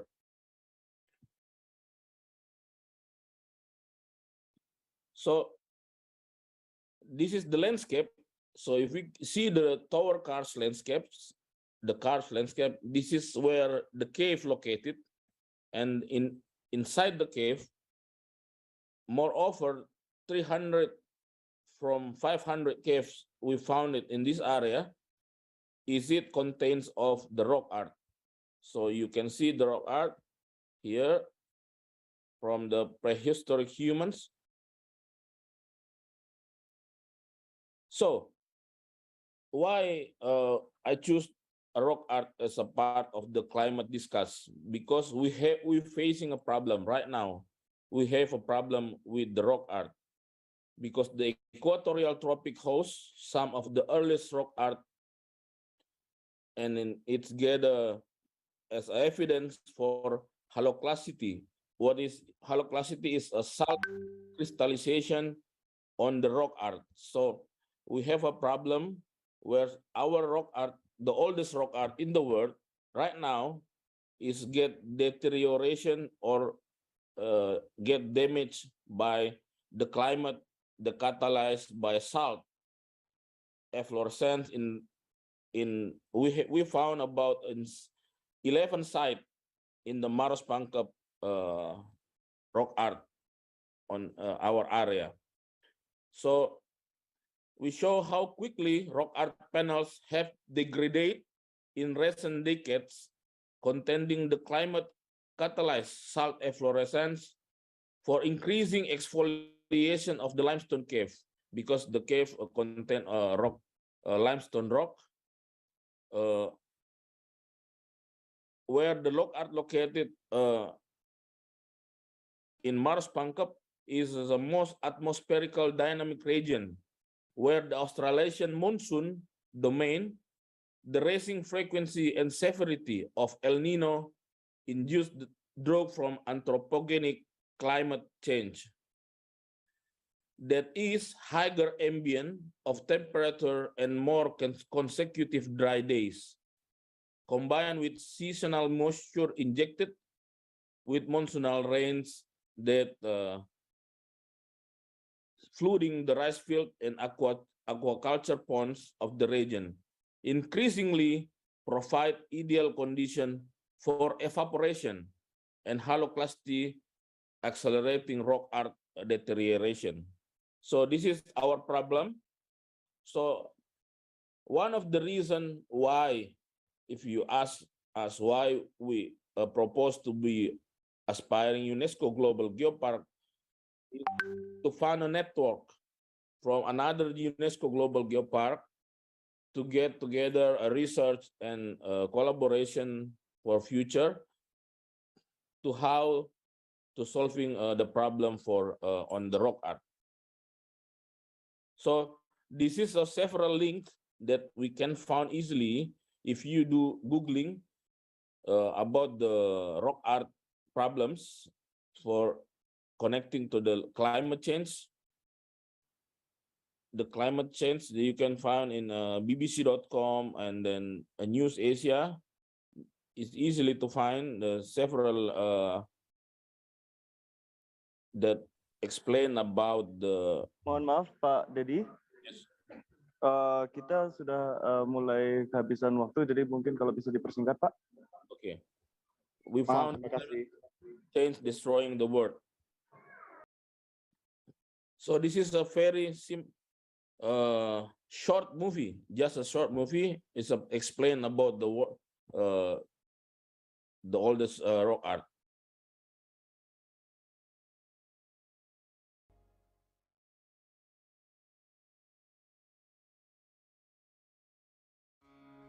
So the rock art of Maros Pencap has been recorded since about the 1950s by archaeologists, but what we've only started to realise very recently as 2014, is that these are very, very old. And that was a really globally significant discovery. It literally rewrote textbooks. And that's very significant because people had thought that rock art had emerged in the Ice Age caves of Europe, in places like France and Spain. So we literally have people making this artwork at different ends of the human range at this point in time. The degradation of the rock art, the poor condition of it, had been noted right from the 1950s. So the rock art of Maros at this point in time.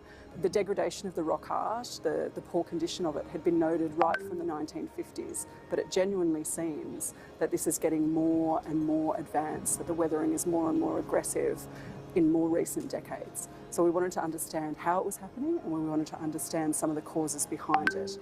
So what we found was ubiquitous salts right across the rock faces, and that's important because when you look at your table salt, right, you're looking at crystals. And so these crystals grow and they shrink and swell with different humidity. And in the equatorial tropics, we have temperature increases from global climate change, from greenhouse gas-induced climate change, can be up to 3 times as extreme as other places in the planet. The Indonesian teams that are recording this rock art and the local conservation branch, which is now monitoring the progress, they've seen very rapid spalling of some of this rock. In some cases, half a hand-sized flake has gone in less than 5 months. It's a race against time, not just to record these things in the first instance, but that there's a lot of other complicated development pressures as well. The region has active mining. We don't yet understand what the consequences of that are. Climate change is extremely complicated, and so some of the solutions for things like food insecurity would be to increase the aquaculture ponds, to increase the rice fields in the area. But that actually provides standing water, and that is what is helping to drive some of this salt efflorescence that we're seeing. So really, more resourcing and more research at this stage would go a long way to being able to clearly identify what's needed. Okay, so that's a short movie about the rock art and the climate change, and by the Griffith University as a part of the partner of stakeholder in Maros Pangkep. So what should we do? The climate action for Youth Forum for the oldest rock art. First is campaign for raising public awareness with creative art or creative event. And second, reduce, reuse, and recycle plastic materials near from the site. Participatory monitoring for geoheritage site with the dust and temperature monitoring. It be part of the stakeholder in the Geopark Maros Pangkep board, and also climate action for field school, street campaign for climate change,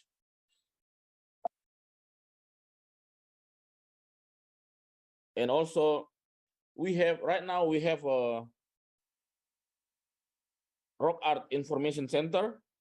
So I inviting all of you guys from youth who attending youth forum in Bali after the Bali events finish. So I invite you all you guys to come to Mars Pangkep Geopark, and you can come into our information of rock art painting to get more information about the rock art, and also our management board, Geopark Management Board, collaborating with the Heritage for preparation, the Heritage Management Plan with the industry, and socializing importance of protecting environment and introducing the concept of ecotourism as one of the concepts for sustainable tourism.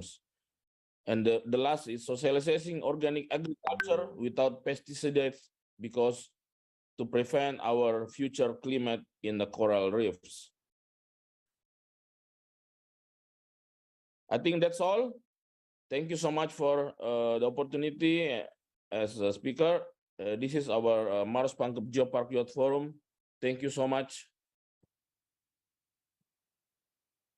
Thank you, Mr. Dedi. That's an incredible presentation, and it's lovely to see some of the more unique geological heritage that can be found in Indonesia, things that we can't even expect.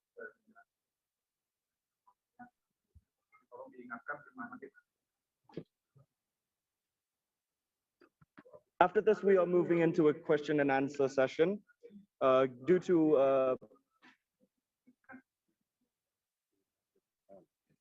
to time constraints, we are limiting the questions to only one question per speaker, but the questions have already been prepared. The questions are going to be a bit complicated, but I'm challenging all of you gentlemen to keep them brief, keep them simple. First of all, to Mr. Yanuar. So we saw how the COP26 this year saw a big dichotomy when it comes to the developed and developing world, issues of capacities, interest, financing. One topic that we will be discussing as youth tomorrow during the climate summit is the issue of inequality, environmental racism, and the North-South divide. How can we as youth help address this issue through a multi-stakeholder approach? So keep that in mind. I'll move on to Mr. Yahya. Our summit heavily encourages multi-stakeholder approaches in tackling issues that we will be discussing. How do you envision the kind of partnership that youths and the government can develop when it comes to geopark development? And to Mr. Kasawan, Indonesian local wisdom and our culture has many unique perspectives regarding to how we as humans view our role in society and how society itself ought to be.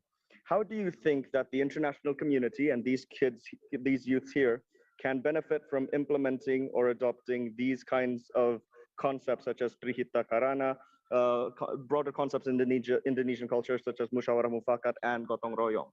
And finally, to Mr. Dedi, if he's still present with us, how can youths and geopark management teams better support one another when it comes to geopark development, regional geopark development?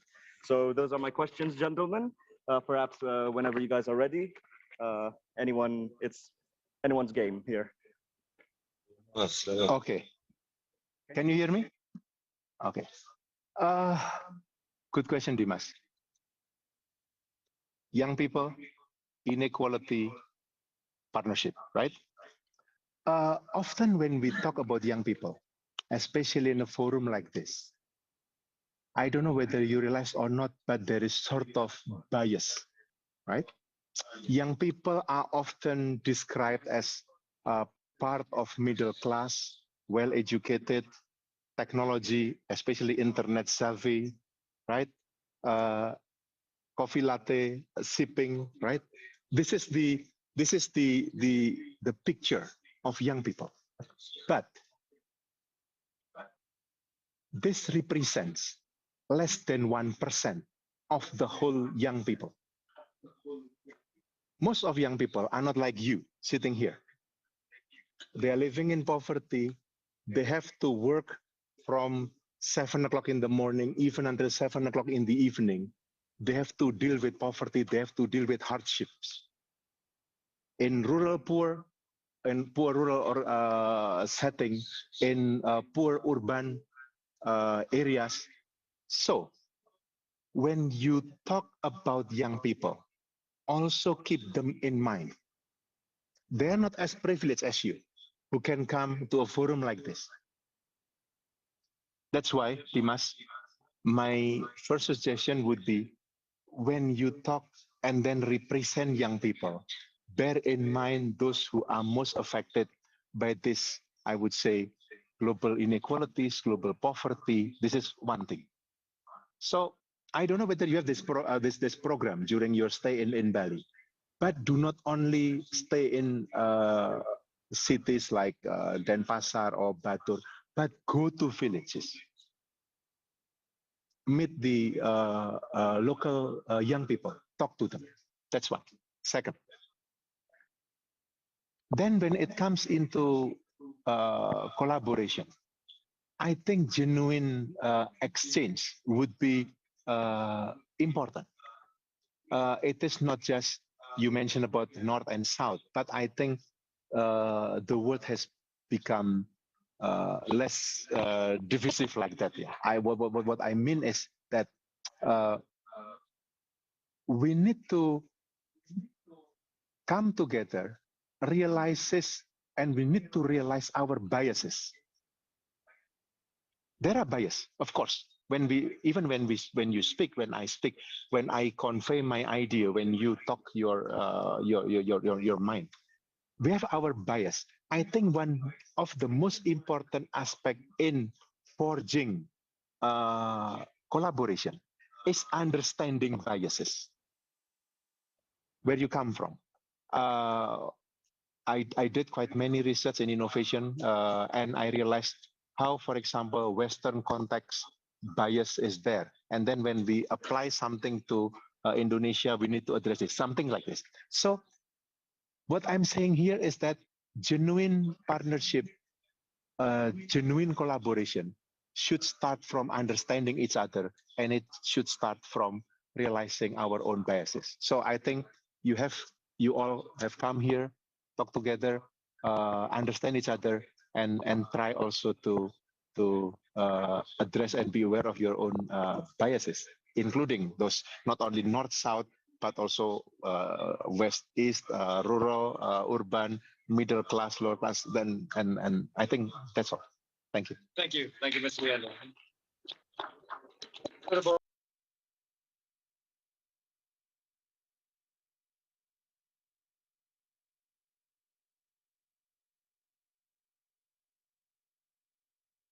Was is not allowing, not yet. Kita pakai ini, Pak. Kembali lagi pakai sebelah kiri dari atas ini. Yes. Kita unmute. Ya. Belum bisa. Still. Okay, thank you, Mas Dimas.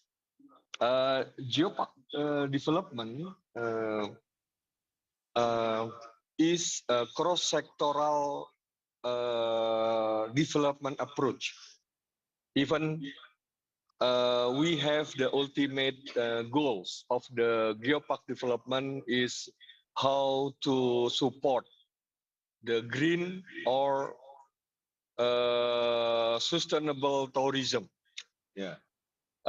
But if the Geopark development using the cross-sectoral approach in line with the sustainable development goals, so we can get some goals, not only green tourism, but also, you know, that because there are three pillars of the Geopark, the conservation program, including also a climate mitigation and adaptation, for example, and the pillar of education, for example, like Geopark is the laboratory of knowledge, and also how to empowerment community and people in the area of Geopark in order to increase their welfare using, for example, like micro and entrepreneurship, and then also to raise their product like coffee, like other Geopark product. So so that the geopark development should be a systematic framework in our development. So that's why the National Development Planning Agency issued what we call it the National Action Plan of the Geopark development. So it could be a guidance for all stakeholders, including also how to setting the institutional properly, also financing, and also you know that the geopark development could support our national development. Thank you. Thank you, Mr. Yang.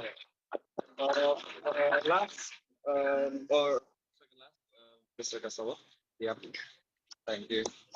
It's an interesting question for me.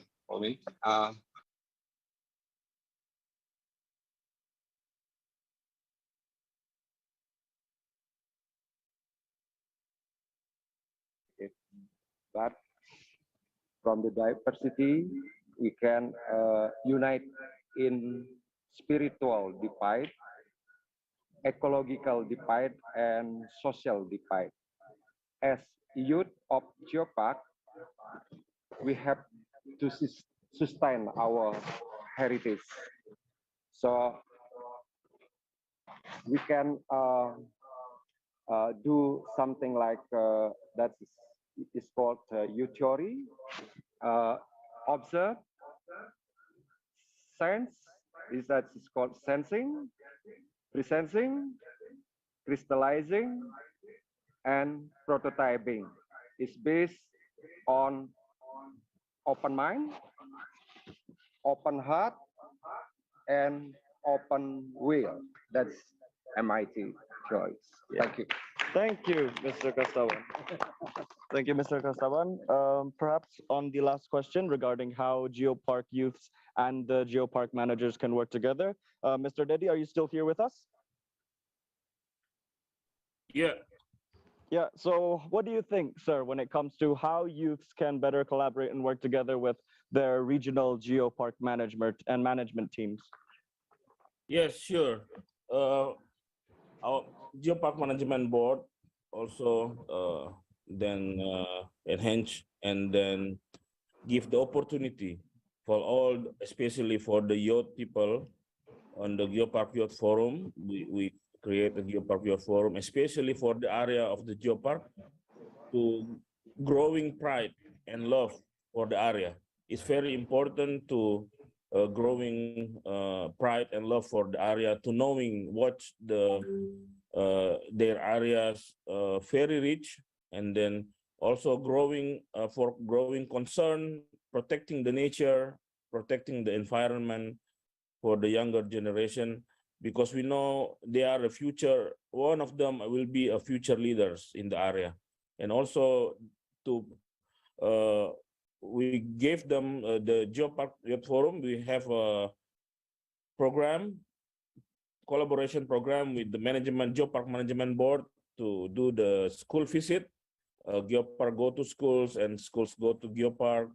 And also we created a learning community study club, which to be a Geopark ranger, as a Geopark ambassador, who become a tutor for sustainable geopark education in our area. So we have collaborate with the Geopark Youth Forum, and then to solve the problems, especially how to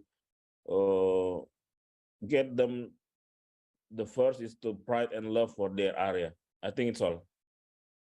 Thank you, Mr. Dedi. That was quite a wonderful sentiment. And with that, this session has come to an end. We will now be moving on to a lunch break. I know it's quite late, so please proceed to the dining area or wherever you guys go next. I'd like to give one more round of applause to our excellent speakers. Thank you, Mr. Ranwar. Thank you, Mr. Yasra. Terima kasih, Mr. Kasawan. It was really wonderful hearing from your insights. I hope you guys have a wonderful lunch break, and we'll reconvene after this. Oh yes, and we have a special gift again from our chairman. Do I get one too?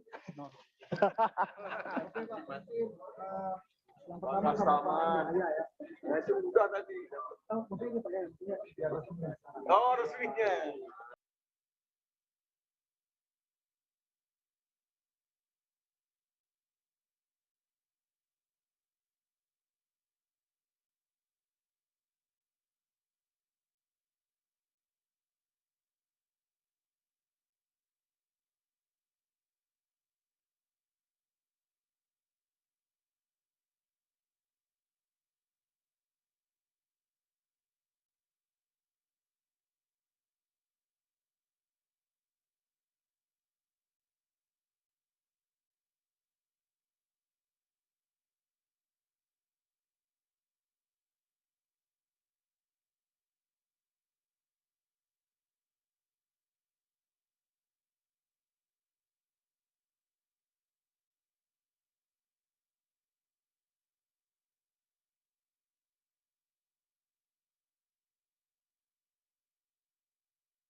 Testing. Hello. Testing. There's still some echo.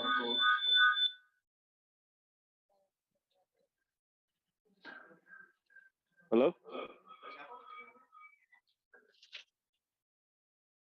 Masih echo nggak? Hello? Is my voice audible? No feedback? Everything good?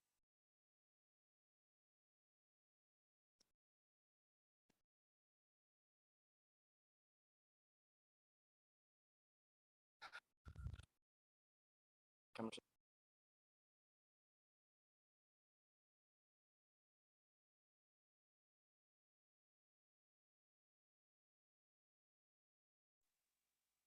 Hello, everyone. Good afternoon.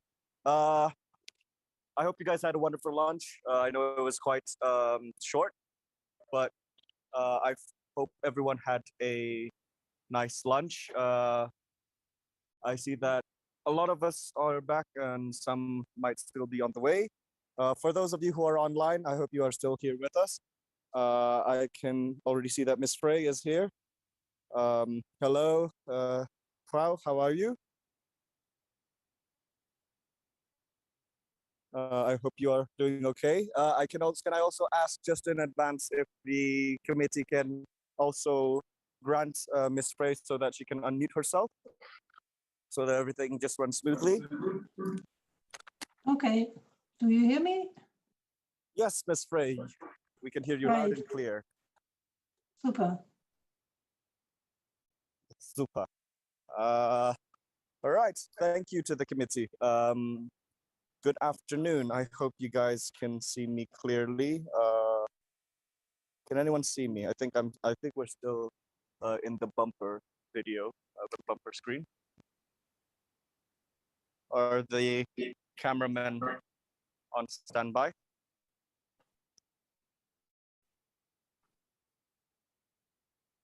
So we gotta make this quick. If not, I'm just going to continue. Welcome back, everyone. This is the second session of the seminar for the UNESCO Global Geopark Youth Forum Seminar and Camp. For this session, we have a few very special guests representing regional geopark networks. We'll be hearing from speakers from the European Geopark Network. We'll be hearing from representatives of the Asia Pacific Geopark Network, the Latin America and Caribbean Geopark Network, and also the Canadian Geopark Network. But with us here today, with us here on Zoom, I can see that we have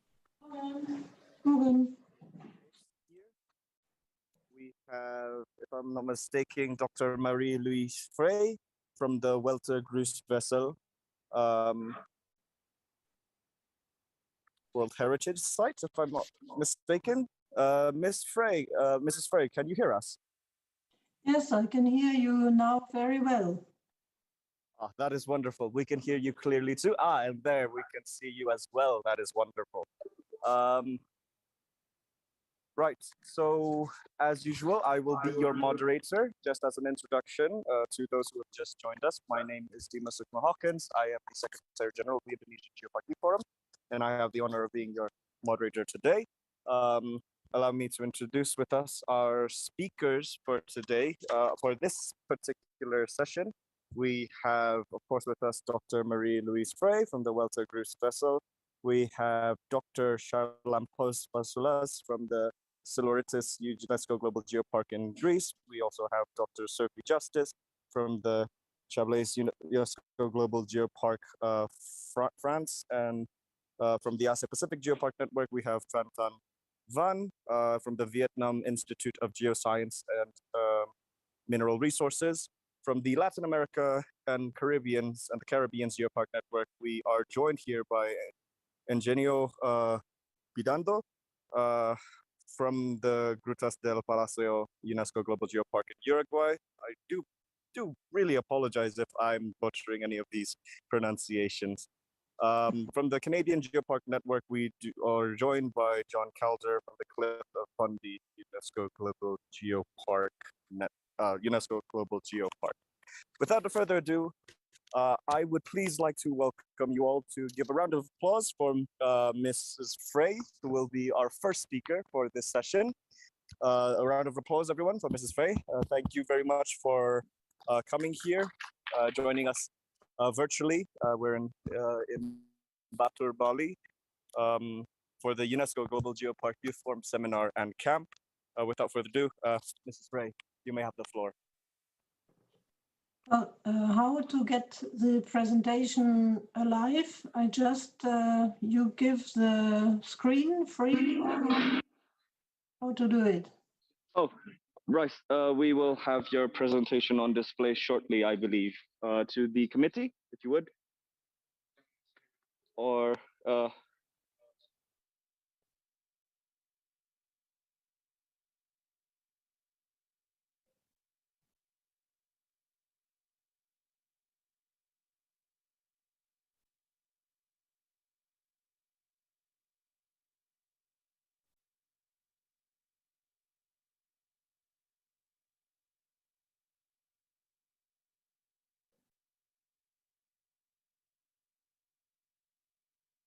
Well, go back to the first one, please. Thank you very much. That's great. Well, good morning, good afternoon, good evening to all of you, excellencies, ladies and gentlemen, dear colleagues and participants of the UNESCO Global Geoparks Youth Forum. I'm very happy to be with you, and I thought to be the third voice, so the third comes now as the first. But nevertheless, we want to talk and exchange with you concerning understanding and adapting to climate change. And I want to give some examples from European global geoparks. Next one, please.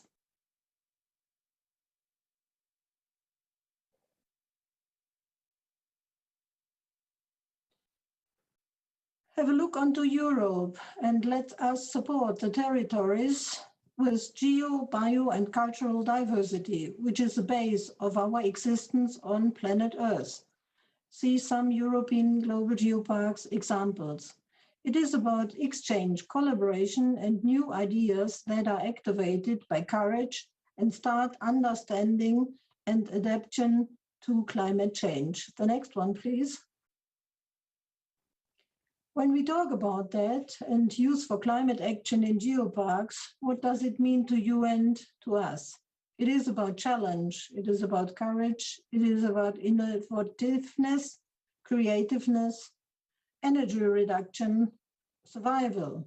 But it's too about time speed down, society change, and a new style of life for all of us. A new respect from you to you to you worldwide. This is how we want to contribute. Next one, please.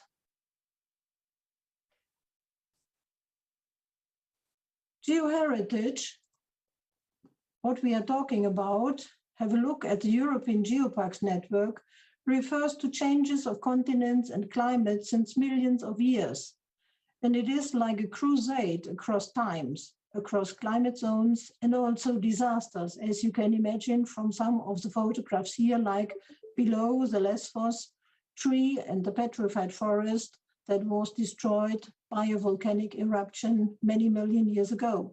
Or like the Mesolpit on the left-hand side, you see the Mesolpit fossil, the primeval horse. Or you see on the top right, the Copper Coast in Ireland, with the fantastic cliffs and ores in Maestrasko or Vulkaneifel, or Bergstrasse Odenwald with crystalline rocks. Next one, please. But these are not enough. Have an overview onto the variety of photographs you see here from the geoheritages in the global European UNESCO geoparks. You see from volcanic rocks down to glaciation landscapes, back to landscapes with volcanic structures or with karst formations. The next one, please. Or to those having mining since many, many centuries and having human constructions and architectures, which are combinations with cultural heritage or biodiversity grown on glaciation landscapes. You find a large variety of the geoheritages also in Europe. Next one, please. But how to create understanding, ejection, and which effects will we get? It's about develop new activities to understand planet Earth. It's on education and tourism, and to share your knowledge with us and us with you. You can do it across making videos on your geopark topics and share them with others and promote your climate actions, promote your geopark actions. We need to find supporters on your geopark themes, on our geopark themes, by communicating the geo, bio, and cultural diversity. The next one, please. Also, to create understanding and adaptation, have a holiday in your geopark territory. This is, you reduce the CO2 footprint, but also show the beauty of your geodiversity. You can support regional food initiatives and production and, for example, replanting old species of fruit trees or fruits you know from your territory, which maybe are already a bit forgotten. Support reuse of textiles, glass bottles, separation of plastic and paper, and whatever. Develop and buy recycled products and make them fashionable and valuable. This is one of the most important points because we need to look upon a new value to create. Enjoy speeding down by energy reduction and relax. Walk to meet your friends, to talk. Exchange histories, get to know about traditional music of maybe your family and friends too. Share them. You can see, be creative and develop more with friends in the UNESCO Global Geoparks network. To show some examples from Europe, you look upon educational activities. On the left-hand side, you see the environmental education in Rockwa Geopark, Finland on water. Below, you see geocaching activities to discover and better understand the geoheritage of Terra Vita, Germany. Above, in the middle, you see that new partnerships with people who get or become ambassadors is also a good initiative to make or create a better understanding of our planet Earth, or to go ahead with more formal education, like in the Burren and Cliffs of Moher in Ireland. Next one, please. It's already said, reuse and local food. There is a big variety and already initiatives existing, like below on the left-hand side, in all of the Alps, new shoe production, or having local foods in a new perspective, not only looking upon your grandmother's cookery or bakery, but also have a look on two maybe forgotten productions like the salt, which a lot of colleagues have already discovered. Or in the middle on top, have a look onto competitions with young children to be creative in new menu combinations, or developing local products like marmalade, as you see on the right-hand side, by cooperatives of women in Lesbos Island, or going back and looking for traditional dance and music like the colleagues in Eastern Europe have done. See an example from Croatia. The next one, please. But also, many of you are active in research. You can go ahead with research and monitoring to prepare plans on rising sea level, or investigating biodiversity in your geopark, to look upon what was grown here maybe 10 or 50 years ago. Do research on volcanoes or monitor erosion to prevent disasters, or go ahead with drilling to find more about what's below your feet. And disasters, as you know, are a part of our life, more or less. Here, down on the right-hand side, see a photo of the disaster from the heavy rainfalls last year in the Ahr Valley in Germany. Next one, please. Last but not least, think of innovative ideas, concepts, and respect of humans on different geo-biocultural diversity aspects. This leads all of us into a sustainable new style of life on planet Earth. Together in peace, with new skills, tradition, and joy for a new style of life with respectful behavior. As you can see, we need all water. There are many different approaches to go ahead with water supply. As you can see on the right-hand side, from historic time, Roman aqueducts, or the modern way of water reservoirs. But we need to bridge all what we have, because all of us, we just have one planet Earth. Thank you very much. Together we are strong. Go ahead and be engaged. We are looking forward to you. Thank you very much for all your support and activities.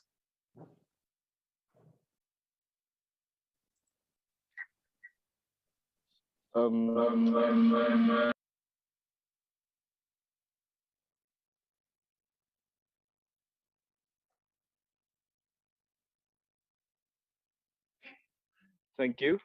Thank you for that incredible presentation, Mrs. Frey. Right now, as the other speakers of this seminar session have pre-recorded their messages, I would like to take this opportunity to perhaps grant the opportunity to the youths who are present here in Batur Bali to perhaps ask questions if they'd like to. So I'm opening the floor for questions from the youths who are seated in front of me. If anyone has any questions, perhaps for Mrs. Frey regarding the activities of the European Geopark Network, or how youths might fit into that agenda, or perhaps any questions you might have regarding the climate summit we have tomorrow, and how perhaps Mrs. Frey may have some insight on what activities we as youth can do to truly maximize our impact on climate change adaptation. I'd like to invite everyone here to perhaps ask questions if they have any.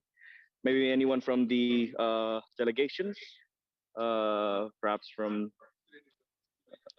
any of the delegates or any of the national observers.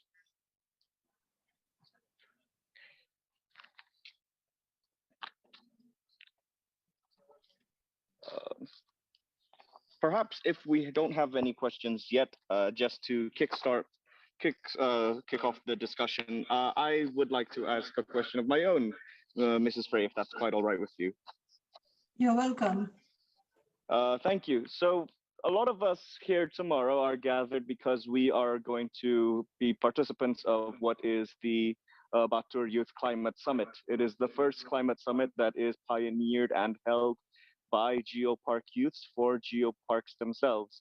Would you have any particular recommendations on what activities or policy recommendations that we can put forward to this climate charter that we will be producing when it comes to addressing some of the biggest issues that you find present when it comes to climate change impact in geoparks?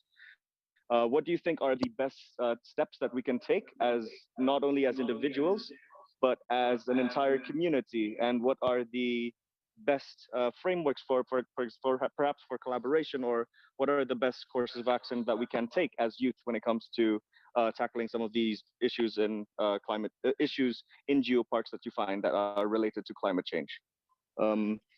Perhaps that would be enough from me, Mrs. Frey, if you'd be so willing to perhaps answer that question first. Yes, thank you very much. I think it is very important that you as young generation will stay to be active.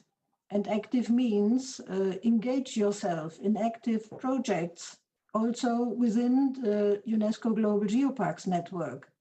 There are many opportunities for direct exchange and collaboration. You just need to contact the colleagues in the different countries and the geoparks.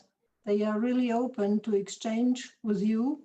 And what is also important is we absolutely need to look for new values, because by all the changes we are facing, we will also have changes in our behavior, which are necessary. And it is very, very important to respect each other. And we just can go ahead with that when we know each other much better than we do. Even across so many kilometers away from Germany to Indonesia, this is possible, as we can see by now the new technical equipments. And I really want to encourage you to use these opportunities in engaging and sharing and contacting colleagues and also young people in the projects. But by this, we will be able to do a good step forward. We will not only stay in having more or less, excuse me, we will not stay in just talking about things. We need to have clear and realistic things to go ahead with. Thank you very much. Thank you very much, Mrs. Frey. Those were some incredible points, and I hope that a lot of the youths were paying attention here, because moving forward with this charter, it will be your responsibility to sort of navigate and decide for yourselves how the charter will shape the kind of partnerships you will form with geopark managers, with governments, with the private sector, with NGOs. So I really hope that everyone has been paying attention to that. Are there any questions from the audience, perhaps? If there are no questions from the audience, we do have to introduce several more speakers coming up in the next panel discussion. I would just like to personally thank Mrs. Frey for your time and for your patience. I would like to thank you for the excellent presentation that has been given. I'm going to give one last opportunity to open to questions. One last opportunity for any questions that any of the youths may have. Please feel free to raise your hand, perhaps.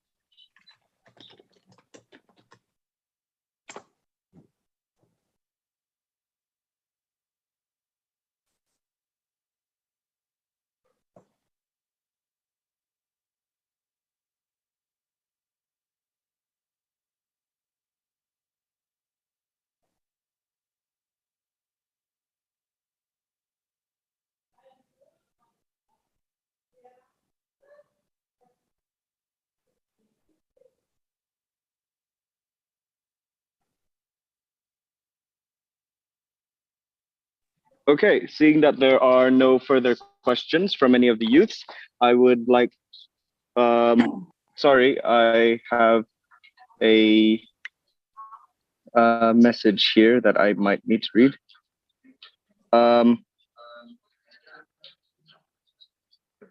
Right. Seeing that there are no questions on the chat, and everyone from the chat online, please do feel free to submit your questions as well. I forgot to mention that if anyone has any questions during during these panel discussions, you are free to send it in the chat box or raise your hand. But seeing that there are no questions from the youth at the moment, I would just like to thank Mrs. Frey for your time and for your presentation. Please do take care, and we hope to see you at another opportunity. Thank you very much, Mrs. Frey. Please, a round of applause once again for Mrs. Frey. Thanks very much. Okay, with that, this seminar session has come to a close as I'd like to remind everyone that the other speakers have provided us video recordings of their presentations, which have been made available for your own viewing. Unfortunately, they are not going to be able to answer any of your questions, so we do apologize for that. But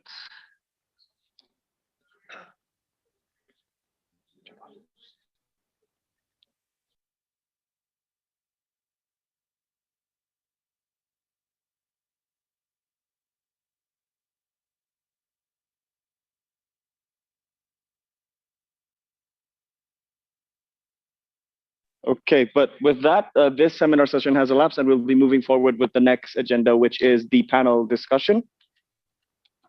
For the panel discussion, I must unfortunately wait for my assistant to assist me with these matters. Next, we will be moving on to the panel session. Next, we'll be seeing a few more speakers, some incredible speakers. I think we have gotten very lucky this conference to have been able to invite such incredible speakers. One in particular I see now in the Zoom is Mrs. Amanda Katili, who unfortunately cannot join us in person, but it is quite an honor to see you. Today, we will be joined by Mrs. Dia Erawati, the Special Assistant on Marine Spatial Planning to the Minister of Marine Affairs and Fishery. We'll also be joined with Mr. Muhammad Iqbal Noor, the Executive Director of PT Geodipa Energy, Persero. We'll also, like I said before, we'll be joined by Dr. Amanda Katili, from the Director of the Climate Reality Project Indonesia, and of course with Putu Siti Saraswati, who I think is with us in person today. So if these the panelists who are present in Batur UNESCO Global Geopark right now, if you guys can join me onto the stage, please come on over onto the stage. And for everyone who is online, I hope you're all doing well wherever you are, and it is wonderful to have you here with us.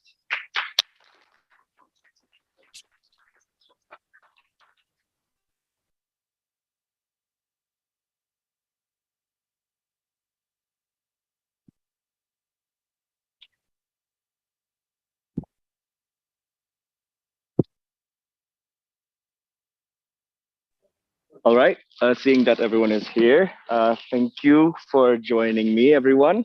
Everyone who is online. I see Dr. Katili is here. I see the representative of Geodipa. We see Subramlehak Takwim, if I'm not mistaken. Mister, are you here with us? Wonderful. And of course, we have Mrs. Ayu with us from Toyota Fascia. Thank you. With that being said, I would like to open the floor to our first speaker of this session. I believe we have the representative from the Ministry of Marine Affairs and Fishery going first.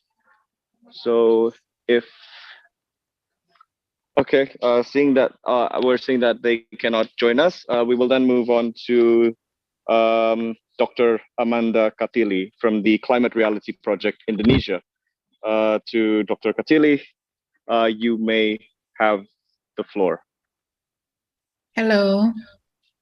It is an honor and great pleasure to participate in this prestigious international, intergenerational, and interdisciplinary event with geoparks as the common thread. Can you hear me well? Hello? Yes, ma'am. We can hear you loud and clear. All right. Thank you. Thank you for the organizing committee to invite me to this event, and also for the organizer to show the slides. And I'm here in this event with Hannah Astaranti. She's on site. I'm the director of the Climate Reality Project Indonesia. Hannah is our communication and engagement specialist. She's there so you can ask questions later on if you need more information about our organization and our activities. So Climate Reality is a global organization with around 45,000 volunteer climate reality leaders in 174 countries with an age range of 12 to 87 years old who have been trained by the former US Vice President Al Gore, the Nobel Prize winner, and a team of world-renowned scientists, activists, innovators, and more. There are more than 1,000 climate reality leaders in Indonesia, with 50% of them under 25 years old. So like I mentioned earlier, we have participants from all walks of life. We have vice ministers, we have high-ranking officials in government agencies, but we do have non-state actors such as journalists, students, activists, business persons, and other professions. Our mission is to catalyze a global solution to the climate crisis by making urgent action a necessity across every sector of society. So please allow me to share what we have learned in our activities that involves youth in climate reality. If you can move it to the next slide, please. So this is usually what we showed our youth in trying to look at the issue from a holistic point of view. It is important for us to understand what's happening in this world and where we can organize our actions. Earlier, Mrs. Frey mentioned about some activities, and we tried to put it in one whole picture like this. The most important thing is, of course, the excessive human activities causing greenhouse gases. And I believe this has been explained by previous speakers. But where do we want to be active? Where do we want our actions to be? And please do not forget that there are also political implications of the activities. And also we have to consider the communications when we are doing our activities. The most important thing is because climate change is a global environmental disruptions. So its solutions requires the efforts of all countries of the world, and international arrangements to address the issue have been launched in recent years. I understand that there's going to be a Batur Charter. That is one exercise that is very important for our youth. And I would also encourage youth to participate in international events related to climate change and biodiversity, such as the SDGs meeting, the United Nations Framework Convention on Climate Change, or the Convention on Biodiversity, because the UN usually provides spaces for youth to participate. In the next slide, I think, and I believe this is the only picture that can summarize visually how we can navigate through the complex issue of climate change, including carbon dioxide emissions, temperature rise, also sea level rise, global warming, and there are other subjects where you can do your actions in any subjects that meet your interests, capacities, and capabilities while building competencies and developing leaderships. That's why climate reality volunteers come from all walks of life, regardless of their subjects in school or in universities or in their professions. The next slide shows the climate reality advocacy actions. Youth can champion policy narratives, community action, and advocacy initiatives that embody our global nature and need for environmental and climate justice. You can choose where you want to make a difference, and Climate Reality has a list of suggested advocacy action. For example, if you want to advocate, you can contact a decision maker, send a letter or email, or attend or speak at a public hearing. And if you like content creator, for example, you can write an op-ed, you can write an article, a blog post, and you can create a resource, graphic video, or piece of art. communicator, for example, you can appear in media, participate in social media campaign, give a presentation, or speak in an event like you're all doing here. So I believe this event, the Youth for Climate Action in Geoparks event, embodies all of these advocacy actions. In the next slide, I would like to encourage you to see what's your role in the climate action. If we can get to the next slide. It is the picture of an Act Now campaign by the United Nations. So the way to address climate change, we can see it from an individual point of view, from an organization or corporate point of view, and from the government point of view, which is, of course, the most important, because with policies, you can achieve many things. But before you go into action in geoparks, please consider what you are doing or what are your contribution to save the earth individually. So these are the campaign by the United Nations. It's called Act Now, and you can use an app for that. It's very simple. For example, bring your own bag and turn your lights off if you don't need it, drive less, and things like that. So it's sort of like walk the talk. You encourage your community to act in geoparks, but individually, you have to do something as well to save the earth. And if you remember, or maybe you've heard about Sir David Attenborough, a British naturalist, he said that our world leaders are very slow in taking decisions about global issues such as climate action. Why is that? He said that they're not connected to nature. The connection between the natural world and the urban world, the human society, since the Industrial Revolution has been remote and widening.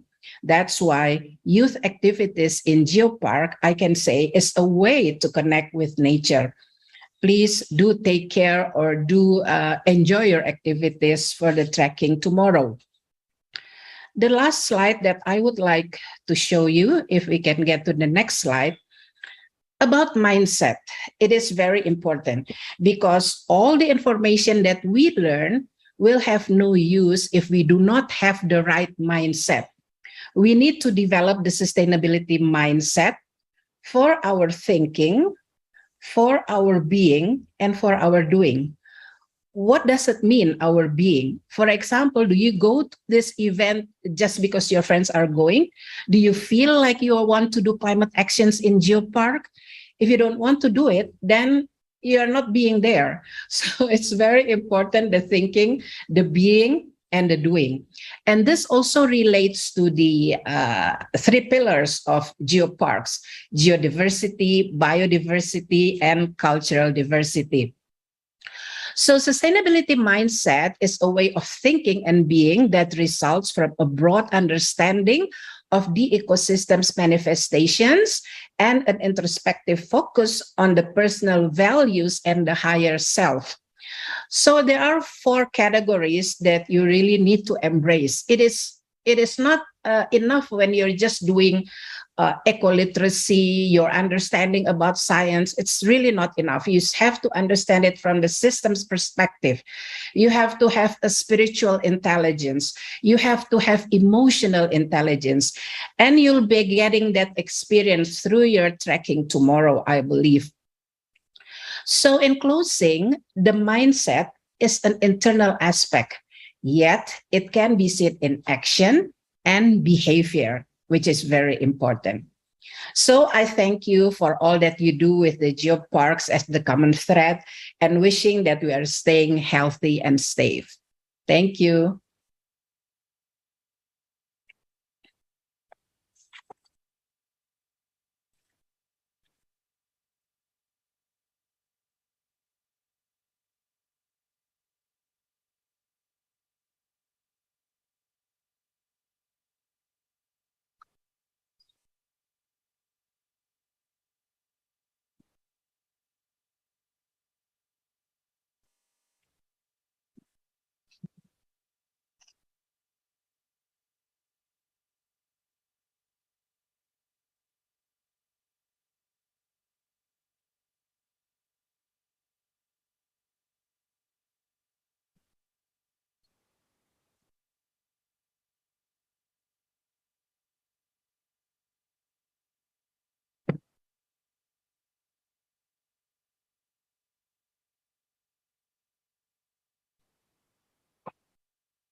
Hello, is my audio working?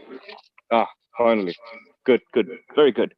Okay, thank you to Dr. Amanda Katili for the excellent presentation. Covered quite a lot of bases there, not just about the issues of climate change that we face, but how exactly we need to approach when it comes to addressing it.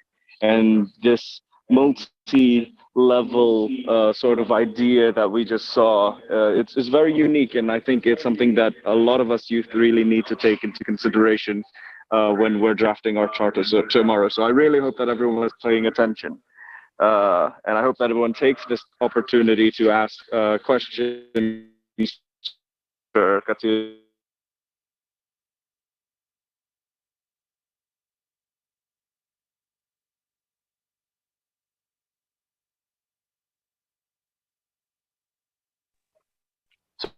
sorry about that.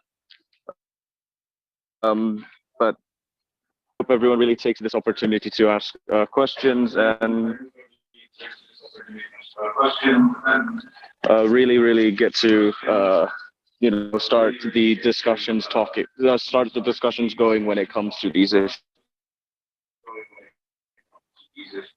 Next, we have the representative of GeoDipa as the next speaker, to Ms.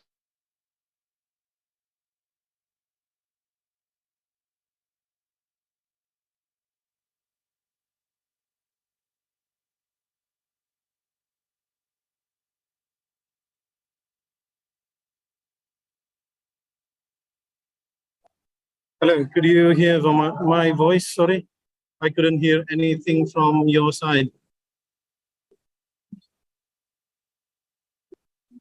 Hello.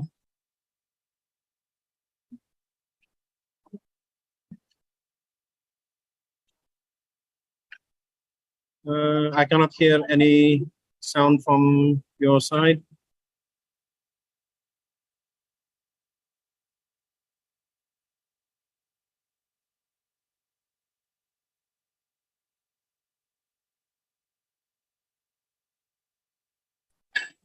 Okay, so I think there is a bit trouble. I cannot hear anything from your side, but I see in the chat room that... Pak, suaranya. Oh, bisa. Okay, hello. Yeah. So, good afternoon. First of all, the utmost apology from my CEO. Our CEO is still in treatment in the hospital, so he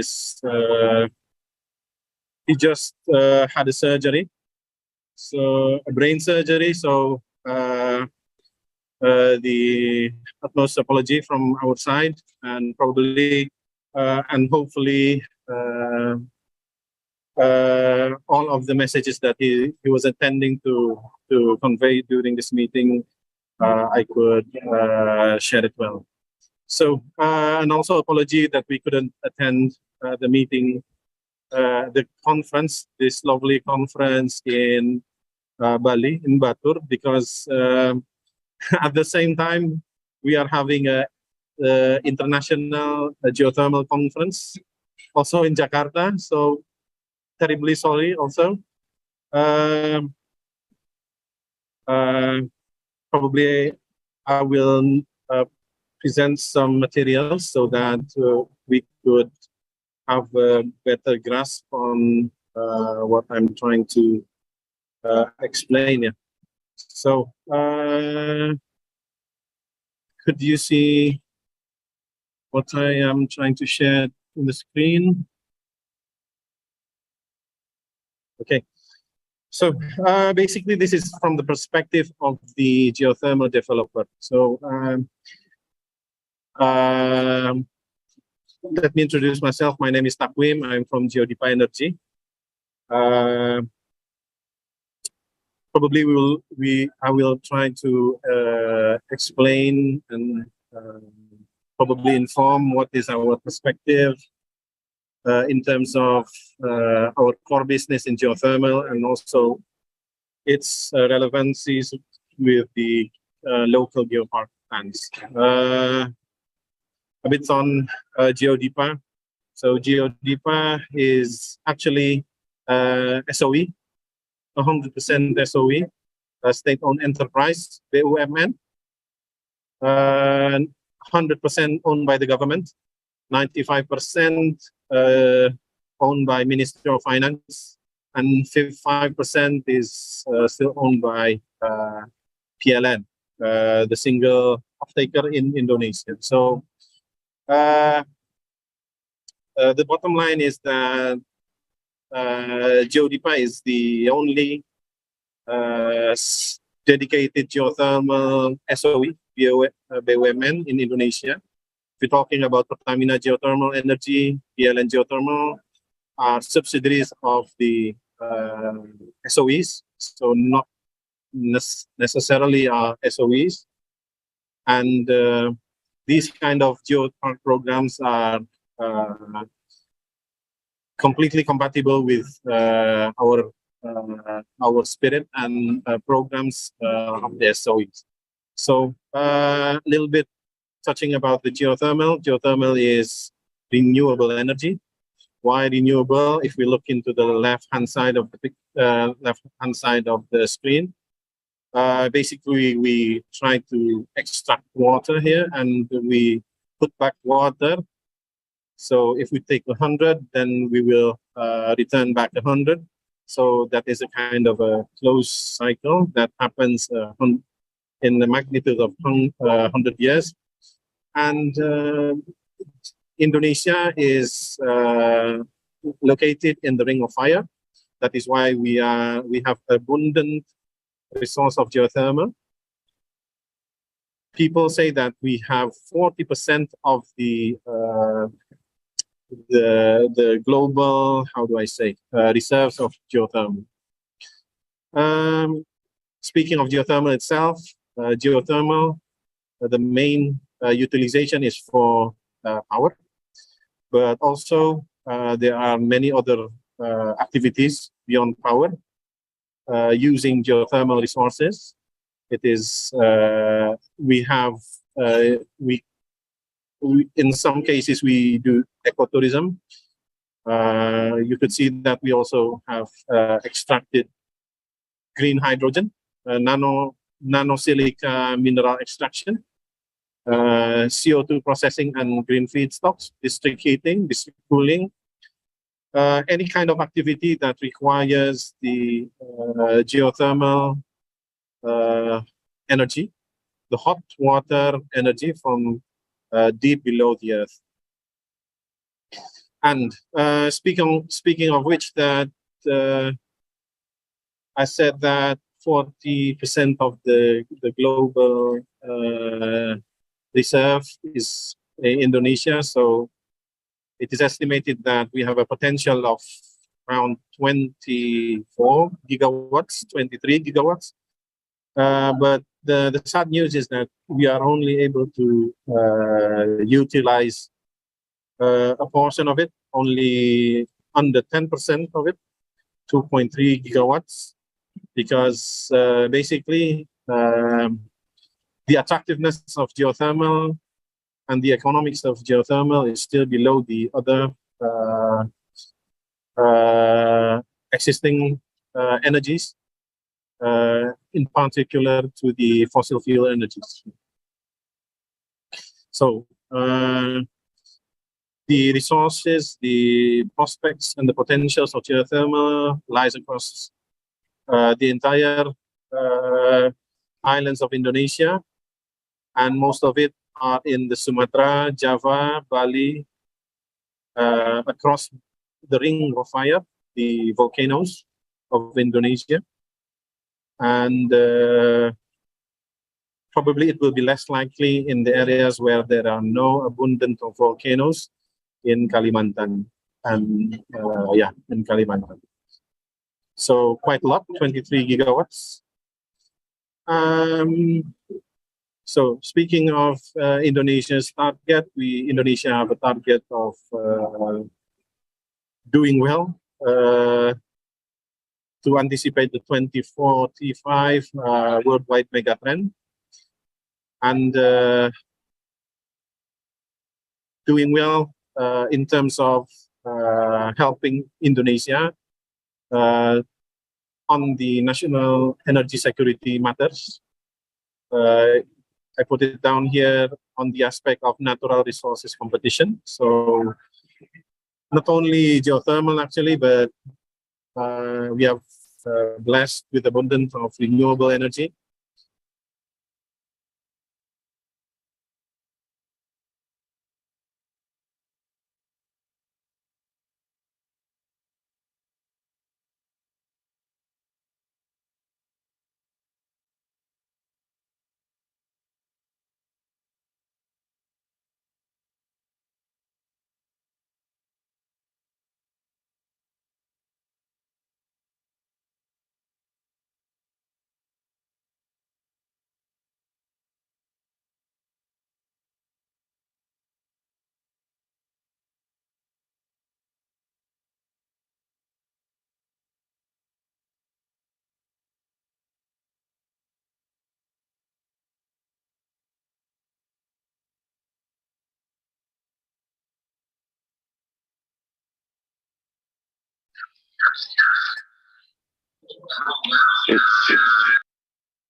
Okay, apologies about that. I think we are seeing some technical difficulties on Geopark's side. I think they might have lost their connection. If they are able to join us back later, we might be able to continue. But for now, I think we have to move on to the next speaker. The next speaker of this panel, of course, is going to be the wonderful lady sitting next to me, Mrs. Putu Astiti Saraswati, the Executive Director of Toya de Fascia. To Mrs. Saraswati, you may have the floor. Okay, good afternoon.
Of tourism that it is now. We were the pioneer of tourism.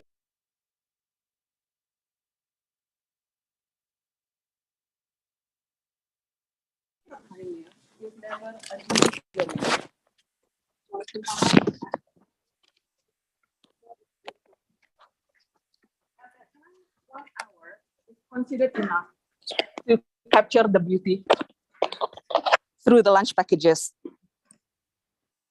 that is offered by the travel agents for the tourists to enjoy. So we had to educate the market, our employees, and also the community surrounding.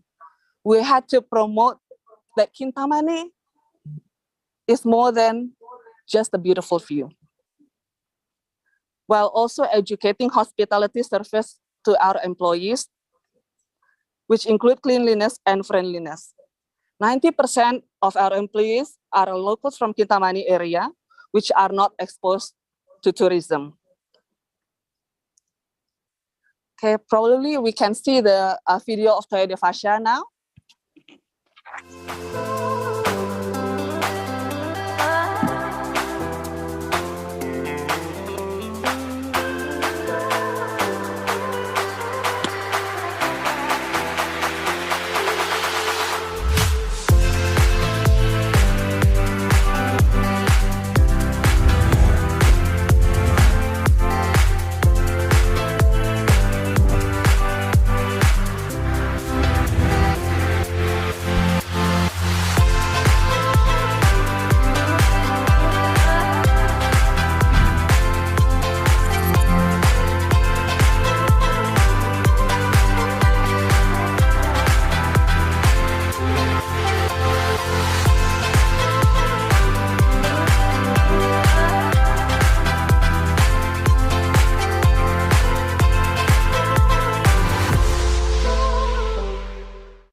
Apologies for all the technical issues.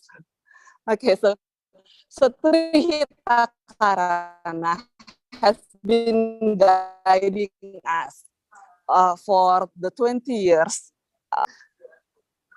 We maintain harmonious relationship with God, and this is manifested through our daily activities, through daily prayers and religious ceremonies in temples. A temple and purification area on site is also available for guests and employees to visit. Harmony with people starts with the employees of Toyo de Fascia that grows to local communities and ultimately with guests and other stakeholders. Harmony with nature started from our planning process. When we built Toyo de Fascia, we didn't cut the trees and we adapt the building towards the soil contour to minimize environmental damage. We also incorporate a lot of local produce in our products, such as the tilapia that you probably had for lunch, orange. We have Kintamani coffee that is very well known, cabbage, and also tamarillo, which happens to be my favorite juice. The name Toyo de Fascia has a deep meaning rooted to it. Toya means water, and de Fascia means God.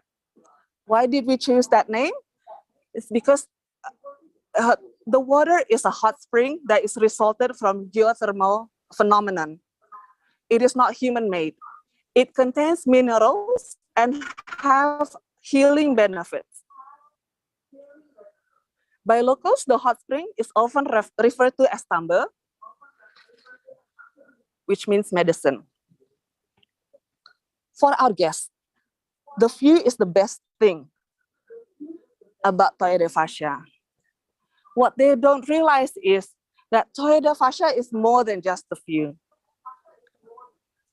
Every activity at Toya de Fascia is designed in harmony with the environment and to support the economic prosperity of the surrounding community. Our belief is that Toya de Fascia is not just run as a business unit, but also as an enterprise that carries a social, cultural mission. Our concern is how to make Toya de Fascia more impactful for the welfare of the surrounding community and for the tourism in Kintamani.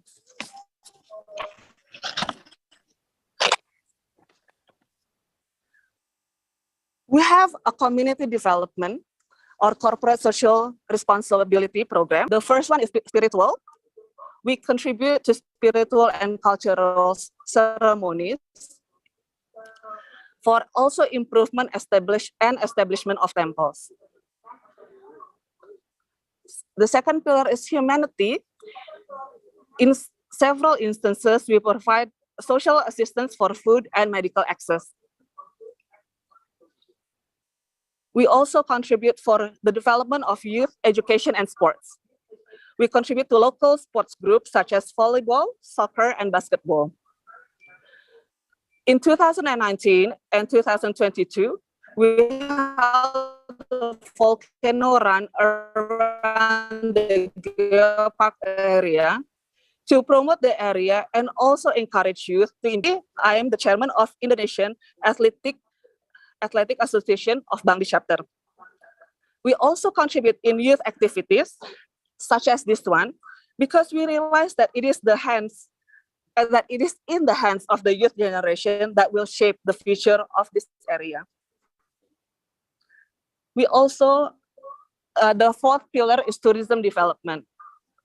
We consider that other business units are not merely as competitors, but it's more than that. They are collaborators to make Kintamani a better place for all of us. So we work with local tourism communities in the Caldera area to develop and promote their tourism sites, such as the jeep tours, which you may enjoy tomorrow, Turunyan Hill, transportation group, and also Lava Rock selfie spots.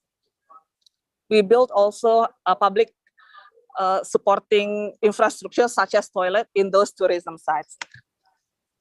So when you come to Toya de Fascia, you do not only enjoy the view, but also contribute to the sustainability of the four pillars. And this spirit is carried out even during the pandemic. We went hand in hand with our employees and local communities to open Toya de Fascia while continuing to promote not only Toya de Fascia, but also the Batur UNESCO Global Geopark in accordance with health protocol despite all limitations. As we were the first places to open in Bali during the pandemic, content creators came to Toya de Fascia, and we used this opportunity to promote not only Toya de Fascia, but also the Geopark area. Our health protocol was also used as guidance for other tourism places when they reopened.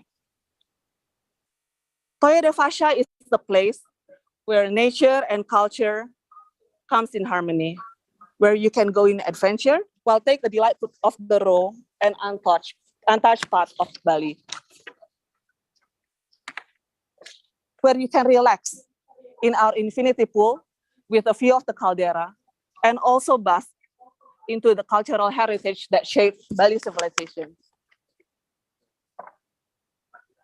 In Toya de Fascia, you are not only part of nature, but also part of the story. In Toya de Fascia, you will have infinite stories that comes in harmony. In Toya de Fascia, you will have infinite harmony. We believe that by staying true to our commitment to Trihita Karana to achieve infinite harmony has helped us not only to survive, but to recover and become stronger after COVID-19.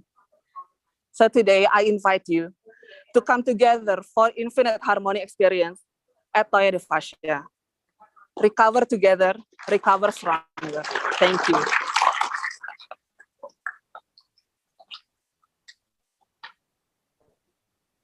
Thank you, ma'am, for that wonderful presentation. A lot of good points were covered, especially not just on the unique stories and the unique opportunities that are present when it comes to Geopark and how you can develop there. Especially this is coming from the private sector, which is a really unique standpoint, I believe.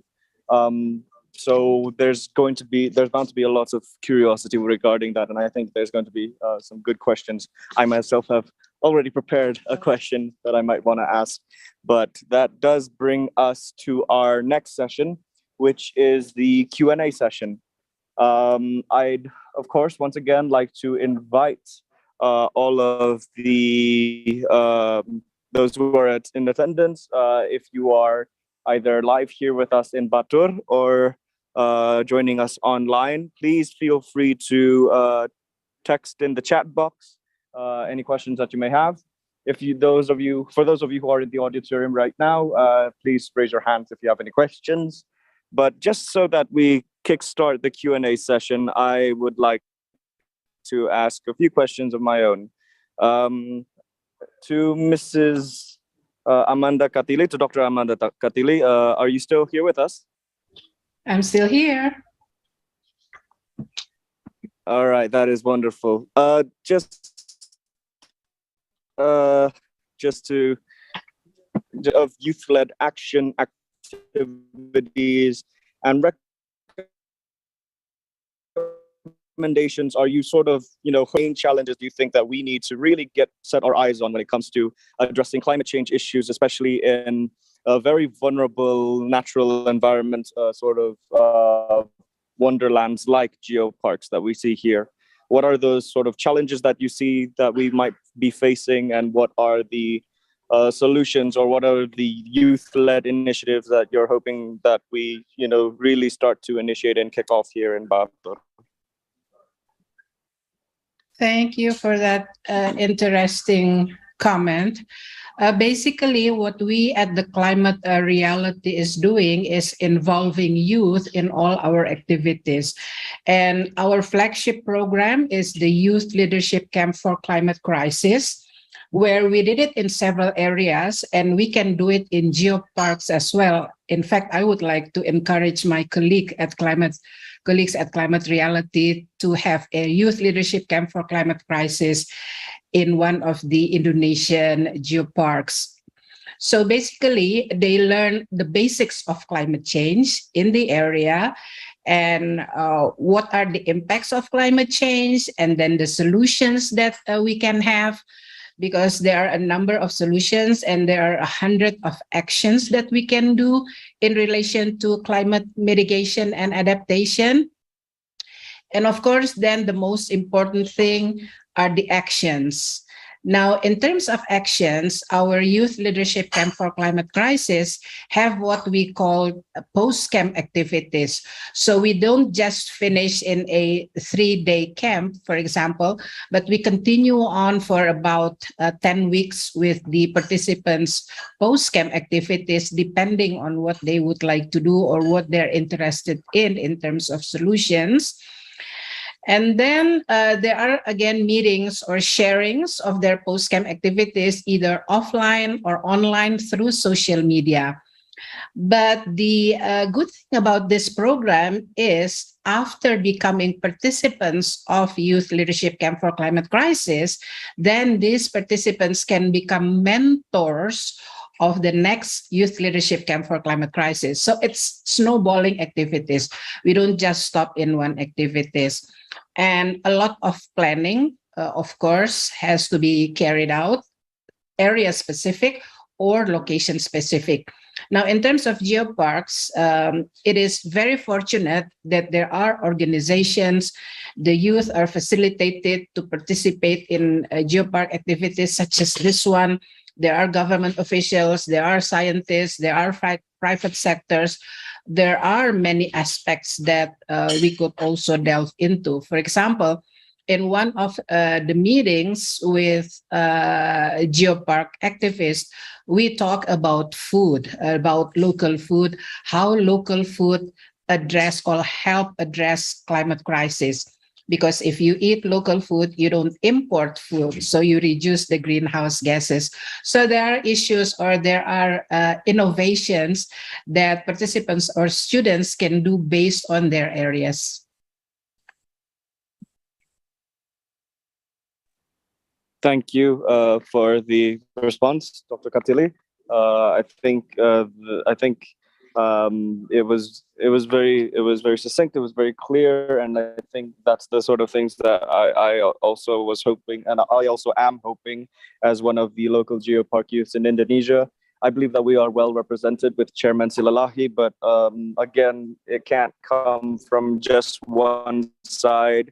The whole point of these kind of international conference, especially formulating this a charter in this manner, is of course the collaboration among youths with different perspective and different ideas, and being it that we need to take on a multi-stakeholder approach. Of course, we're not the only entity that we have to take into consideration. It's not just what Geopark Youths and what the Indonesia or the UNESCO Global Geopark Youth Forum can and should do, but also how it can sort of extend that hand to collaborate with other parties, NGOs, the private sector, or the public sector as well.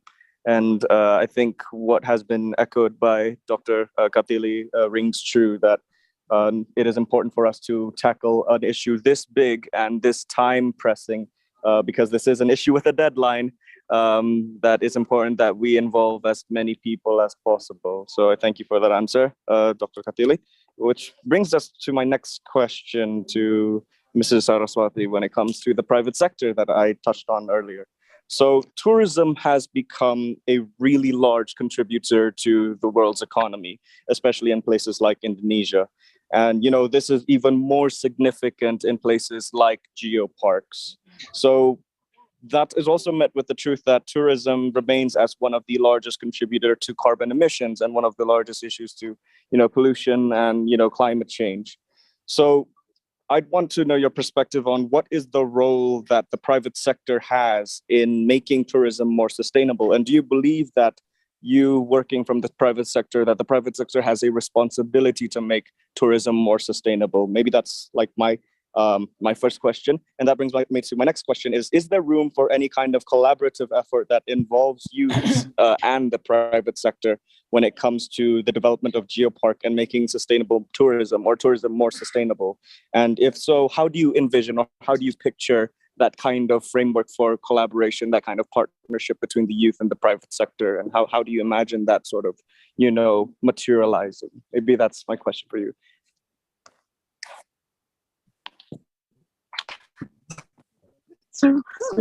Sorry about that. Very clumsy. Me too. Okay, so as for the carbon and emission system, we always try to. Of course, we believe that tourism sector, the private sector, have also responsibility for sustainability, especially not only in Geopark, especially in Geopark, but we have nature is something that we have to preserve because it is the common attractor for visitors to come. Before, people only came to Kintamani just to enjoy the view. Now they can experience it. From the experience, we hope that they care more, the visitors care more, and also the local people also care more about preserving the nature. We are aiming to using solar system and being in this forum is also highlighting us for the improvements that we can make towards an energy. As for youth, it is part of our 4 pillars in community development. Now we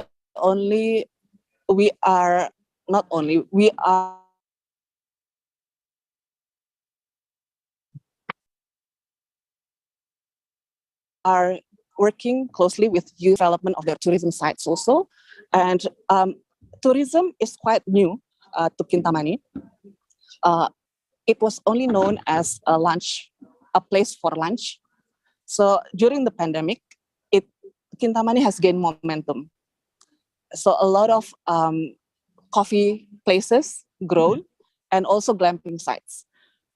So what used to be only a stopover destination, now is a one-night stay, and in some cases can turn into 2-3 nights. So we have like a responsibility for making our hospitality services in Kintamani to be better, because tourism, it is new to us, to the Kintamani. And in youth, we can support this kind of program too. After this, there will be an event in Toyota Fascia. In leadership also, we is something that we portray, the kind of collaboration. Or also we are open to ideas. What are the youth now? Because youth are now not millennials anymore, Gen Zillennials. It's what is going to drive the economy. And so it is, we need to connect of where we will go together. So we are very open for developing tourism into a sustainable one.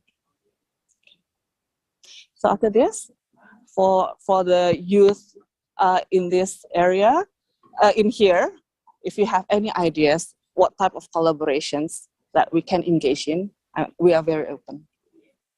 Wonderful to hear. I'll make sure that this doesn't fall this time.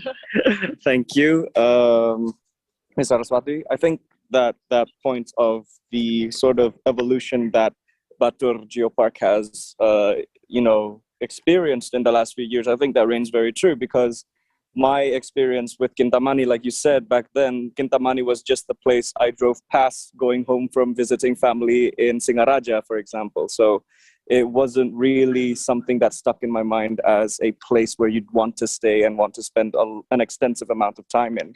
And I feel like that has shifted completely during these last few years.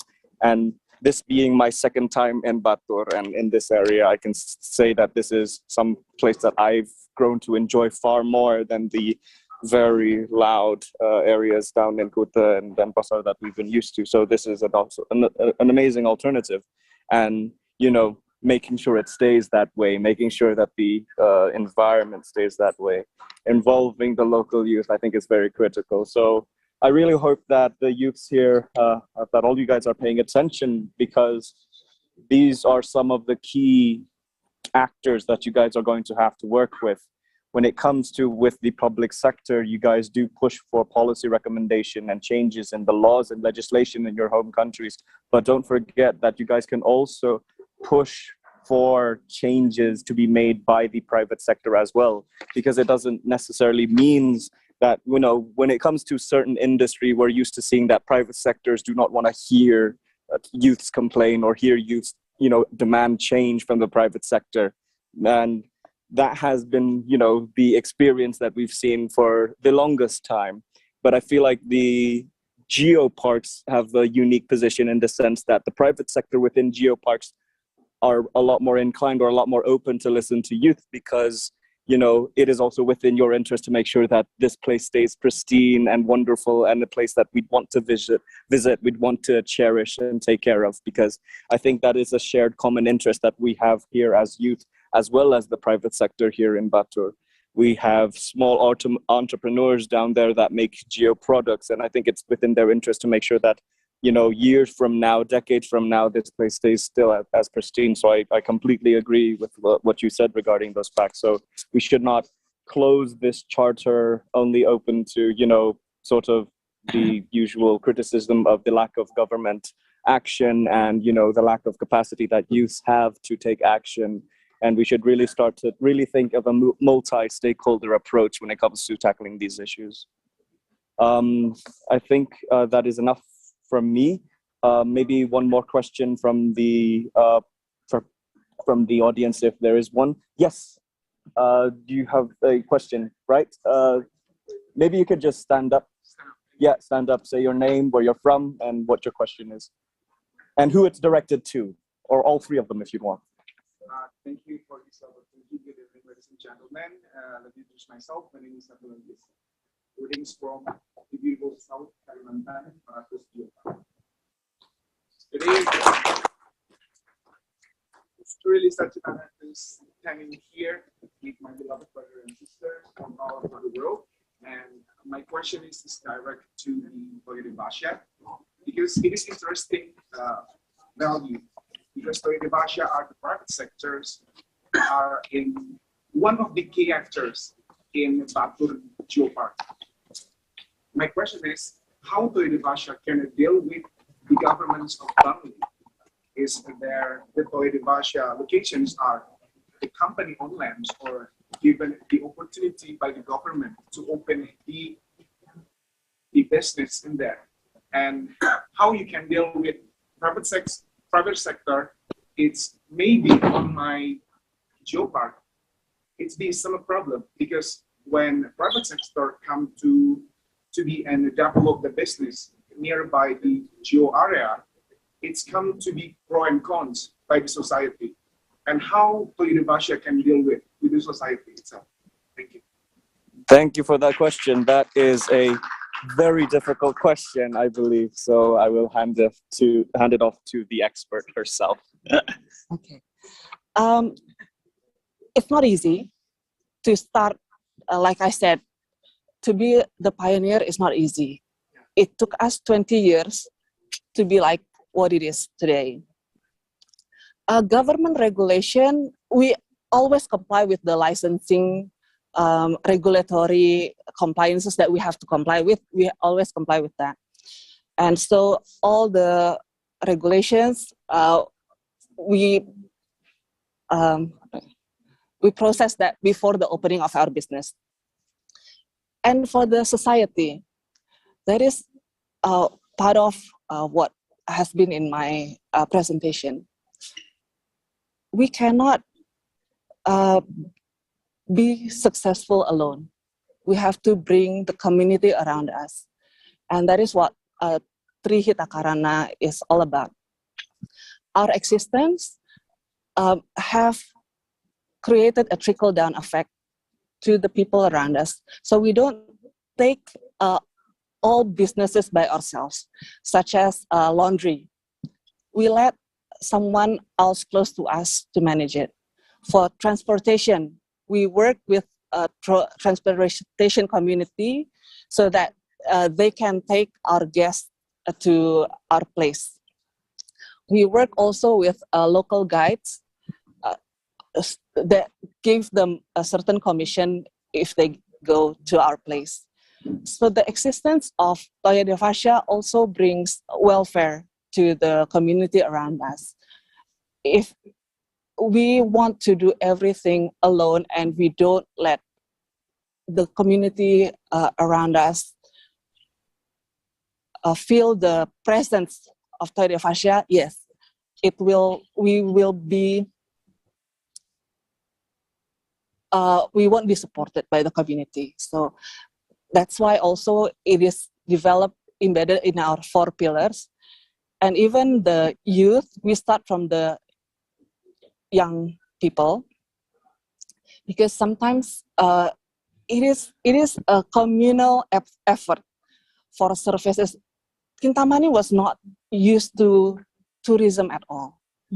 They were used to agriculture and also mining of sands. And this is what we have to educate to the youth, that if we don't take care of our environment, the agriculture part, they will have difficulty too. And also the pristine view is also going to be damaged. So it is a communal effort to make Kintamani as like this. So if what I said is that we don't treat everyone or businesses that comes around as competitors, but they are collaborators to make Kintamani as a better place. Okay. I hope that answers. If there's anything, if you want to follow up on a question, feel free to do. Thank you. All right. Thank you for the question, and thank you to Mrs. Saraswati for offering to answer it. I think that covers quite a lot of it.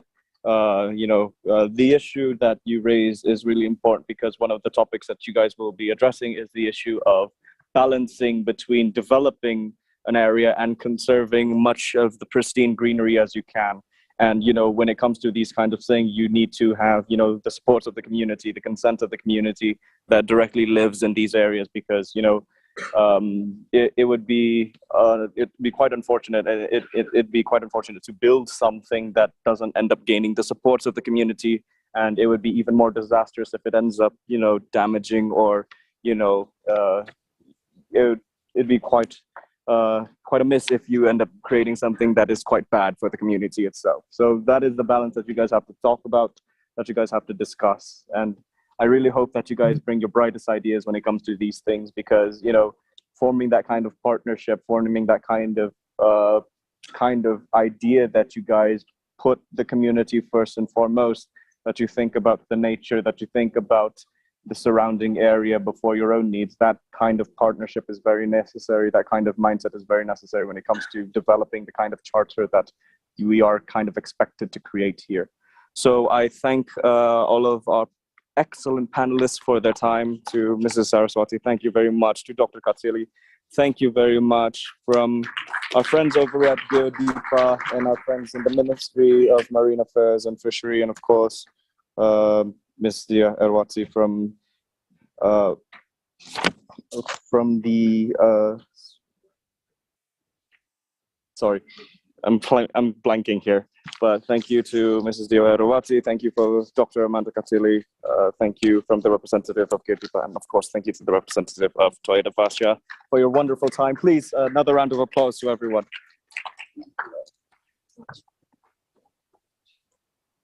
Okay. With that, this session has come to a close. I thank everyone for their time. I thank everyone for their questions. Thank you, everyone in the audience, everyone who has paid attention up until today. This marks the end of our panelist discussion and the seminars that we've had earlier. We are now moving towards our next agenda, which is the focus group discussion. Now, I think I owe you guys a bit of an explanation on how this will go down. So, we have invited observers from all across Indonesia to participate in what will be an hour-long focus group discussion where they will think of what they think to be the best solutions, the best ways that we create partnerships, the best ideas to put forth in the Batur Charter on Youth Climate Action in Geoparks that we will formulate tomorrow as the international delegates. You guys have all been divided into your groups. I believe that everyone from the Indonesian observers already know which group you're in. Please raise your hands if you guys know which group you're supposed to go to. Angkat tangan kalau udah tahu mau kemana. Udah tahu kelompoknya, kelompok berapa. Like you guys, there are 4 main pillars. There are 8 topics, so 8 groups. All of you guys have been divided. You guys have ushers that will help you there, and you guys have your rooms to go to downstairs. So either you guys can find your name or you guys will be escorted by the committee. As for the international delegates, you guys are free to explore. I think a tour of the museum is... Sorry. All right, so these are the rooms. For the international delegates, don't worry about this. This is for tomorrow. But for now, you guys will be directed by your coordinators. Later, there might be a museum tour if time is available. But more importantly, to the international delegates, if you wish to actually see how these dialogues go on, if you want to see what the national observers are up to, you guys want to tune in to their discussions, that is also possible. Just stick with your coordinators and they will lead you to the right direction. Jangan sesatin mereka. All right, so I would like to turn your attention to our coordinators and the PICs for the rooms. Please escort them to the right destination. Manuel Deo, if everyone would turn their attention to Chairman Deo. Thank you very much, Dimas. So I think for all the national observers, you have been grouped, right? I believe. So therefore,